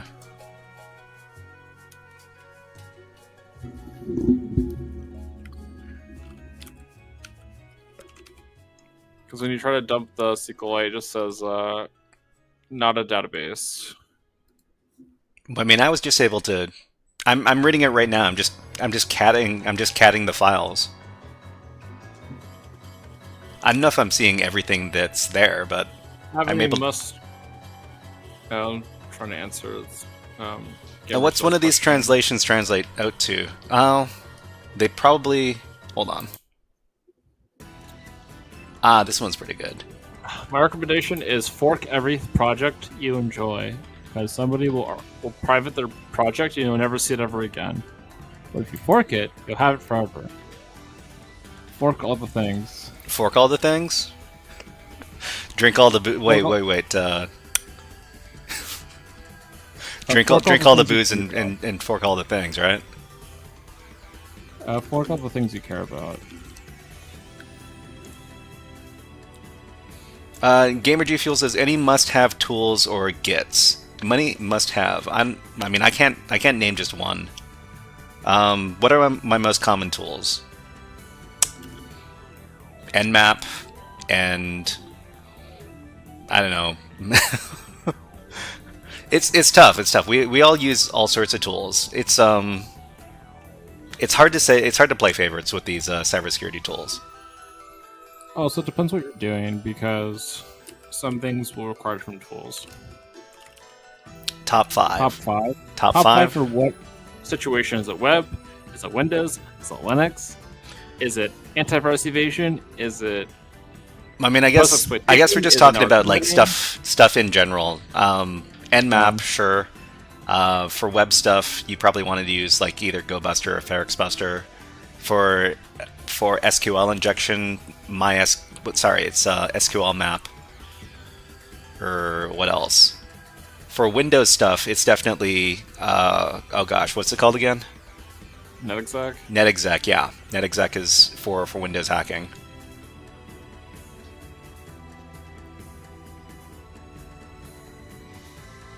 What?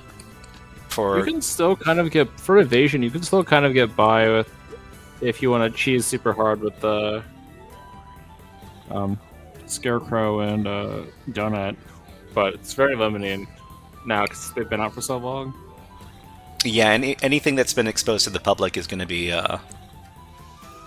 is going to eventually get patched, or is going to get noticed by the Windows team.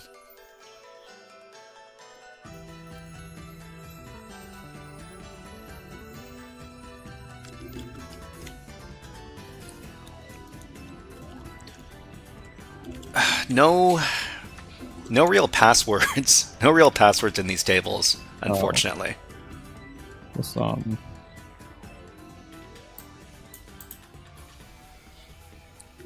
does that look really weird? Try to look for any. SecTab says try to look for any parameters and test it for SQL injection vulnerabilities. What did you say for web? For web, it's just going to be GoBuster or FerrixBuster. So GoBuster, FerrixBuster, and Burp Suite. Probably Burp Suite. Burp Suite is essential for doing web app stuff. It's just everybody uses it, so it's hard to avoid using Burp Suite if you're really going deep into web app stuff.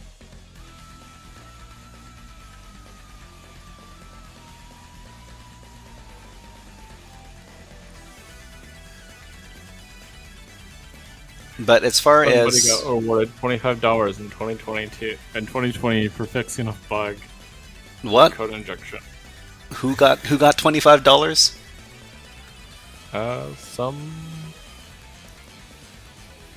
Somebody in chat?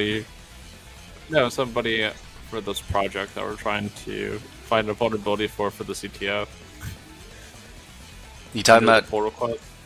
Typecho? Yeah, TypeJo. So Oh, okay. $25 for a bug they found.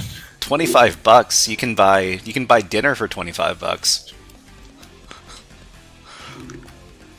Well, you could buy like 2 McDonald's. you could buy 2 meals at McDonald's for $25, right? Right, Oreo Bite?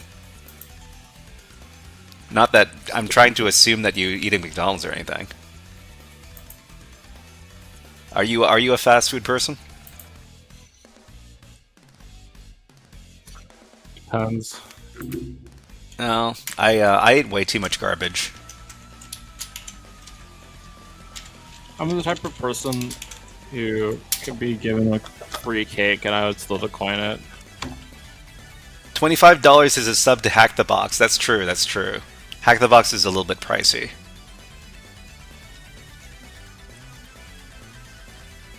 I have too many taps with them.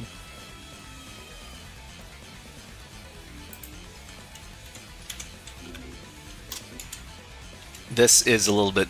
This music is a little bit too intense.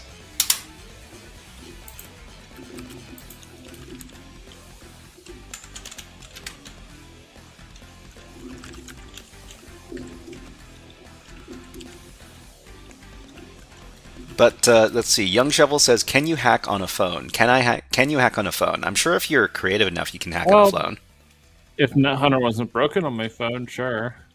NetHunter?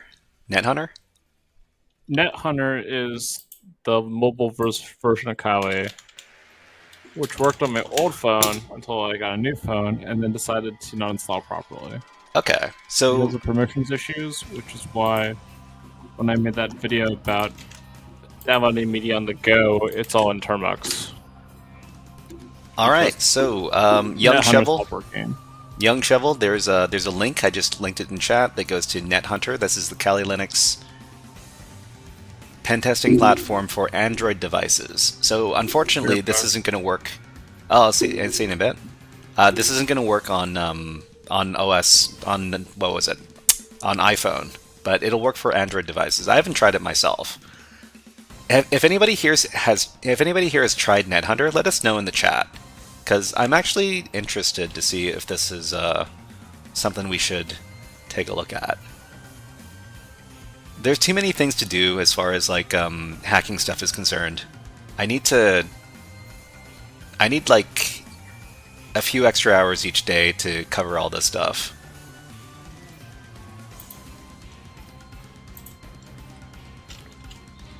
So let's see, we're doing some... Oh, Diabetic PC is just subscribed. Thank you for the follow on YouTube, Diabetic PC. What would that even look like?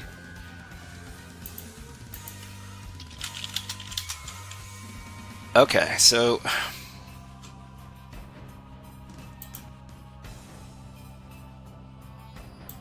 Our brute force login attacks isn't working. I didn't really expect it to work in the first place.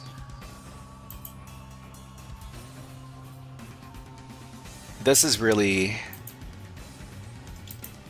getting a bit tedious.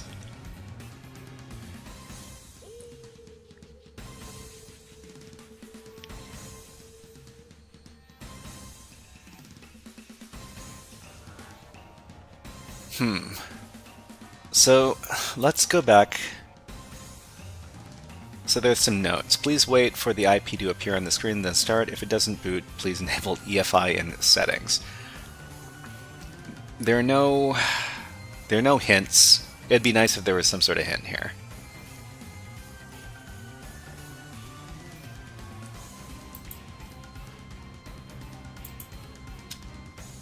Let's see.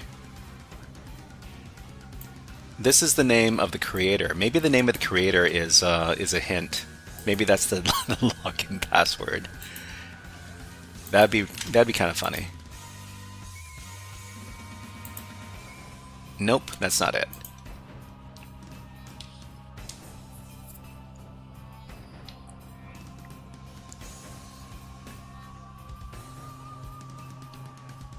So SecTab talks about SQL injection vulnerabilities. So look for any parameters. Well, maybe we can feed this to SQL map, right? Hold on. Okay, we've got this request right here, the post request, and we can save this, and then we can try doing some SQL map, just for fun. I don't think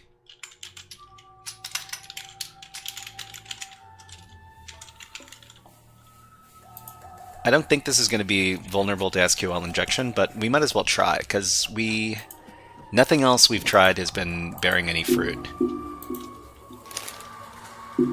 So I'm going to start... Did you get a bag of chips or something? I was trying to find a bag of something, but I think I'm out of that. Uh-huh. What do you got for a snack there? I'm gonna make some quick oatmeal. Oatmeal, you say?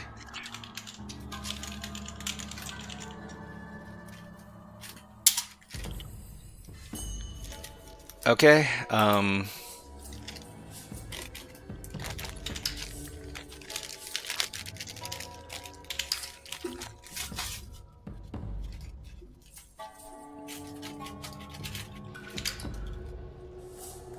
so we haven't seen any indication of SQL vulnerability so far, but...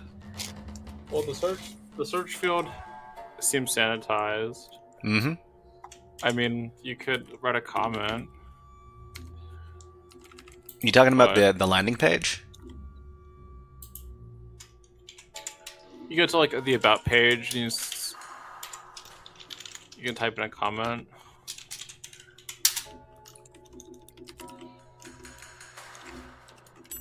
Oh, the about page on the blog, right?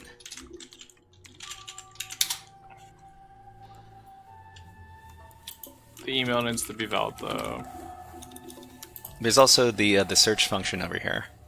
The other thing that that might be something we could look into is the content of the posts, of the blog posts.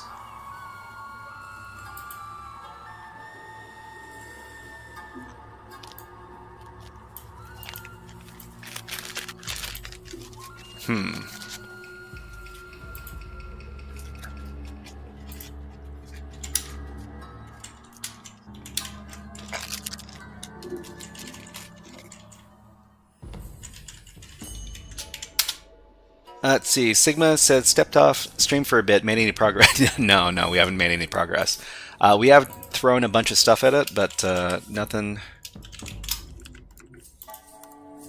yet.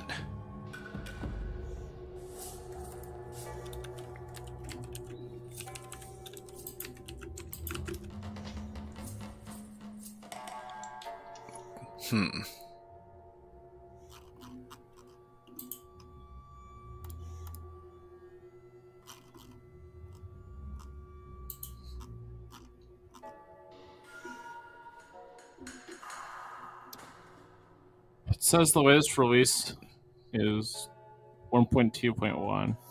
1 point So I don't. At least from this, 1.2.1? at least from this project.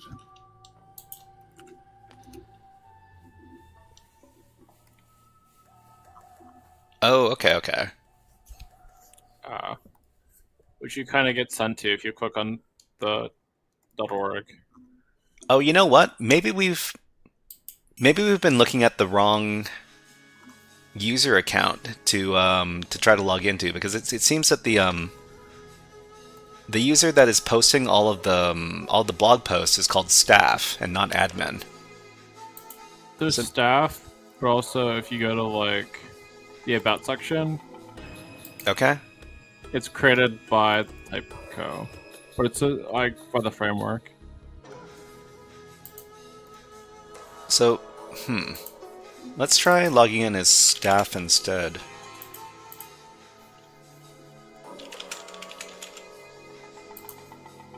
If it's staff and you're supposed to crawl the page, I'm gonna be very sad.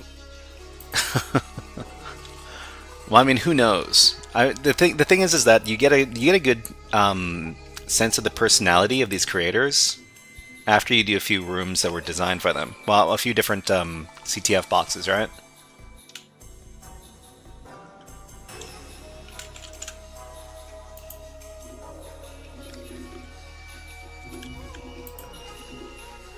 Okay, I'm gonna try to brute force against the staff user.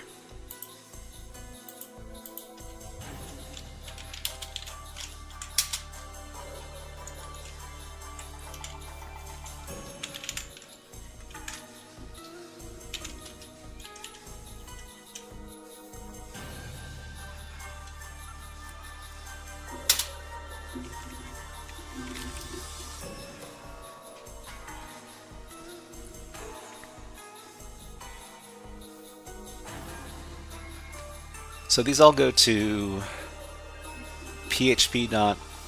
index.php action login. Let's go back to Burp Suite.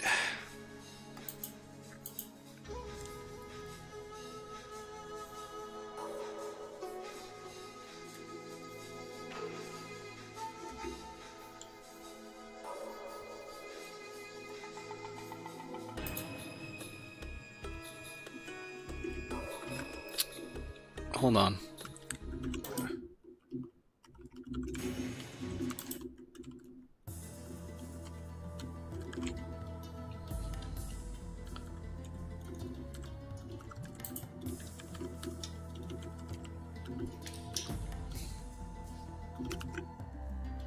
So what do you do a lot of hacking on Hack the Box these days?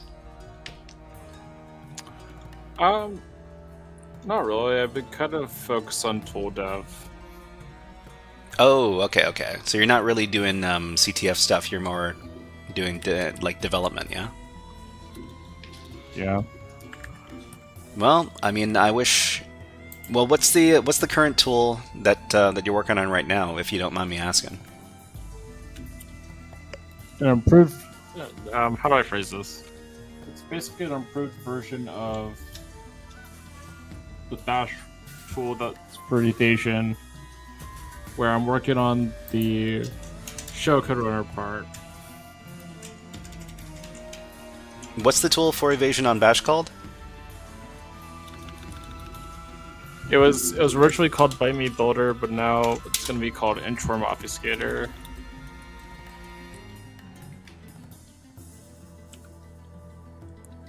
Sorry, was that Inchworm Obfuscator or Interim Obfuscator? Inchworm. Inchworm. Okay. Yeah.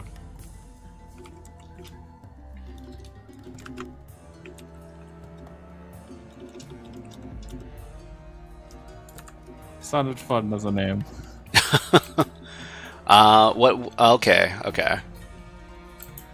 Let's see. We tried some SQL map. We can probably try some more SQL map over at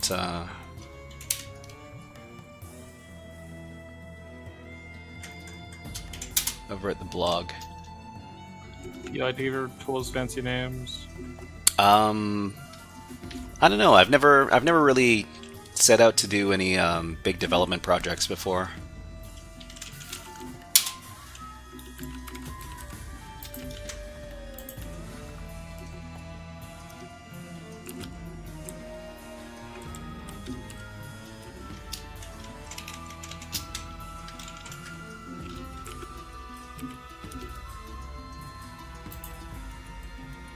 There's a login page, there's an RSS for posts, there's the type show website.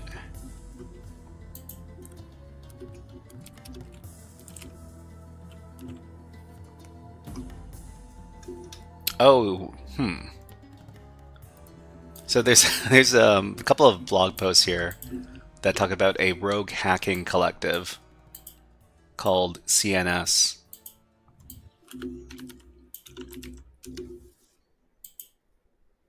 I don't know what that might be a reference to.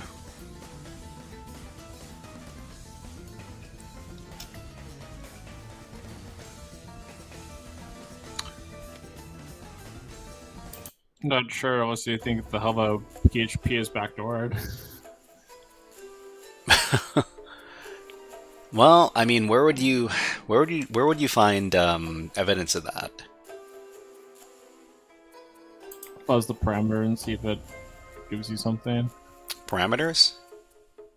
Like wfuzz, PHP, hello, fuzz parameter equals command or equals file. I mean, that might actually lead somewhere.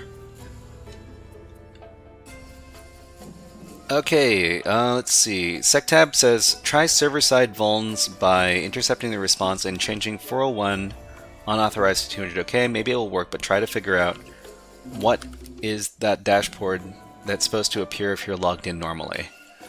Hold on. I gotta play an ad on YouTube because we've got ads on Twitch right now. But you know what?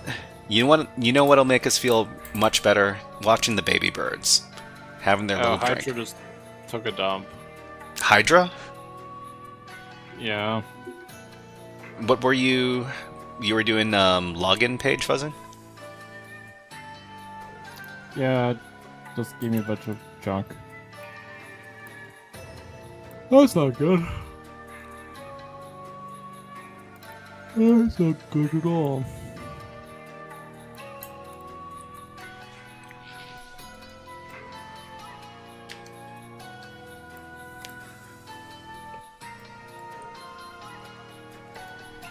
So if this is the easy machine from this creator, I wonder what the medium machine from this user is going to look like.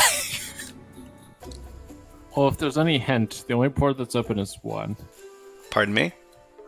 There's only one port open. I mean, didn't you find port 22 as well? I'm saying on the other machine. Oh. I got a bunch of false positives on that machine as well when I was doing my nmap on it. When I was scanning the other machine, there's only one port, and that was it. Well, so this was, let's see, June.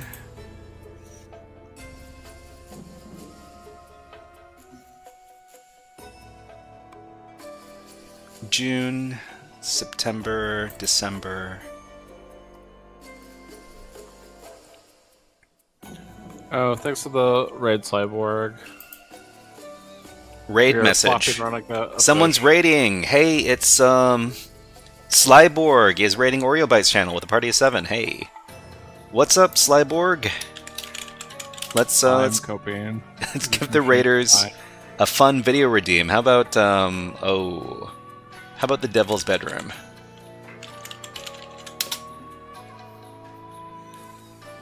Not every geek with a Commodore Skip 64 fish, can hack never into finish. NASA.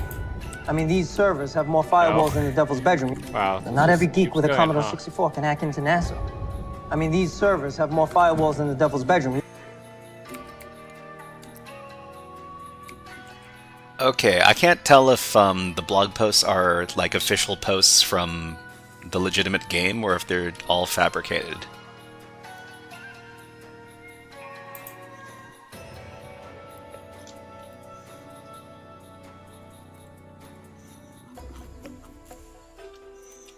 Cypher Enigma asks, Windows box? No, this is a Linux box.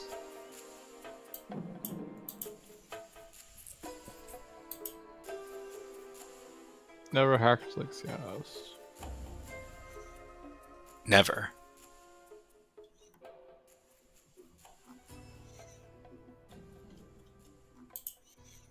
So the index page, the about page, there are no comments on any of these posts.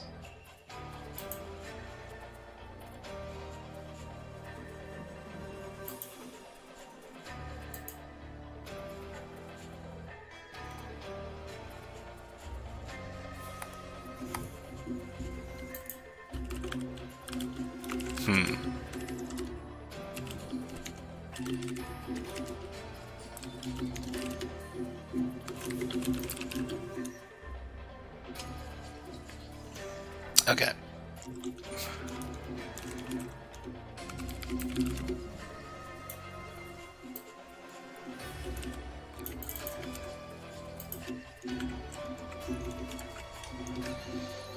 Maybe we should focus more on publicly known hacks for Typecho. The problem is that none of them are unauthenticated.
Okay.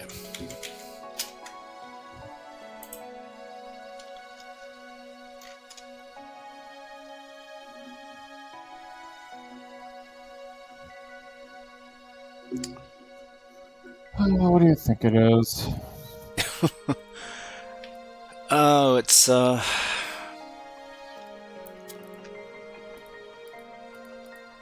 hard to say. Web gets me every time. Well, I mean, the thing is that web is everywhere, right?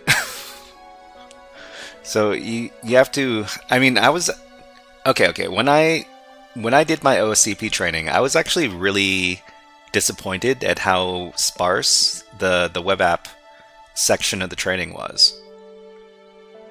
I don't know. I don't know what your experience was with OSCP. Once I passed, I was like, that's it. Because I always feel like when it comes to training, there's always something missing.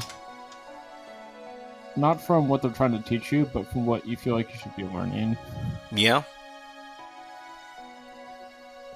Where it lacks, like, current focus.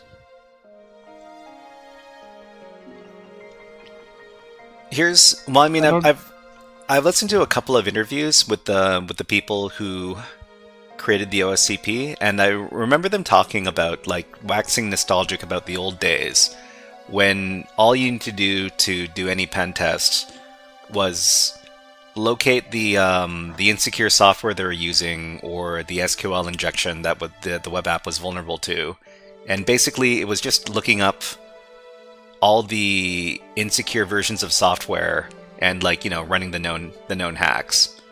It was Cypher Enigma says web is the devil. Agreed.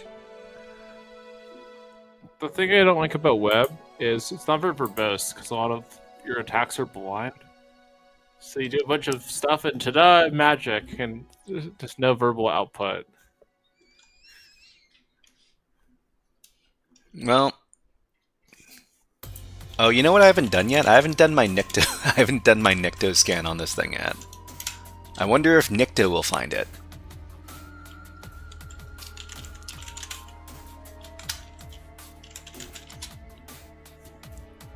Oh, there's no like hidden page. MC25 asks, what version of TypeCho does the site use? It uses 1.3.0. It's either 1.3.0 or 1.2.1. And let's see, Sigma Gat says, do you think you're going to be doing more collab streams? I'd love to do more collab streams. I just need to find people who want to do collab streams. I was thinking of getting to know some people in the developer space on Twitch, because they might not know about, you know, they might not be jaded to security stuff, and it might be fun to introduce them to stuff like, I don't know, like over-the-wire CTF games. Did you finish the Hack My VM, all the over-the-wire style boxes? Sorry, could you repeat that? The over-the-wire style boxes on Hack My VM. Are you talking about the labs, or the Yeah. like the whatever the war game levels? Yeah, I finished the first one. The first one was I think it was called the Venus CTF Labs, and there were 50 levels of that. I'm slowly still going through those. I did finish that series, but the next series that they had was all about privilege escalation, and I couldn't get more than maybe a couple dozen levels into that game before I got really stuck.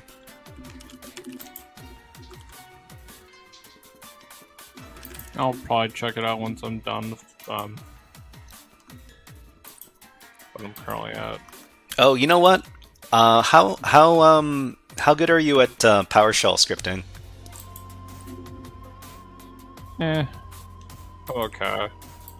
Because I was thinking maybe we could take a look over at Under the Wire, underthewire.tech, which has all of their PowerShell games. Why is my... Every time I use PowerShell, I'm always, like, disappointed. MC25 says, searching for TypeCho 1.2 POC and DuckDuckGo returns some things I'd try. Yeah. Let's see, DuckDuckGo.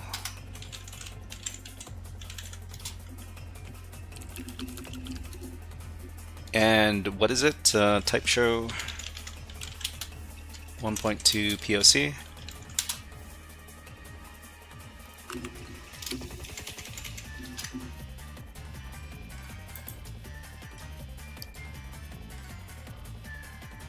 Okay, so there's a blog over I'm here. just checking how to upload.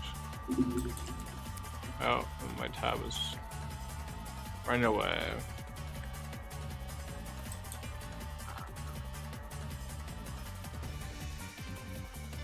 Seems to be quite a few of these articles in Mandarin Chinese. Well, okay. I shouldn't say Mandarin Chinese because all written Chinese is the same.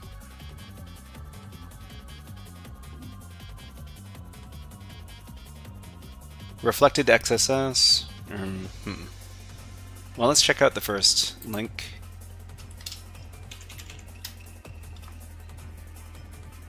So this is for TypeCho 1.2.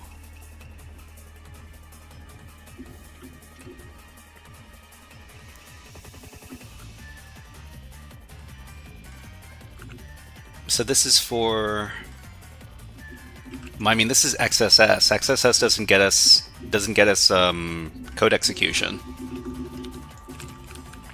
One of the reasons why I'm not so enthusiastic about cross-site scripting. Wu Ming Fang says we got a Chinese man here. That is a rumor. That's a rumor.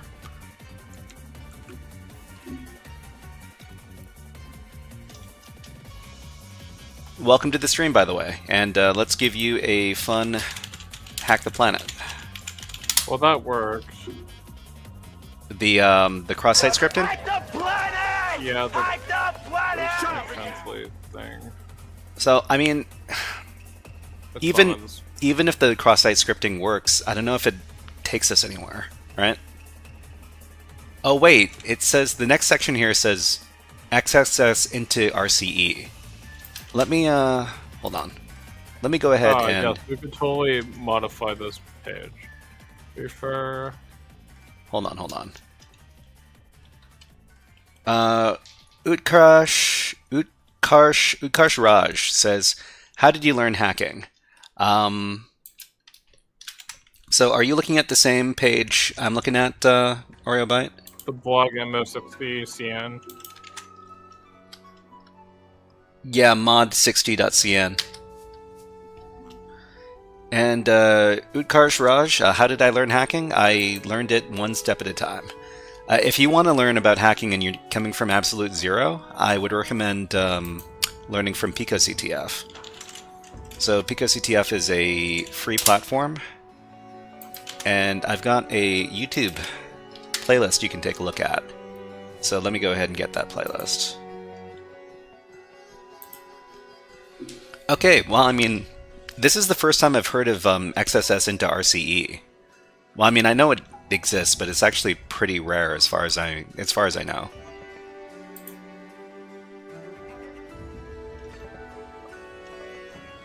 So if you're coming from absolute zero and you want to learn about some cybersecurity stuff, I would recommend taking a look at the PicoCTF playlist over here.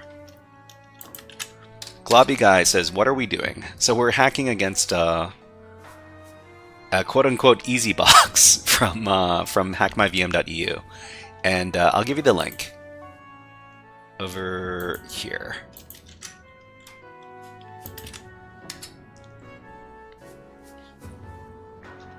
Okay, so thank you very much for the hint, MC25. I don't know if that was a hint or not, but we got a theme editor, themeeditor.php. How did we, man?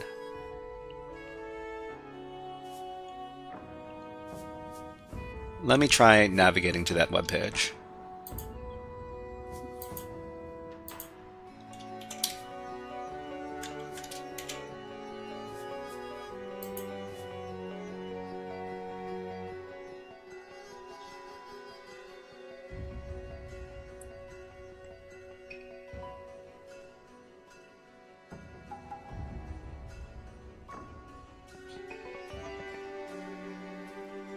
Admin theme editor.php. Let's copy that. Can't copy that. Can copy that.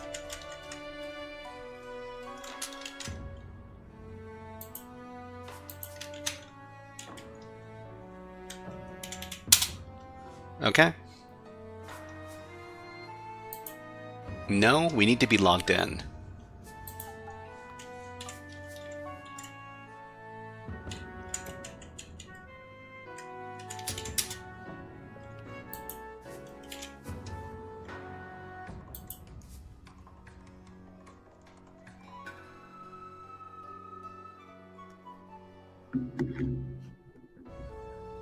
Yeah, I'm gonna go get my hot water real quick.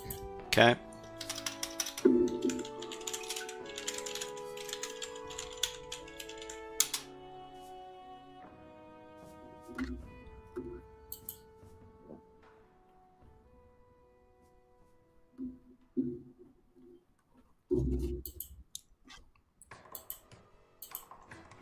Oh, it's got to be in the blog directory.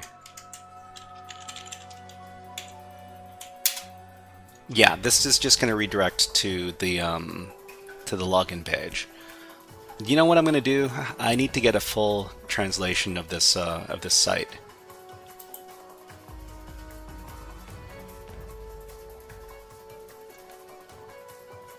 Can I translate this? I don't know if I can.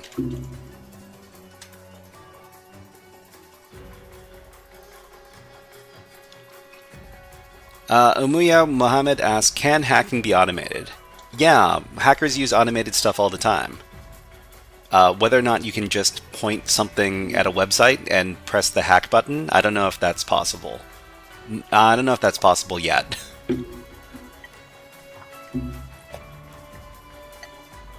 Okay, so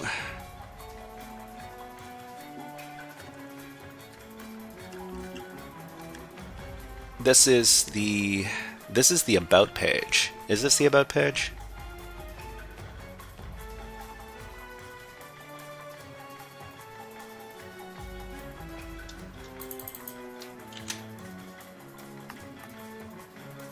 This is in the web page section. Well, I mean, we might as well try it out, just for fun. Test, this thing, test, submit comment.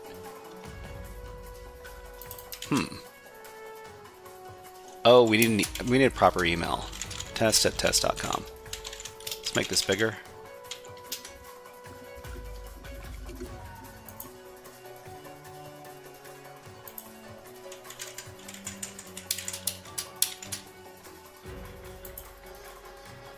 Okay, so, I mean, cross-site scripting does exist.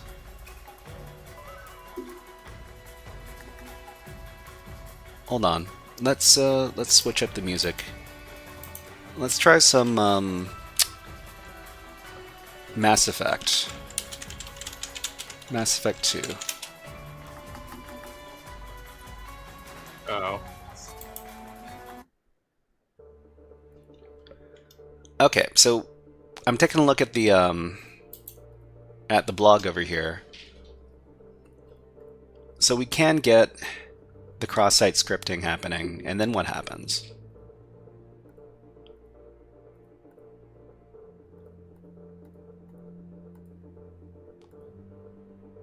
I guess I'm gonna have to do a lot of Google Translate. There we go. Translate this page. Please.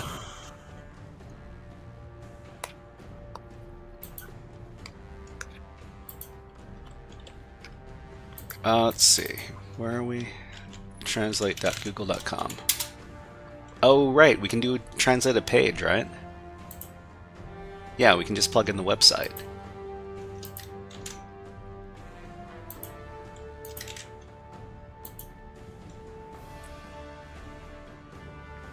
Oh, we need to select the language. It's going to be Chinese.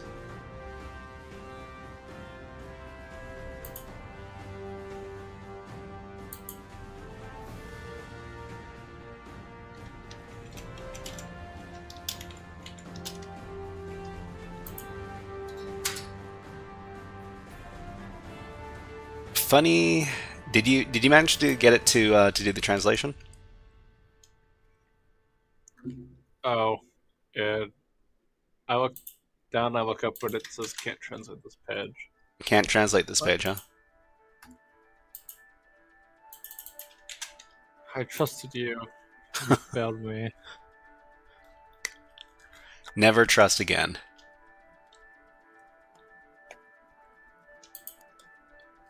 All right, let's just That sucks. let's just copy all the text. Is there a select all button?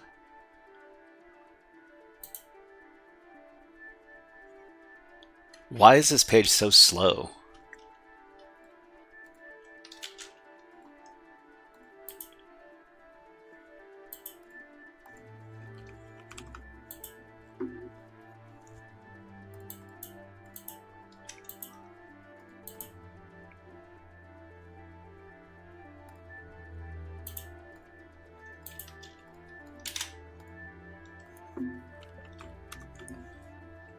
You're loading it from .cn, maybe, yeah. That might be it. Okay, so after installation, go to the article comment section, write the POC on the website. So it's going to be cross-site scripting. After the comment is completed, it can be directly triggered at the front end article. Okay. Log in as administrator and go to the back end. That's easier said than done. Well, we're kind of back at square one because we need to get access to the back end of the website. Prakash asks, just joined. What's happening now? We're just trying to hack a particular website. We're not really having a lot of progress, but we have figured out what kind of software is being used on the site. And the next thing we need to do is we need to figure out how to log in.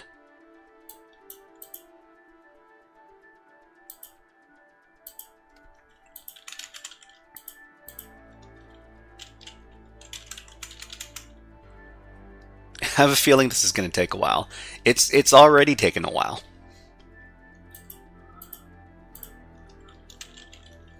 But let's see.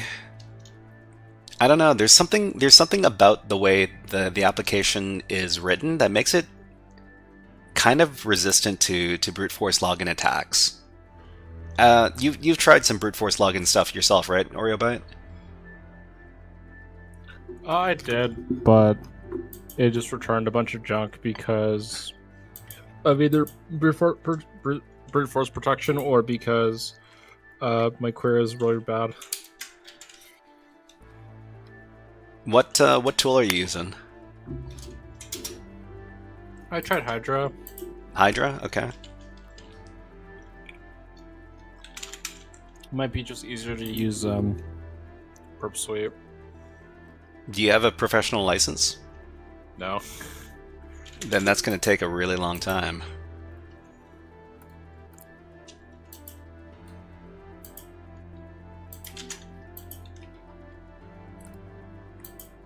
But you know what? It might be...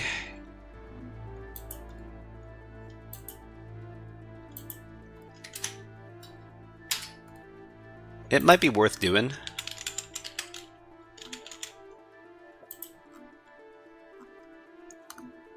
Just so we can see...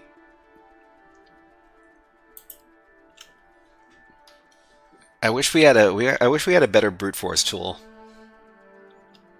You can use Potato. Potato? Okay, so... Potator, right? Potato.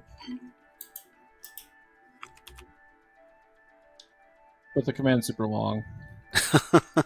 Well, as long as you paste it into the chat, it's fine. I mean, the name of the tool is short, but the actual syntax, right? The command syntax is kind of long. Let's just send this to the burp intruder. Maybe we can give it a short list.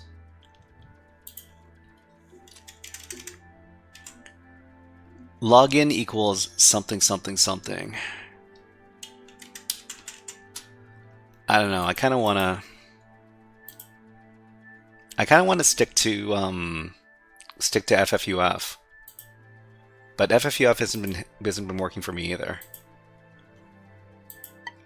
Oh okay, wait, I translated this page. Thank you. Anything good?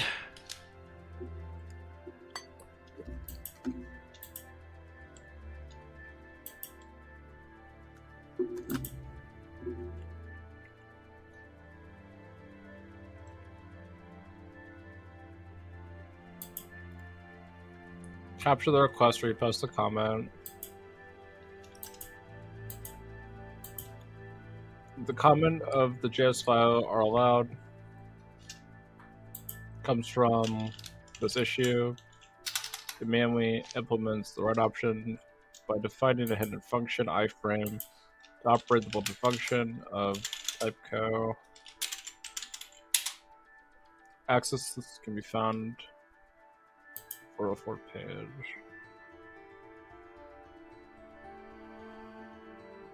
It looks like Potato was written in Python.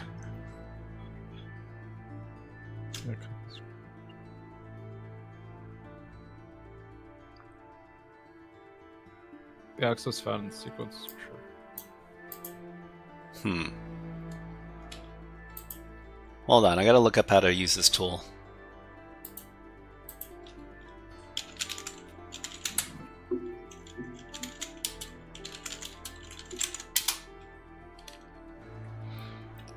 Okay, so maybe we can get a potato cheat sheet. Are you eating oatmeal right now? So is the goal to inject JavaScript and call it a day? Inject JavaScript into you talking about the web application? What is it called? Comment field? Into the this is saying that you inject it into the mail field. Okay. Well, I mean that's cross-site scripting, but the cross-site scripting by itself doesn't Oh, let me try this real bed quick. Bedcat132 just subscribe. Thank you very much. And you're now HackerFrog. Hey, let's give you some fun video redeems. How about the bully bird? It's one bird bullying another.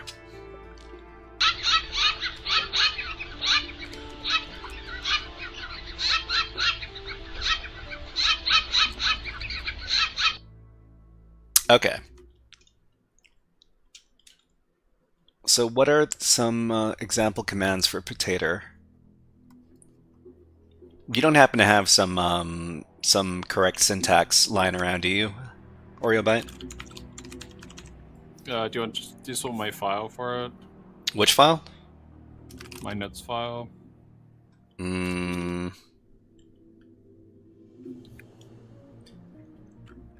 I should probably be able to look it up on the official documentation.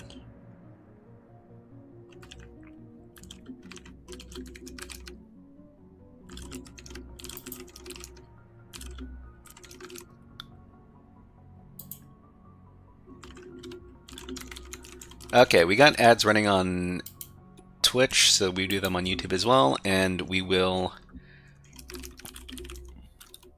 Let's...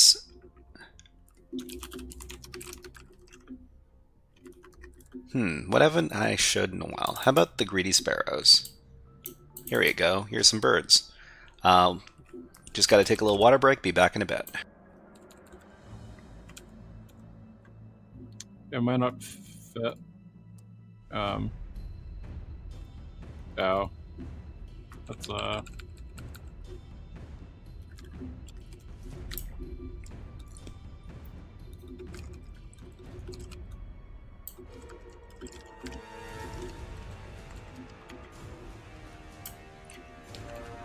So Defus says you could try to get a cookie using XSS. Maybe there's a bot running which opens the page. You know, that's possible. So cookie stealing using using XSS. This isn't anything I've done on any box before. I've done it in a lab environment once. How about you, OreoBite? Have you ever done cookie stealing with cross-site scripting? I've done it in a lab, and every time I've done a CTF, it's always just like said no. Okay, well, we can go ahead and. I mean, I'm gonna give it a try. I guess I'll ask. Let me just look this up. So cookie XSS. Those are my notes. Were your notes? Discord. Oh, Discord. I don't usually have Discord open during stream, but let's open it up. Me too. Close that.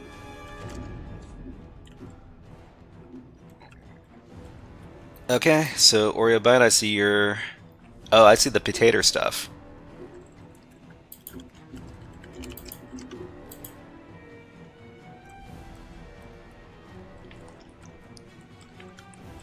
Put some Mr. Greedy clips for water. Mr. Greedy. Is Mr. Greedy... I mean, I don't know. Mr. Greedy sounds like it might be something I shouldn't be showing on stream. Unless, I don't... Well, I mean, can you tell me what it is?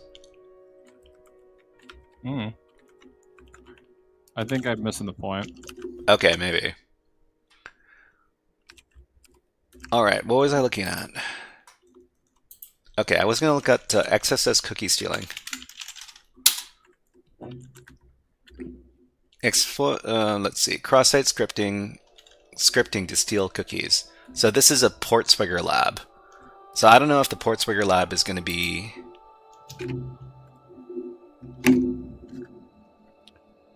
I've never come across any of these interactive... Yeah, I don't know. It's not likely to be this. But, you know, I'm just going to look it up. So let's see. Fetch something something body cookie. Huh.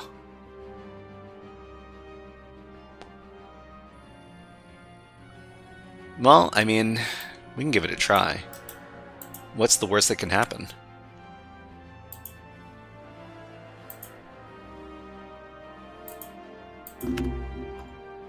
Let's see. This was it right here. Actually, let's make. I mean, in this blog, they have a get cookie script too. Mm-hmm. At the very bottom. Wait, which site? This one.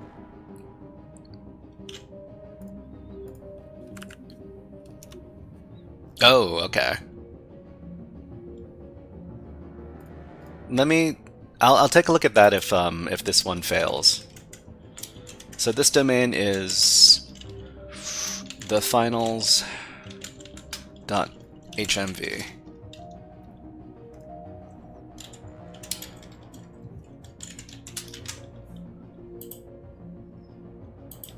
And then we'll just slip it in here.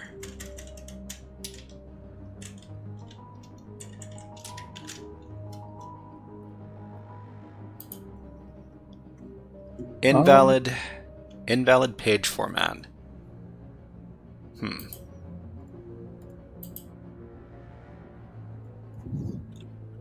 User theme default. GamerGfuel says, so does that work? Does it just work when you submit it? It might work if the application is actually vulnerable to this. It might not be. Invalid format, okay.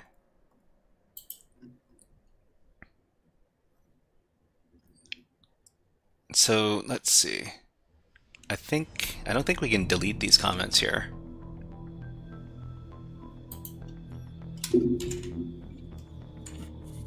So we got our A script, we've got our... Oh, let me take a look at the blog you were talking about.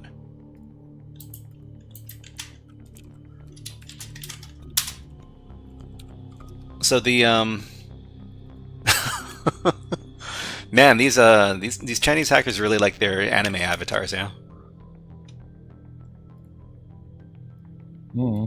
I guess everybody kind of likes their anime avatars in the infosec space.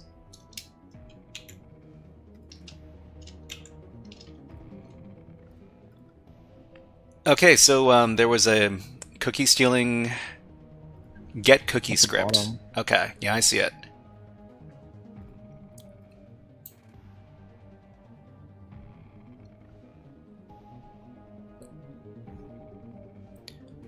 So where do we inject this?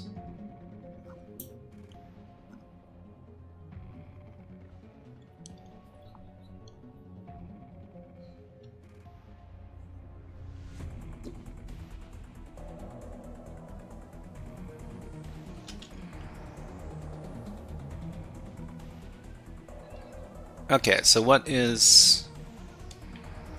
GitHub repository and add an issue that there's still an XSS vulnerability. Okay.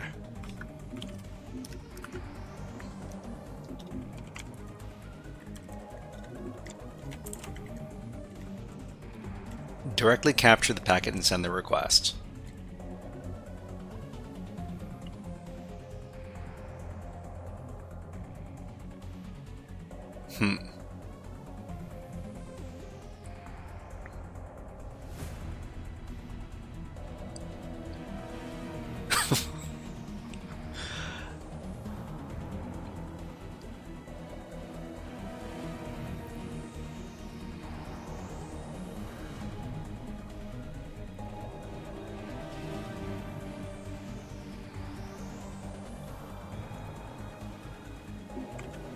Okay, so what are you looking into currently? Currently, Oreo Bite.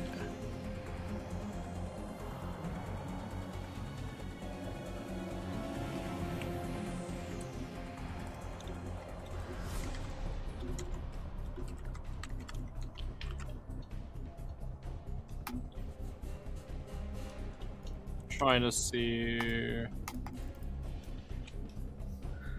So Defus, yeah, go on, go on. Trying to see. Trying to see where I could put this script tag. So Defus in Twitch chat has a little payload that worked for them for stealing cookies. I'm gonna go ahead and start up my reverse shell listener.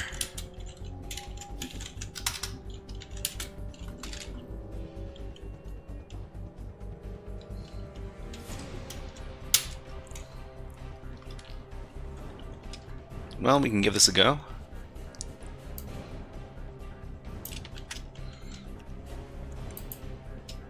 Is that what I'm trying?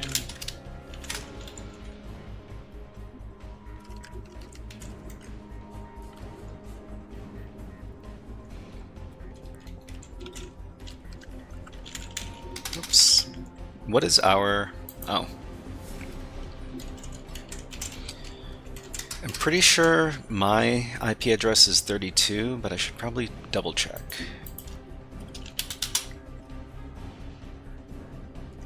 No. Wait, where are we?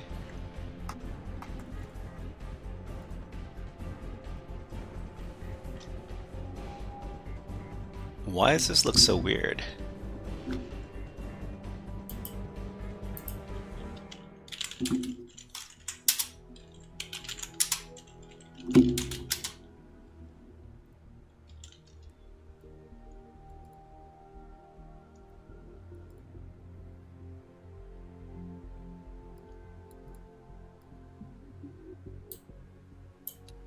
The IP address on my Kali's kind of screwed up. Is the injection only in the email function? I mean, Seems like it needs to be only modified in Burp Suite because it complains.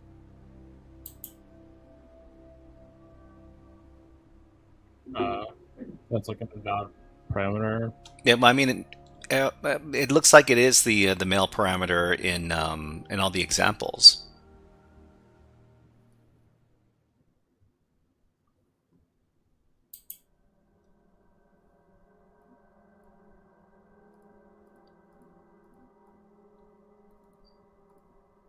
I don't.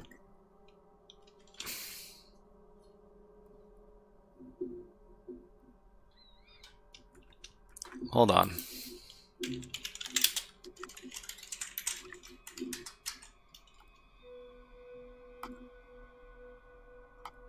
What was the IP address of this thing again?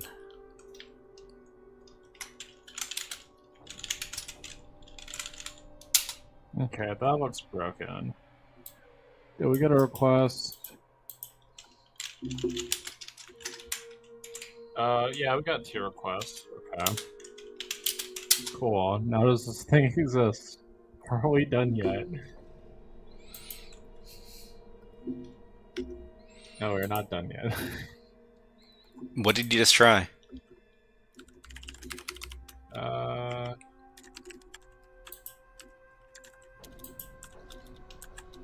I don't know if you're supposed to request JavaScript that writes something into something.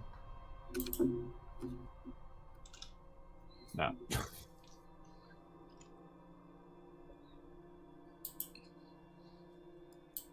At least that worked.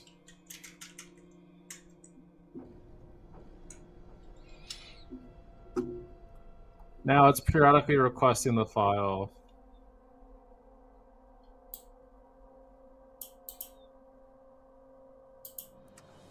I replace it with a JavaScript reverse shell. Would I get a reverse shell, or is that not how this works? JavaScript reverse shell off of cross-site scripting. Hmm.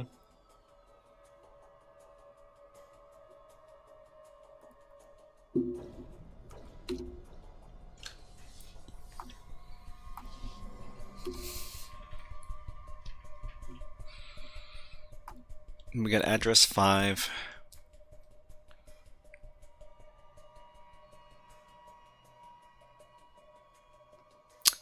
I don't know what's going wrong with my... It's just requesting the file. Hold on. I mean, we could do cookies too, I guess, but like, what's the cookie format?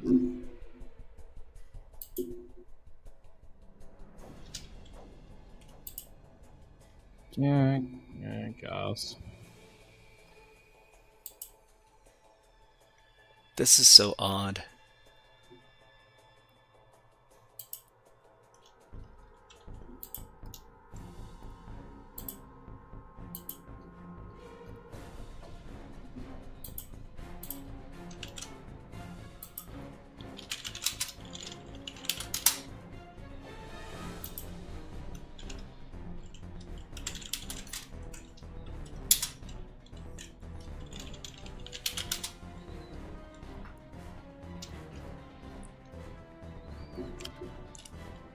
I'm having a bit of...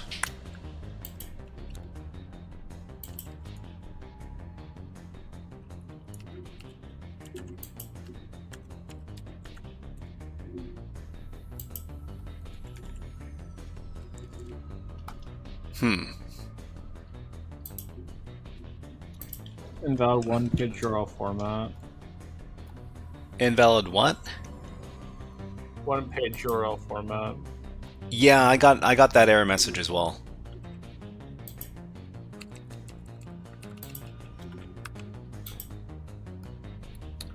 It's probably because I'm using, nope, never mind.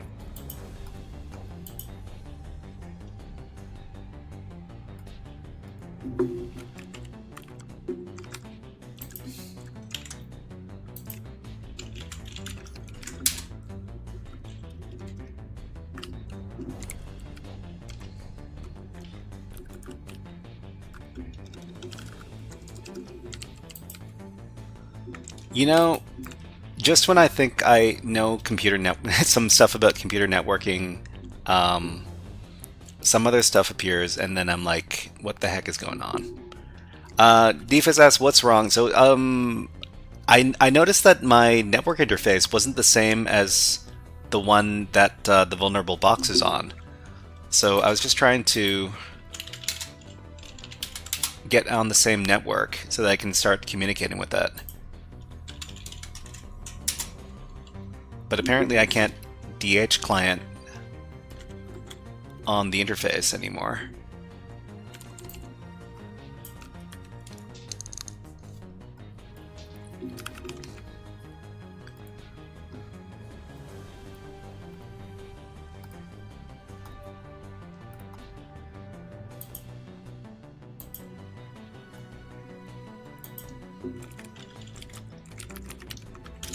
Which is kind of weird. But I don't know if I'm able to communicate with the box right now. I think I might have to restart my Kali Linux. Why am I getting a 304 error? Anyways, I'm gonna restart.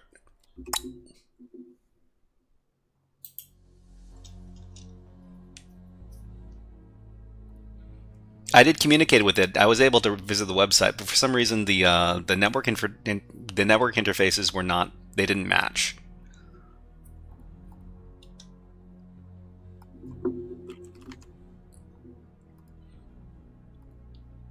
Anyways, let me just log back in.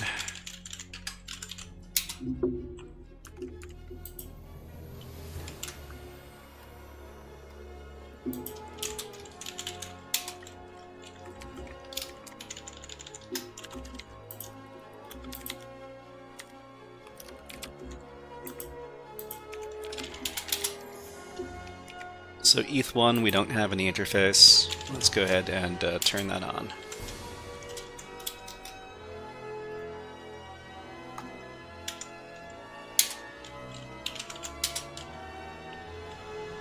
Huh, it doesn't want to... This doesn't want to turn on. It's weird.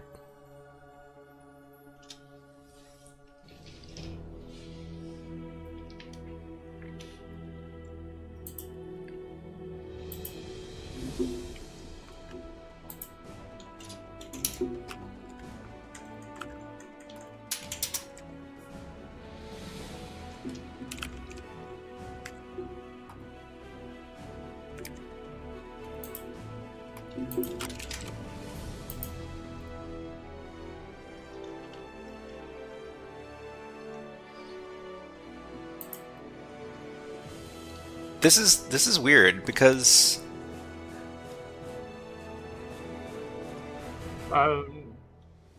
You're back. okay, Gamer G Fuel says, does XSS work depending on the script? Well, we found that we could do reflected XSS. Oh wait, is this stored XSS? This is stored XSS. So we did we injected the JavaScript into this comment here, and we see that we do get the XSS payload to go off. We just need to find something practical we can do with it.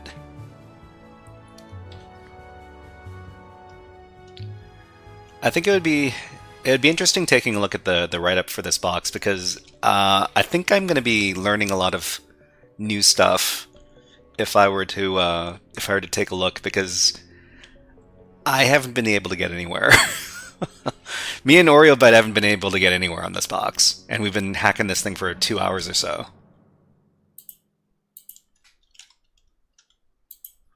So my big question is that I've got the interface with that the machine is running on. It should be running on the ETH1 interface, because it's got, this is the IP address for the box in question over here. The problem is that I don't know why I'm able to interface with it,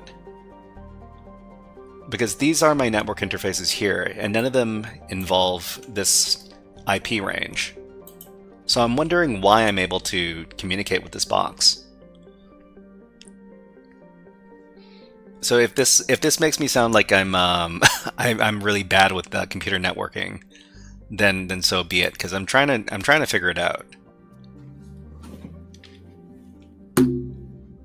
Maybe I should try asking the AI about this.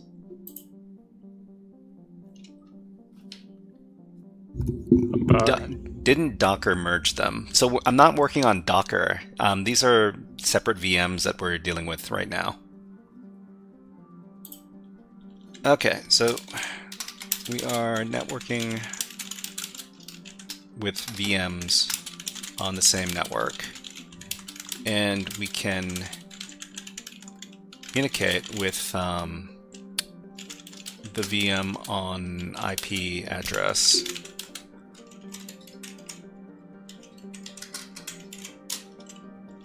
But we do not have this network range on our localhost. How could this be?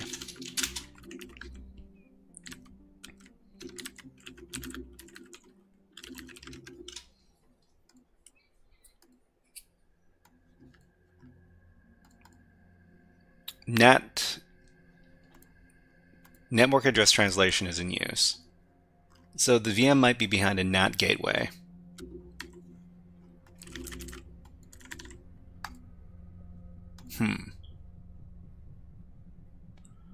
Host only or internal network.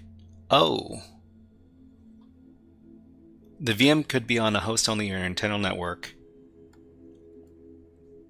Your hypervisor acts as a virtual switch, allowing communication without assigning the subnet to your host.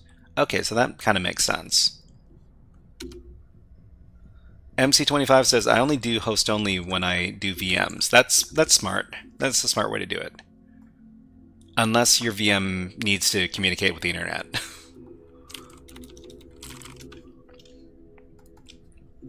And I add the host inside my VM and the other VM so they have a shared network. Yeah. That sounds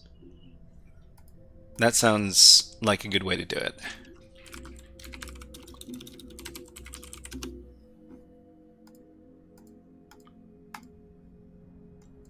If the VM is actually a container, something. Oh, we could run traceroute.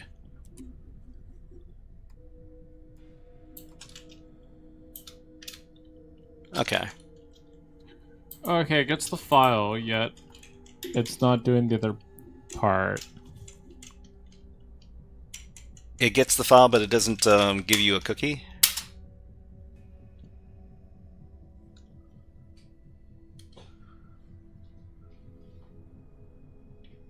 Oh, okay. So it's actually interacting with my Kali machine through...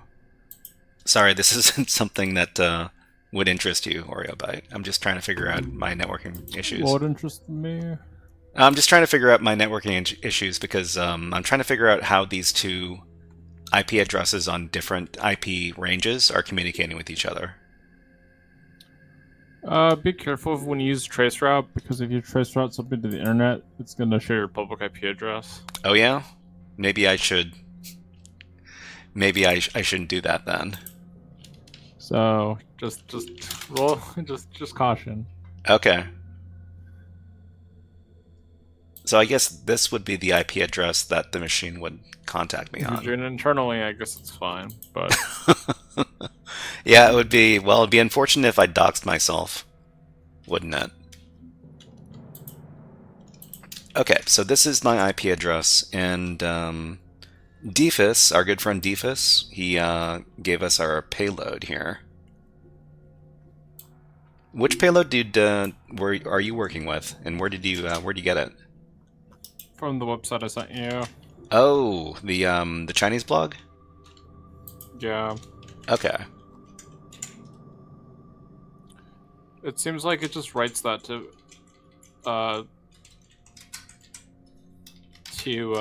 default, but when you try to view it, it doesn't exist. I'm gonna try injecting some new stuff. Unfortunately, I lost my tabs.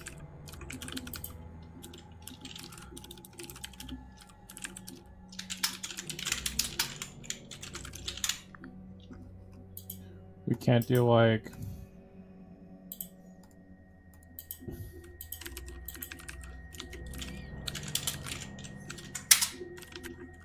Okay. Let's see. MC25 said something for the JS file was written to a 404 file for Oreo. Yeah. On the blog, What? it said they wrote is- something. They wrote the JS file to the 404 file on the for the web application, right? But it doesn't exist. It doesn't exist. Okay. Doesn't exist.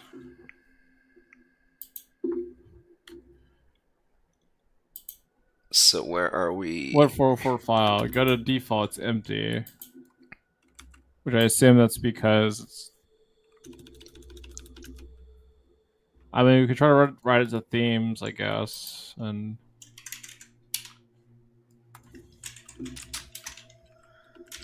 Okay, so content test.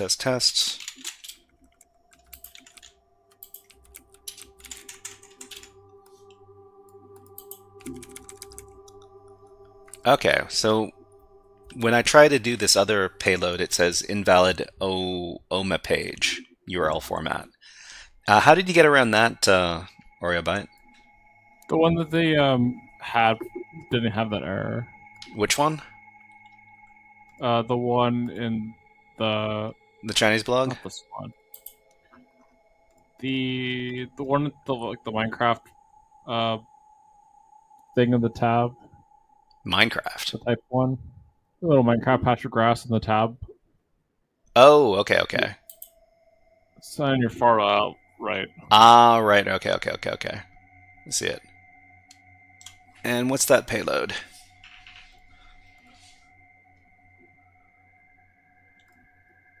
So when you try to go to any 404 page, well,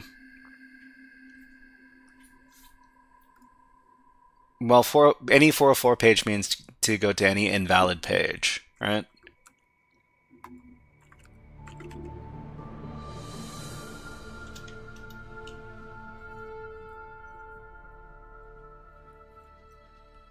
Okay, I'm getting some random. Okay. Does the file exist here now? No.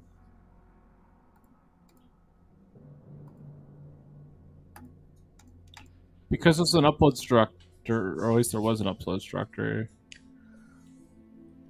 Okay. I'm gonna have to I'm gonna have to tap out pretty soon, Oreo, because I need to get. I usually have dinner right after the stream, and I've been going for like like 5.5 hours already. Do you mind if I write into your channel? I'll go for a little bit longer, but I'm probably gonna dip up pretty soon. Yeah, yeah, yeah. Let me write into your channel. You'll be in good hands with Oreo Bite. I assure you. Good hands. Good hands, yeah. We've been flailing at this for how long? Oh, we've uh yeah, it's been I don't know if I haven't done cross-site scripting in a really long time. If it's actually cross-site scripting, I'm going to be really interested to take a look at the write-up. If that's the case, right? But anyways, all right, everybody, what are we doing next week? Let me before I go, let's just talk about what we're going to be covering next week, because we've got a Reddit over at HackerFrogs, and I published next week's schedule already. So we're going to be doing cryptography stuff. So if you're interested in cryptography, this is the course for you. So we're going to be doing cryptography for the first hour of every stream next week. We're going to be talking about... we may or may not really be talking about education platforms, but we're also going to be doing some Baba as You. We're going to be doing some actually easy Linux challenges over at Docker Labs. That would be very nice. And we're going to be doing more limit testing with AI stuff. Did you catch any of that, Oreo Byte? My experiments with the Cloud AI? I think I briefly was on your stream, but then I kind of got sidetracked. Okay, yeah, but we're gonna see if AI can solve more CTF challenges, and what would be really fun is if we could turn it loose on like an actual CTF box and have it solve the entire darn thing. I gave it. I'm like, what? I have this dump of data. What do you do? Oh, this is totally this encryption, and this is the tool you use, and here's the tool. Have fun. And it's like solved it immediately. Oh, okay. I'm just afraid that at some point the AI is going to get really heavily rabbit holed, and it'll just keep on working on some problem ad infinitum until I run out of money. This is what I'm waiting for. Yeah. All right, this thing is vulnerable. We need to run this thing from meter because there's a module for that. Runs it, doesn't realize Defender's enabled, module fails because got flagged by Defender. Yeah, okay. And it just runs that over and over and over again, even though it's never going to work because security is enabled. Xsynth just subscribed on YouTube. Thank you very much for the subscription, Xsynth. Thank you. And you know what? We'll give you a Nyan Cat just for being cool. Like, that's what I'm waiting for. Okay, and we're also going to be hacking web app stuff over at Hacking Hub. Have you tried Hacking Hub yet? HackingHub.io? I have not. It's the one that was created by John Hammond and Nahamsek. So we're going to be doing that on Wednesday, and then on Friday we're going to be doing more coding stuff. So coding, C coding, Python coding, and well, we may or may not be doing the PowerShell stuff. We'll see what's going on Friday. But yeah, let's raid into Oreo Bytes channel, and hopefully you guys can help out, and we can conquer this box. Wouldn't that be I don't nice? know. Maybe like the payload's really bad and needs to be changed. Like it's not supported PHP or something silly. Free tools, evasion. Okay, Oreo Byte, we're going to be raiding into your channel in just a bit, and everybody say hi to Oreo Byte and give him your hip hop hack message. So hip hop hack, and then OS Frog, just like this. Okay, so thanks everybody for coming by the live stream, and Oreo Byte, we will see you next time. Hopefully you solved the box tonight. Okay. We'll see. All right, ready? 3, 2, 1, raid. Oh. Wait. It's a post request.